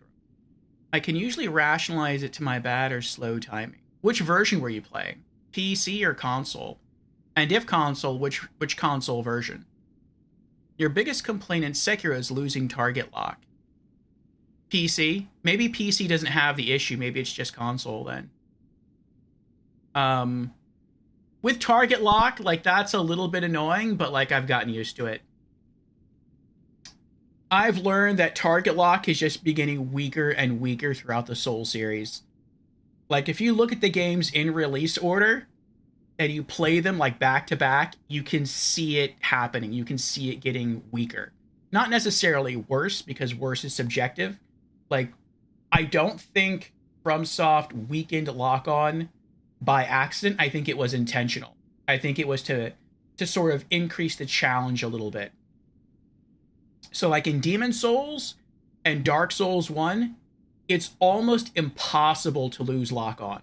It doesn't matter where the enemy jumps. It doesn't matter how fast they are. Unless they jump like directly above you. All of that, like none of that matters. If you lock on to an enemy, you are staying locked on to that enemy. In Dark Souls 2, I feel like they weakened it maybe a hair, but it's barely noticeable. And then from there, you go into Bloodborne, and that's when you start to really notice, like, hey, something's different here. Target lock is breaking. Why is it starting to break so frequently? It seems to break like 20-30% of the time if an enemy moves like around the arena really fast, or they jump really high. Most of the time, over half the time, you can still maintain lock on pretty easily, but you start to really notice it being an issue in Bloodborne. And then Dark Souls 3 comes out, and it becomes a major issue. Like, your lock-on is breaking all over the place. And you notice that right at the very beginning of the game. Like, when the huge crystal lizard rolls by you really quickly, and your lock-on immediately breaks, you're like, I don't understand what's going on. And you have to spin the camera on and lock on again. But eventually, as you work your way through Dark Souls 3, you get used to it. I'm not sure you should get used to it, but you get used to it. And then this game comes out, and so I feel like in this game, lock-on is actually stronger in this game than it was in Dark Souls 3. I feel like maybe FromSoft, they felt they pushed the envelope a bit too far with weak lock-on in Dark Souls 3, and so they pulled it back a little bit. They made it a little bit stronger here in Sekiro. And then you get into Elden Ring, and I feel like the lock-on in Elden Ring is even stronger than it is in Sekiro. So they dialed it back down. They made it a bit tighter again. It still breaks every now and again, but I would say the lock-on in Elden Ring is probably on par or about on par with the lock-on strength in Dark Souls 2. So, like, it's just, I think, different things they're experimenting with in terms of, like, lock-on speed. And it's kind of like one of those things you just have to get used to and adapt. But as far as, like, the button pressing, I think the button pressing is down to, like, it might be down to two things. One of the things I know they did, and I'm not sure how drastically this comes into play in Sekiro, is action queuing. And so, like, if I just spam the attack button here in Sekiro, I'll spam it 3 times. You can see I didn't attack 3 times, I attacked twice. In Dark Souls 1, and in Demon Souls, actually, I'm not even sure if it was a thing in Demon Souls, but I know it was a thing in Dark Souls 1. In Dark Souls 1, if you spam the attack button 3 times, you're going to attack 3 times. And in Dark Souls 1, if you're a newbie, that's going to get you killed a lot. Like, a lot. Because you're going to want to run up and just wail on an enemy. But if you go to attack, and as your first attack lands, the enemy turns around and starts to attack you, you're going to freak out. And you're going to either try to, like, raise your shield if you have a shield, or you're going to try to, like, dodge roll away in Dark Souls 1. But you can't do that because you've already queued too many actions. And so unless the enemy hits you so hard that they break your poise and knock you out of your attack, you're just going to keep attacking. And you're going to keep taking damage. You're going to keep trading with them. You have to wait till your action queue is empty, and then you can start, like, issuing new commands to your character. And going from Dark Souls 1 into Dark Souls 2, I can feel they slowed it down. They slowed it down to the point where if you thought you made a mistake, then I think it's like Sekiro, like the first 2 actions would still go through, but you could still recover. They spaced out the actions so you couldn't queue as many actions back to back as you could in Dark Souls 1. And for newcomers to Souls, that was beneficial. Because now if you screwed up, yeah, you were still going to take some damage because you still had that 1 extra action in queue, but you could recover faster. But that hurt Dark Souls 1 veterans, because if you play through Dark Souls 1 and you get used to the speed and the stacks of action queuing, then you learn to adapt, and you actually learn to make the action queuing work for you. Because you will get the timing down, and you'll memorize certain attack patterns of bosses, and you'd be like, okay, I know I can run in, and I can get in the first 2 attacks, and then I have to block. Or maybe I can get in 3 attacks, and then I have to block. And so you'll run in, you'll queue up 3 actions, and then you'll block. Or you'll queue up 2 actions, and the 3rd action will be a block. And everything will just happen back to back to back, because you know what you can get away with, and you can abuse that. In Dark Souls 2, since they slowed it down, you try to action queue input like that, and it doesn't work that way anymore. And so you have to sort of readjust. And I feel like in Dark Souls 3, I don't even remember if there is action queuing in Dark Souls 3. It almost felt like there had to have been some, but it felt like it was almost none. It felt more like almost like an action game where there wasn't really like too many action queuing unless you press the button like really fast. But I'm pretty sure it was there. But Dark Souls 3 didn't feel like you could stack actions quite as quickly, and that's probably because the bosses were just a lot faster than you were. In Bloodborne, it felt like you could maybe queue 2 actions, but again, it felt like it was a bit slower, not as slow as Dark Souls 3 in terms of like action queuing, but it still felt kind of slow. And then in Elden Ring, it feels very different. Action queuing is a thing, but it feels very different. And I think that's why some people like go to attack or go to defend and then go to heal, and the heal does nothing. Like it doesn't happen, because it's like instead of you having to wait for the action queue to empty and then building a new action queue, it's like until your current action queue is empty, no matter what other button you press, nothing will happen. You have to wait until your first action queue is completely finished. Then the game will begin to recognize new inputs. And so I think the same thing might be happening to some degree at Sekiro. Like you just keep raising your sword to like deflect, and then you're like, oh no, I need to heal. And so you hit heal, but it's too late. You've already queued deflections in. And so you have to wait for the deflects to finish. But after the deflects finish, the heal doesn't happen. It's after the deflects finish, now your action queue is empty. Now you may heal. And it's like that gets you in trouble, as does like the attacking and everything else. So I think it might have to do with action queuing. If it's all, or well, I can't say all. If it's partially related to that, I understand. If it's entirely related to that, I don't feel like it always is, but I would also, I mean, maybe I'm just misperceiving things, and maybe it is all just down to action queue timing being different. That could be it. But I wouldn't be surprised if there was a legitimate problem, at least in the console version of the game, dropping actions.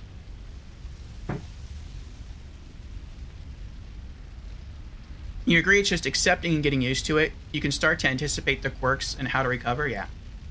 And so to a degree, it's like that in Sekiro. Like, you have to try to learn and adapt to what's going on. Alright. Let's give it another go.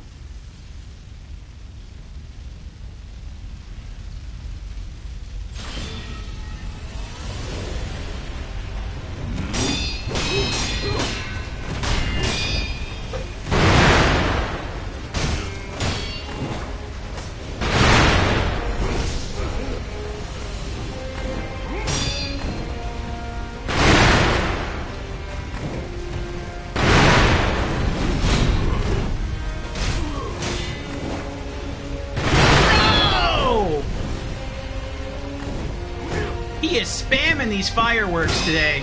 Well, not today, like right now. I need to heal.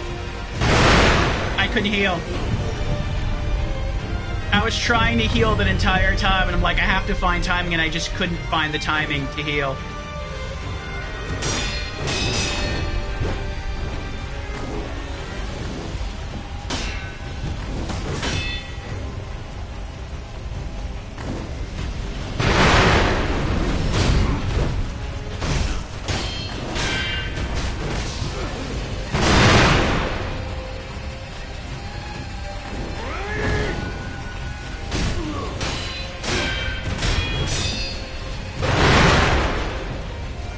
Again, I went to attack right there, and nothing happened. I ran up for the purpose of attacking him. My character just ran up and just looked at him, and nothing happened at all. And it's so aggravating. Oh, I wasn't expecting that, though. That's the first time I've ever seen that happen. He brought the sword up and then twirled with it.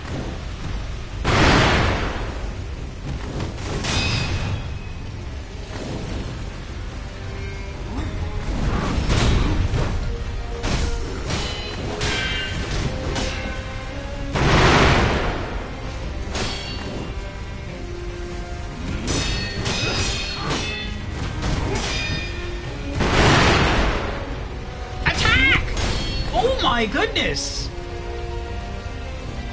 I think it's the action timing. Like, I hit the circle button to sprint in, and then I move forward on the analog stick, and my character just stays there and looks at him. And it's like, dude, attack! What are you waiting for? You sprinted up into his face. You're there. Do the action. Like, what are you waiting for?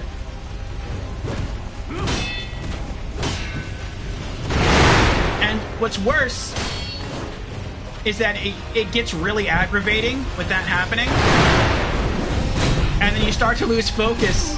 And then that makes the whole boss fight harder.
I hit deflect.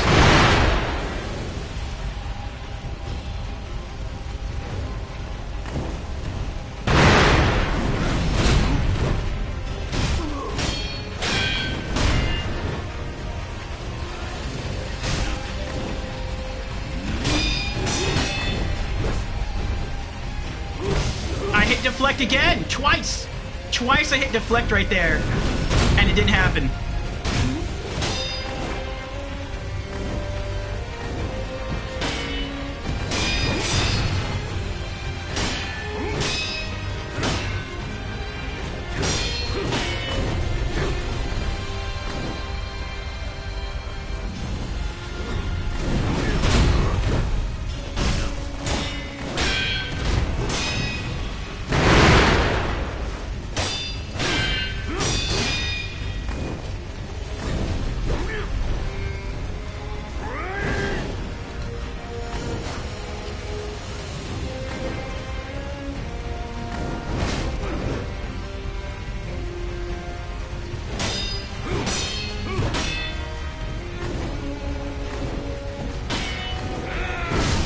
I hit deflect again, nothing happened.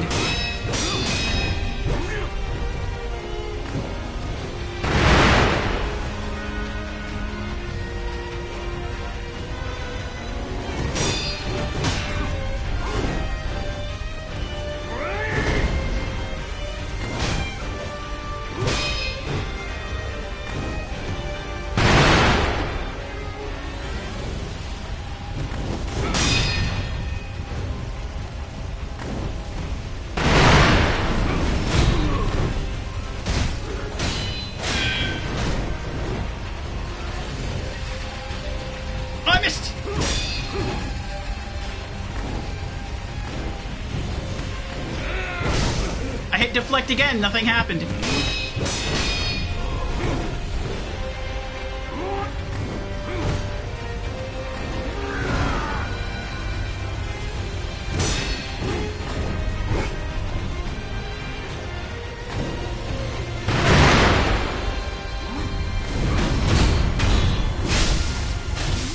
What a fine specimen! Allow me to honor your efforts and show you this old owl's true power!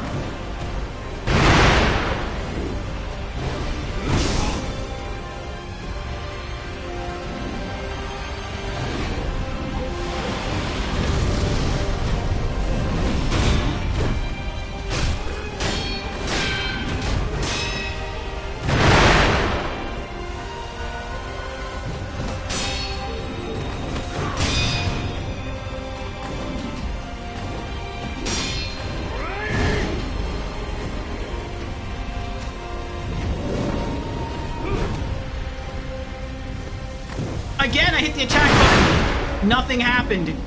I sprinted up to attack and I just stood there. It's so aggravating.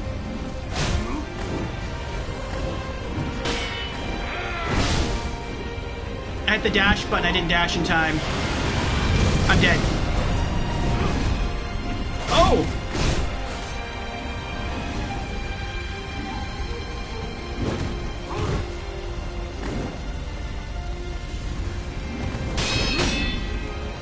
I need to heal.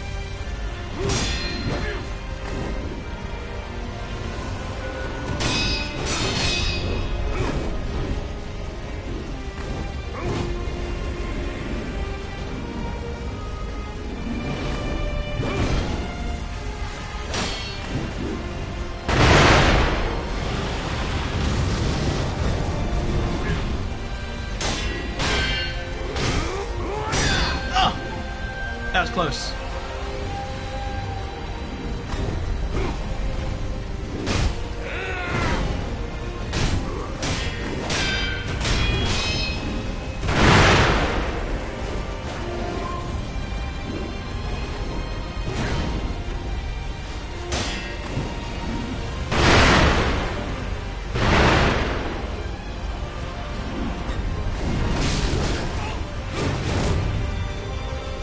I didn't think he was going to be able to, like, sprint, like, from behind the pole.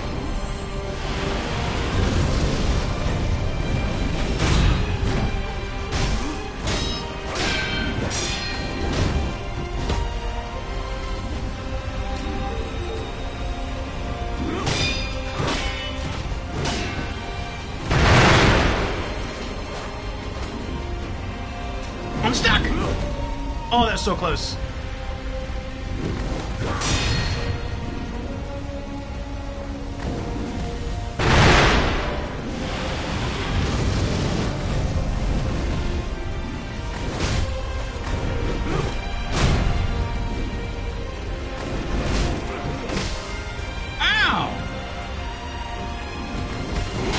You are such a meanie!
Even use it. I went into the menu to use it and it didn't work.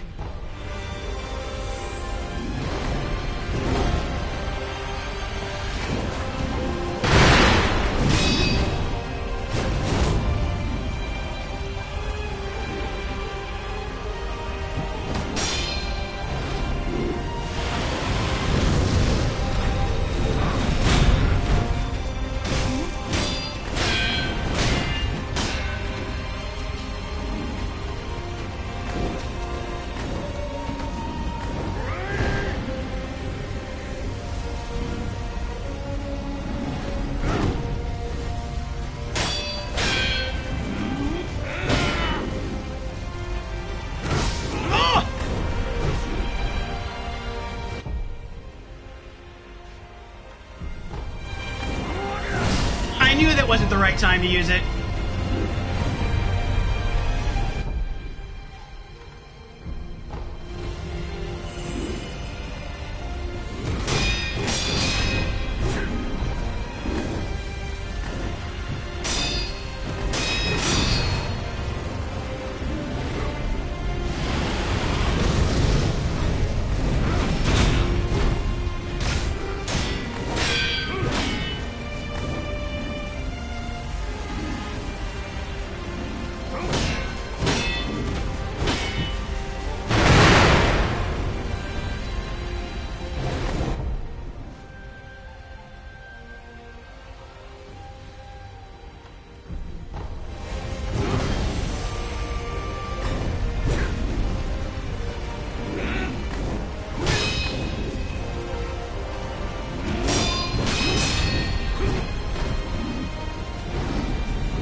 Defeated by my own son.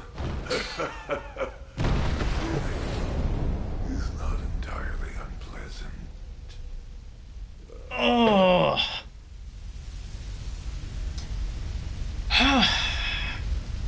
I feel like we did have to be a little cheap there. I'm okay with that. We did have to use the Divine Grass. We did have to use our final bit of frozen rice, our sparkling snow. If I would have died right there, because we still had a revive left, like, I would have tried to find room to pull away and then use the Jizo statue to get a revive. Oh, thank you for the GGs, Nim. Thank you for the GG, Brandon. Welcome in, Brandon. How you doing? All on 0 gourds. Nice. When did I run out of gourds? GG's finally. Mage height, mage GG's. Yes. Thank you, Marcusor, for the GG's. Brandon says, quick question. Orfeo, can you get back into your old PSN account from years ago? Excuse me.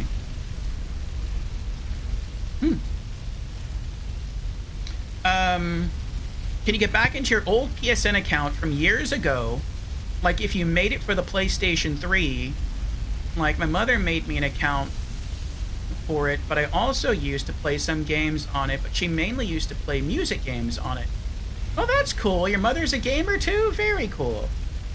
Also, I just need to buy the cables for the PS3 that I have. I mean, is your...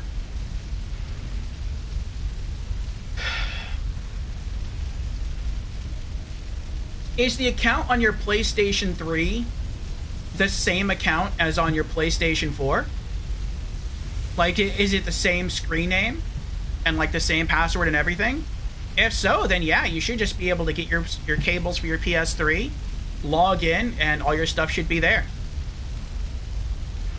I know at one point I did have a different PlayStation 3 account, and I think I bought like 3 things on it, and that was it. And I wanted a different screen name, and so I just made a new one, and I just marked it up as a loss. And then I actually forgot my old password. And I'm like, you know what? It was only 3 things anyway. I'll let it go. And so it wasn't too bad. And they were like cheap things. They were like $5 and $7 games. So I was out by like less than $20. So I was okay losing it. But yeah, that one I can't recover. But I don't know if I just can't recover because I don't remember the password, or if I can't recover it because somehow it became unrecoverable. I don't know. Brendan says, no, the account email would be under my mom's email for the PS3. Oh. And isn't the same for the PS4 one that I have had. Okay, okay. You can try it. I don't know if it'll work or not. I know that my friend Wipeout, who is here sometimes, he had the same issue, I think. Like, he used to game very heavily on the PlayStation 3, and then I think when the PlayStation 4 came out, I'm not even sure if he ever got a PS4. I think that's when he started to move more into PC gaming. And then he never got a PS5, and then someone he knows got a PS5, and he wanted to see if he could log into his PlayStation, or to his account via the PlayStation 5, to see if maybe he could play anything through backwards compatibility or whatnot. And so he still remembered all of his stuff, like his screen name, his email, his password. He put it in, and he says that nothing's there, like the account's been wiped. So I don't know. I don't know how stuff like that was handled back in the PlayStation 3 era. I've tried to log into my account on PlayStation 3 and everything is still there. But that's because I also use the same account for PlayStation 4. So, like, I really do hope that all your stuff is there, but I can't say I know. But you can let us know if you get the cables. I hope so. And yes, we did it. Memory. Foster father. The battle memory of an extraordinary foe, lingering in the mind of the wolf. Commune with a sculptor's idol and confront memories of battle to permanently increase attack power. The foster father, confronted in old memories, was a man in his prime. Aromatic flower.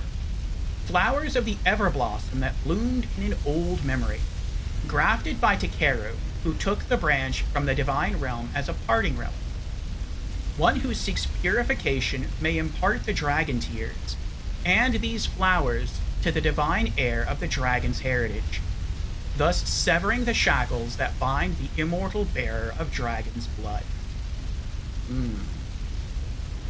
I need to read that again. I don't think that even sunk in.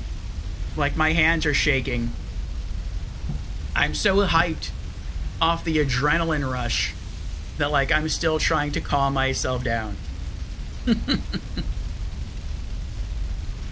Oh boy.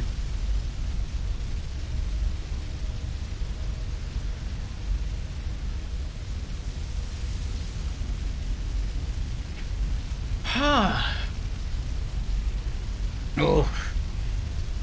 Okay, let's read it again. Aromatic flower. Flowers of the Everblossom that bloomed in an old memory.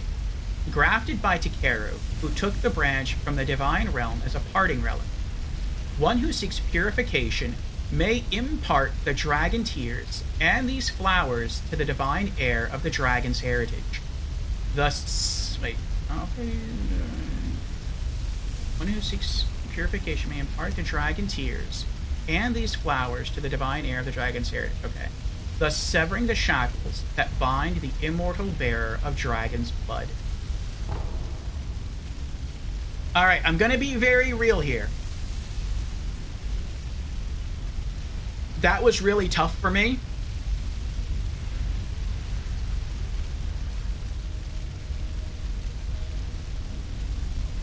And I really question whether or not I'm going to be able to pull that off again in New Game Plus and beyond.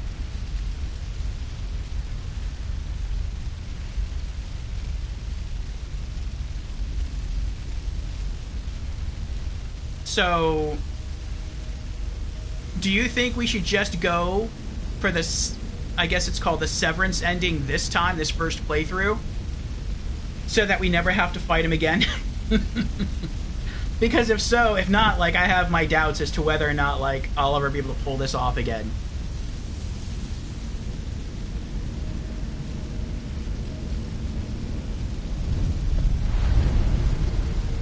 Like, we can still try to fight him in other playthroughs, but like, I don't know if, like, we'll be able to beat him. Alright, enhance attack power. Confront memory owl father. Enhance attack power by confronting memory foster father. Remnant foster father. The battle memory of an extraordinary foe. Although distant, recollection of such a memory provided sustenance for the wolf.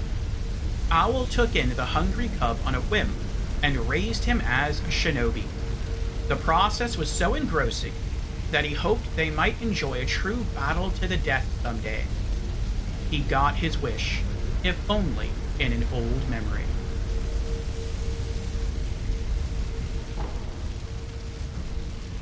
Attack power has been enhanced.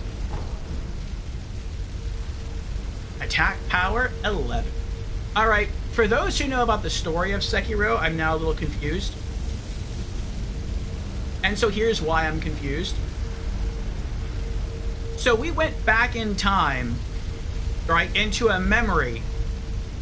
We beat Owl. He's dead. But in the present time, like, he had to have survived this encounter, because in the present time you had to fight him again. So how did we kill him in the past, but he's also still sort of alive in the present? I mean, now he's dead in the present because we killed him already in the present. But how is he... I don't get how that works. Unless we didn't really kill him, we just beat him, and we just don't remember it. I mean, that could be. Nim says, technically, you only need to beat all bosses once to get platinum. So, like, I only fought Owl Father once in 5 playthroughs to get 100%. But yes, take the purification ending now if you don't want to fight him again. Yeah, the time warp thing makes no sense to you either? Okay. Yeah, so I'm gonna look that up, like, right now. Because I really don't want to risk having to do this again. Like, we are gonna try it again. Like, in the future. We'll definitely try to fight, you know, this boss again in this state. But, like, if we're not able to beat him, I want us to just be like, oh, well, we weren't able to beat him this time, but we did it before. We got the trophy for that specific ending. We're good. We can just move on to something else. And I'll be content with that.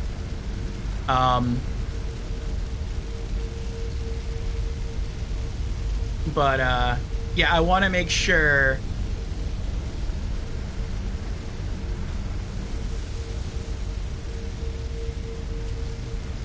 that we can pull that off. Okay, I'm at the endings now on Sekiro Wiki I just pulled up. So there's ending 1, Shura. This boss isn't required for that.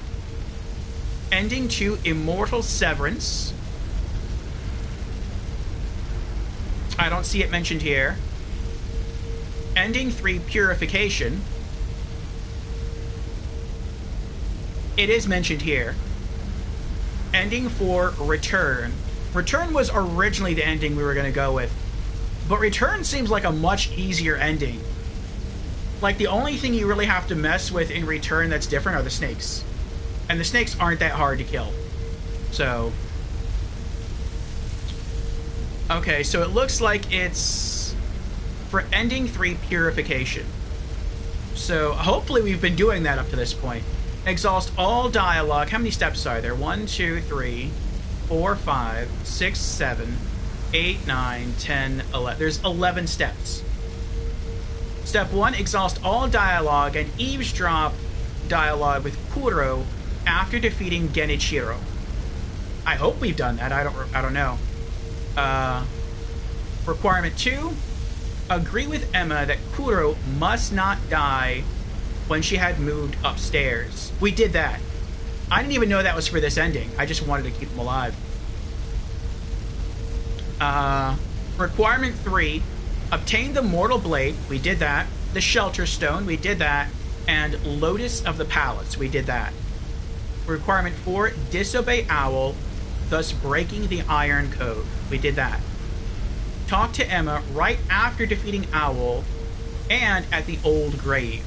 We didn't do that right after defeating Owl, at least I don't think we did.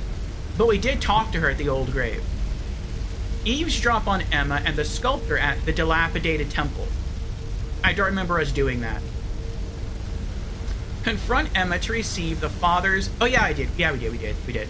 Confront Emma to receive the father's bell charm. We did that, obviously. Revisit the Hirata estate memory and defeat Owl Father. We did that. There's only 3 steps left.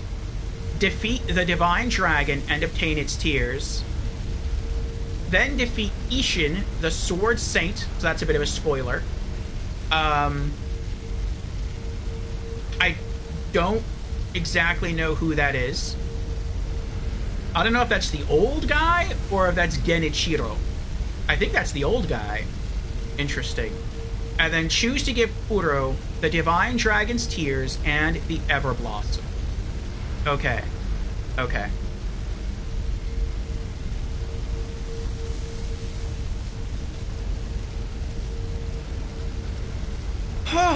Okay. The blossom is the main thing you need. The rest is to come. Okay. Oh my goodness. I feel pretty good about that fight, even though we kind of had to like be cheap. Like I said before, like we had to use multiple healing items beyond just our healing gourds and the pellets. Because you said, Nim, that's like he's in the top 3 hardest bosses in the game. And I don't know how many bosses there are in total in the game, but to know that he's like one of the top 3, that pretty much means I only really have to worry about 2 other bosses in this game, and everything else should be more easily doable. And that makes me feel better. Now, for all I know, the next 2 bosses that I fight are like the 2 harder bosses, but I mean, at least I feel like a bit calmer now. Alright, what are we doing? Oh, real quick, I wanted to use Dragon Rot Restoration since everyone's sick. Restore those afflicted with Dragon Rot. Yes. Dragon Rot healed. All afflicted with Dragon Rot have been restored to health. Alright, and how many... Oh, that's right. I kind of wish you could go into your inventory from here. It's like in Dark Souls, whenever you sit down at a bonfire, you can open up your storage box and you can look at your personal inventory on one side and your storage inventory on the other side. I wish they had that here. Like, I have to actually stand up in order to, like, view my inventory. Alright, let's travel back to the dilapidated temple.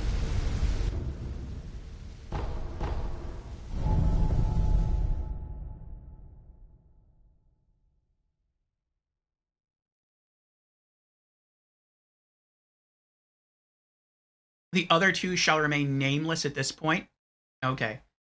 I have been spoiled a little bit in that I was told by Short earlier this stream that the Divine Dragon is easier than this boss. So, I don't know how much easier, but I know that's going to be a little bit easier. I don't know who the other 2 are. Like the 2 harder ones. Alright, now we get this unique dialogue. Emma, how you doing? I have it. An Everblossom flower. Yes. There's no mistaking it. Please show me your face. Something has happened, I see. This will allow my lord to achieve purification. I am merely doing what must be done. I understand. I bid you good fortune in the battles to come.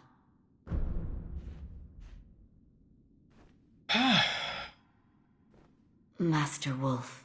Yes? I pray for your victory in battle. Thank you. I guess that's it. Goodbye, Master Wolf. Alright, are you going to have new dialogue? You have a slightly different air about you now. It's as though you've overcome something. I'd say. Parched. Could use a cup of tea. Hey, don't be afraid to go all out. we had to go all out, just about, to beat Owl. The only thing we didn't have to use was a Jizo statue. Alright, let's check our inventory and see what we got here. Alright, we still have like 181 pellets, so that's decent. We have 6 Divine Grass, 8 more Dragon's Blood Droplets, 6 Jizo statues,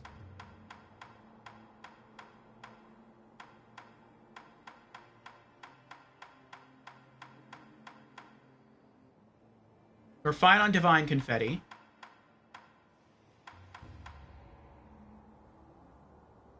Yeah, we're going to start using our leftover money now to start stacking up on Snap Seeds. But I also want to start buying more Spirit Emblems. I mean, those come pretty easily, but still, I always like to have max capacity on those. And I don't like to use these. The only time I want to use these purses is if I have all the ingredients necessary to purchase a prosthetic upgrade, but I just don't have the money, then yeah, I'll pop them. But otherwise, I only ever want to use these for the money or the money bags for prosthetic upgrades. Okay.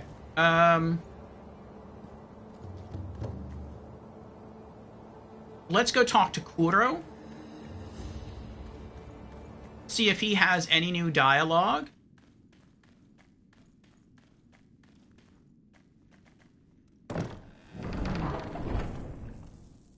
And then we'll go to Ishin, talk to him. And then we'll go to not the Divine Heir. We'll go to, what is her name? The Divine Child? And talk to her. Maybe since we beat a boss, she'll give us more rice. I mean, that'd be nice. It appears the Interior Ministry's army is beginning to stir, but there's no need to worry, Wolf. Lord Ishin comes to check on me now and then. His visits give heart. It appears the Interior Ministry, but there's no Lord Ishin. His visits. Okay, no new dialogue here. Let's go talk to Ishin. That was a lot of experience he gave us. We had like 0, because he kept killing us over and over again. I mean, maybe we had like 4 experience points or 4 skill points. But he gave us like 10,000. That's like a third of what, about a third of what we needed to level up. That's pretty awesome.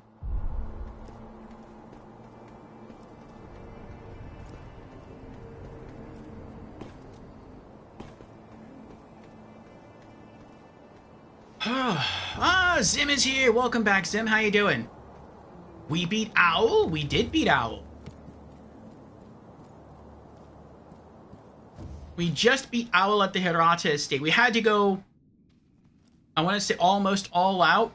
We had to use up all 10 healing gourds. We used 3 pellets, 3 healing pellets. We used up our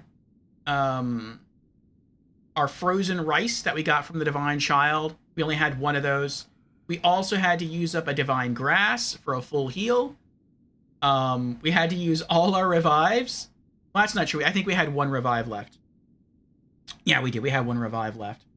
And we finally beat him. And it was a rough encounter. And in fact, it was so rough that we have decided that this playthrough, we're just going to do the ending that requires us to beat him. And we will try fighting him in like New Game Plus and beyond. But at least if we can't beat him in New Game Plus and beyond, we'll still have the trophy that you get by going through at the ending that you can only access by beating him. So, yeah, we totally changed our sort of course that we're heading in this playthrough. I guess next playthrough, we'll go for the snake ending. Probably the very last ending we're going to try to go for in this game is probably going to be the Shora ending, since it's the, it looks to be the shortest ending that requires the fewest steps. So I'm guessing that'll be easier. Though that might lock us out of other parts of the game. I don't know. Well, no, probably not, because we could always start a 5th playthrough for funsies. After having unlocked everything, we'll probably do that. Good work. Thank you, Zim. Thank you. We bumped up our attack power again, and now we're just kind of running around talking to some NPCs to see if they give us any new dialogue. Emma gave us new dialogue. The Sculptor gave us new dialogue. The Divine Heir didn't have any new dialogue. We're about to check Ishin, and then we're going to head back to the Divine Child in the Sanctuary area and see if she has new dialogue, and also see if she'll give us any more rice. Don't forget, Sekiro. Hesitate, and you lose. That is the way of war.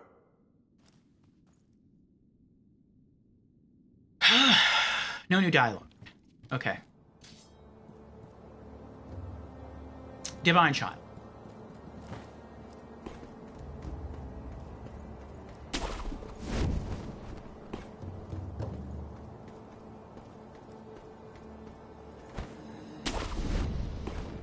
But how you doing tonight, Zim?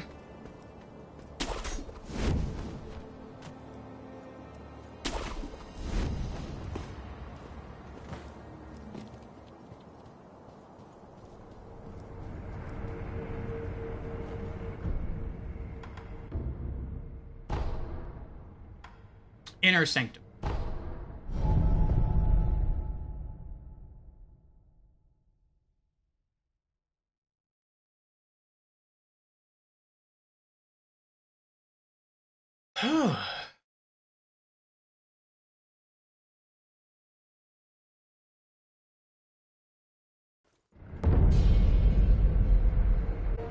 Oh boy. Doing good? Feeling lazy today? Well, if you can afford to be lazy for a day, do it. Enjoy. Shinobi of the Divine Heir, what would you ask of me? You have new dialogue? If you wish to return the dragon's heritage to its rightful place, give him the frozen tears together with the dragon tears. He only needs but to drink them. Shinobi of the Divine Heir, please search for the dragon tears. What about rice? Shinobi of the Divine Heir, the fine snow has fallen with such a glisten to it. Now, hold out your hand. All right. Bless us with a silvery harvest. We got more fine snow. It's cold. Rice is precious. Please return should you want for more. Shinobi of the Divine Heir, I look forward to the time we next meet. I wonder if every time you beat a boss, you can come back and she'll give you more, even if you haven't used the previous batch. I feel like that's what's going on. I should have been doing that sooner. Okay.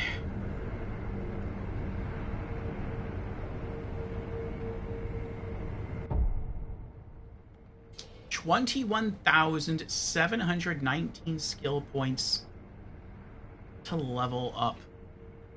Well, I say level, but it's to get our next ability point. How many runs would that be? 21,719 divided by... I don't remember if it's 1240 or 1260 I get. I think it's 1240. That would be 18 runs. I don't want to do that on stream. What I would like to do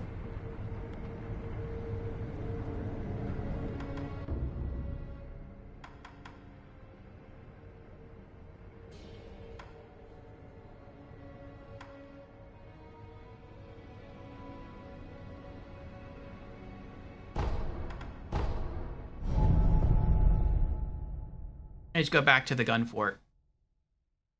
Run through, kill some enemies. As I'm killing enemies, I'm going to gain more skill points. I'm also going to gain more money. And hopefully, I'll also gain more mercury. We just need 2 more pouches of mercury, and we can, I think, get the final upgrade for our Raven Feather. I think it's Raven Feather. Raven Feather prosthetic armament. The one that lets you teleport. Oh boy, oh boy. That was so scary.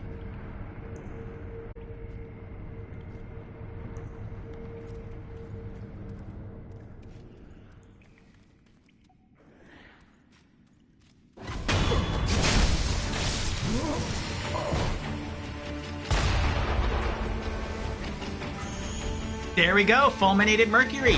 Nice. We need 1 more.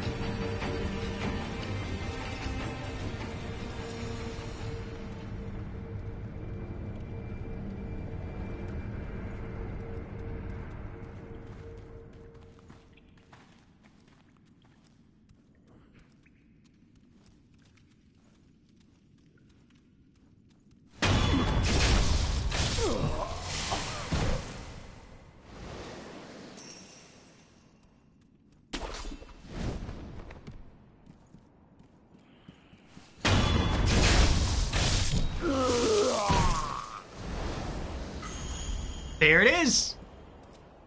Now we just need money for the upgrade.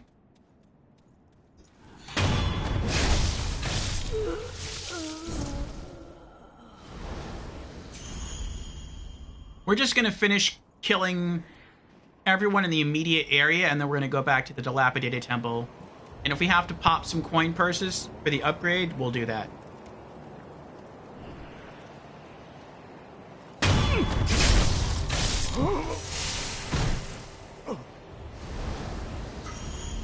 Nice. I was just thinking that, but like maybe we'll get lucky and we'll get some more fulminated mercury while we're still here. Because I'm pretty sure I need more of this for other upgrades as well.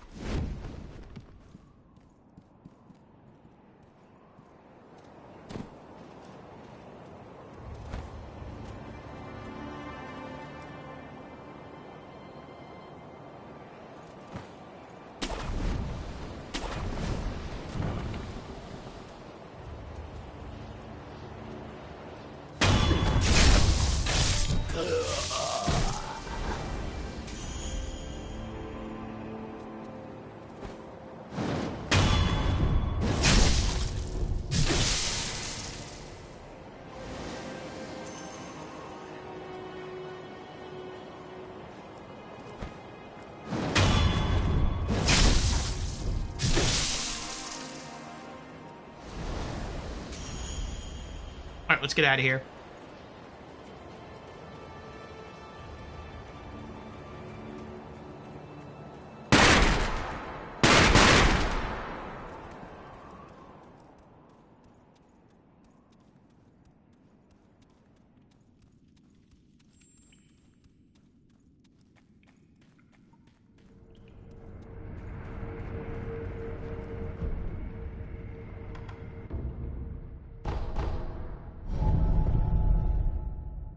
Oh boy. Good amount of progress today. We did our warm-up runs. We hit 99 confetti boxes, which was just something I wanted to do. We beat an actual boss. Owl Father. Boosted up our attack, and we get to purchase an upgrade now for our Shinobi prosthetic.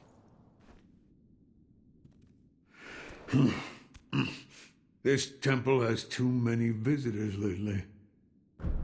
Oh.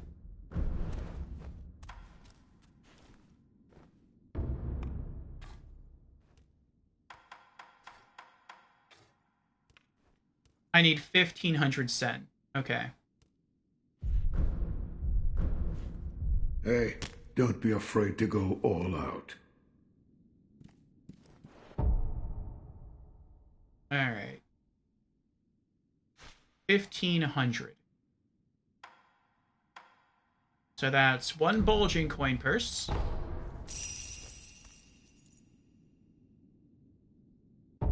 And then that's 2 light coin purses.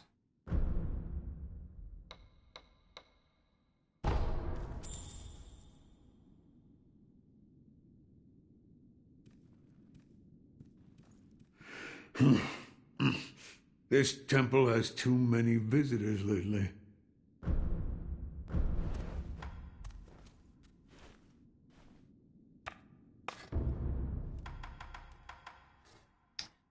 There we go. Great Feather something. I think it says maybe Great Feather Mistraven. Mistraven fused with crimson feathers. Costs spirit emblems to use. Disappear and displace, like the mist. Can be performed from both the assumed stance and after taking damage. Dyed red to resemble the Great Mist Raven. The feathers vanish in a scorching wake. The Great Raven is a god of the land, and the touch of gods is to be feared. Red mist stands. The feathers left behind alight and burn enemies along your path. That's kind of cool. So not only do you dodge out of harm's way, and you can sort of readjust your positioning with a teleport, but you also leave behind fire that burns the enemy. That's pretty cool. Okay. 3 fulminated mercuries, 3 lumps of grave wax, 4 yellow gunpowders, and 4 lumps of fat wax. Do it. Okay, look at all those upgrades.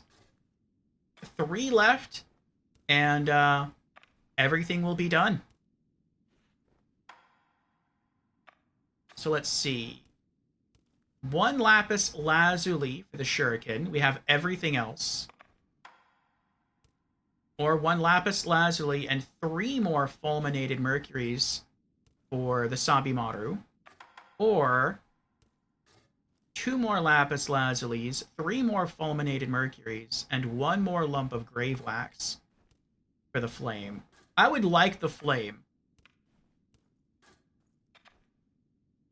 I didn't realize how strong the flame was until he fought a mini-boss, and I used this. And, like, I just stood there. Not exactly face-tanked, because I wasn't getting hit. But I literally stood in front of the mini-boss, and I just held down the trigger and just kept spewing this fire over and over again. And the mini-boss couldn't do anything. Every time they tried to draw back their weapon to hit me, they got staggered out of their attack. And I was able to just stand there and literally deplete half their health bar. Like, that's pretty awesome. So, I can see... I'm guessing this works well against, like, spirits. And so, if I'm going to fight, like, a, what are they called? Like a headless or a Shichiman warrior, I could see starting the fight with the Malcontent Finger, which you can basically use to stagger them 3 times, wail on them, and then when this stops working, just stand there and just blow this at them until they're dead. Like, that would be... Well, can you do... I mean, you can kind of do that. I wish it told you how many emblems it used. But, I mean, whatever is left after using this 3 times, I think this one... How much is it? You know, it's probably the same cost as that. Let's check. Let's see how many times we use. Hey, don't be afraid to go all out. I think the finger is 4 spirit emblems. Yeah, it's 4. And you can use it 3 times, so that's 12. So 20 minus 12, you still have 8 left. How much is the fire? It's 3. So that means you can use the fire. You can basically, I'm guessing like it's 3 per second. So you can basically hold it down for like 4 seconds. That's pretty good. That's pretty good. Yeah.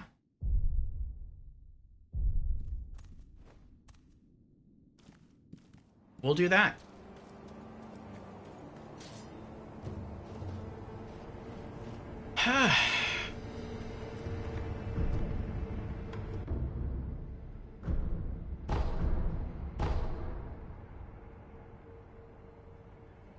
We just have to find some more lapis lazuli.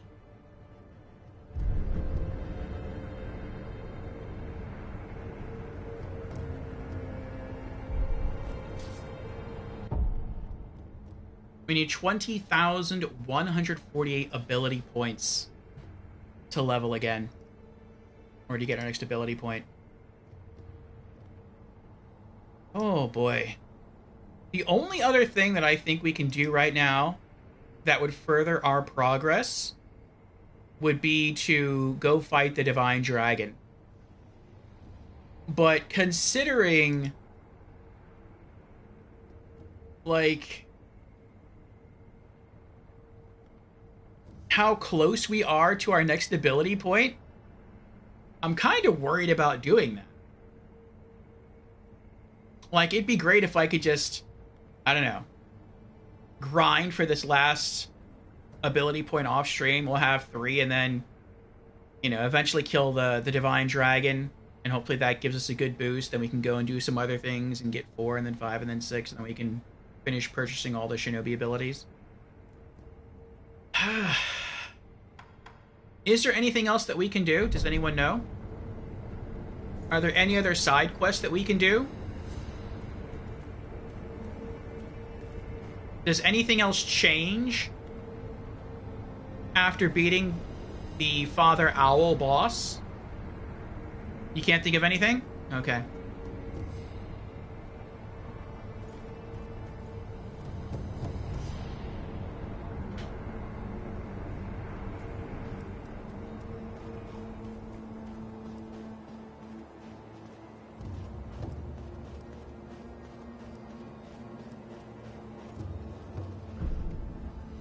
And do you know what the function of this box is?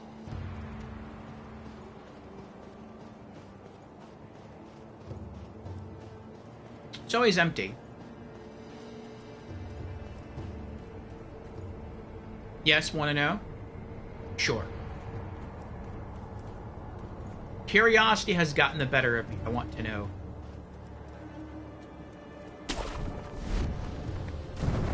I feel like it was designed to be your item box.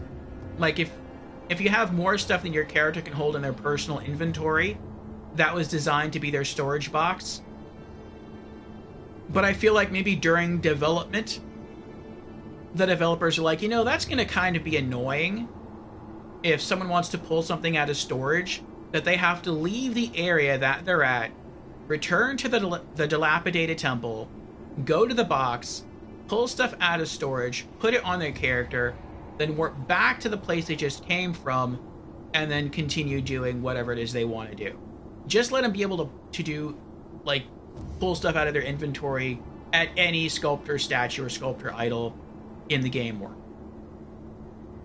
I feel like, and then they just left in the box and thought maybe we'll do something with the box later, but they never did. Like, that's what it feels like. And that would kind of make sense because that's how the inventory system for Demon Souls worked. In Demon Souls, you could not do inventory management from,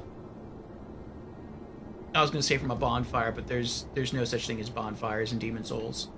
They were called archstones. You couldn't do, like, inventory management from an archstone. You had to go back to the hub area and manage it that way. And it was like that with Dark Souls 1 as well. Like, in Dark Souls 1, unless you bought, I think it was called, like, the bottomless box, then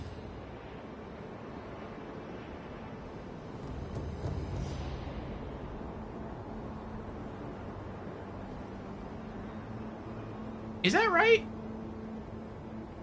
I feel like that's right. But if you didn't have the bottomless box, then where did you have to go to manage your inventory from? Firelink? I don't remember now.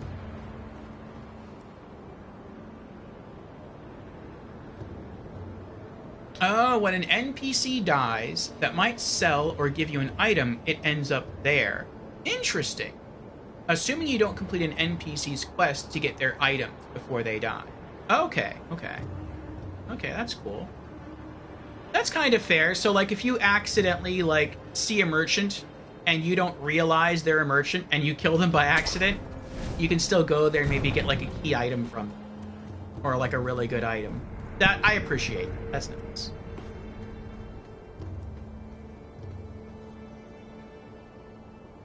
And that makes sense because that's a feature that carried over to a degree into Elden Ring. So in Elden Ring, if you kill a merchant, you get a bell bearing, and then you can go to the Table of Lost Grace, to the Twin Maiden Husks, turn in the bell bearing, and you can still access that merchant's inventory. So that's cool. That's originally a Sekiro concept, kind of.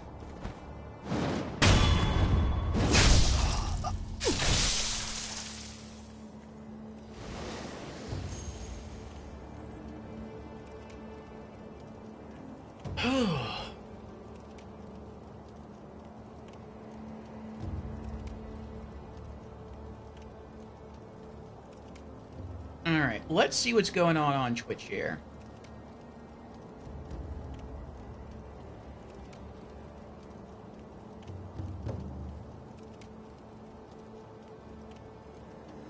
Alright. I think what we're going to do is we are going to... How long have we been streaming now? 6 hours. I really like us hitting an average of 8 hours on our Sekiro streams, but what I plan to do for the foreseeable future in this game, meaning like just the rest of today, is just to run through the environments, get in some more practice runs, and once I feel like I've sort of finished with that, just to still get out the after boss jitters that I still have, I'm gonna return to the Hidden Woods, go kill those 2 feathered shinobi apparitions over and over again, just to get enough skill points so that we can lock in our 3rd ability point. And then that's it. And so I'm basically just going to be grinding for the rest of the time here. And so I understand that's probably not that exciting to see in stream. I do at the beginning of these streams just because I think it's interesting maybe for you to see the progress that I'm making in getting better at this game over time. And it warms me up. It sort of builds a little bit of confidence at the beginning. And I can carry that with me through the rest of that day's playthrough. But since that's how we're going to be ending the stream, I'm just going to throw a raid over to somebody else.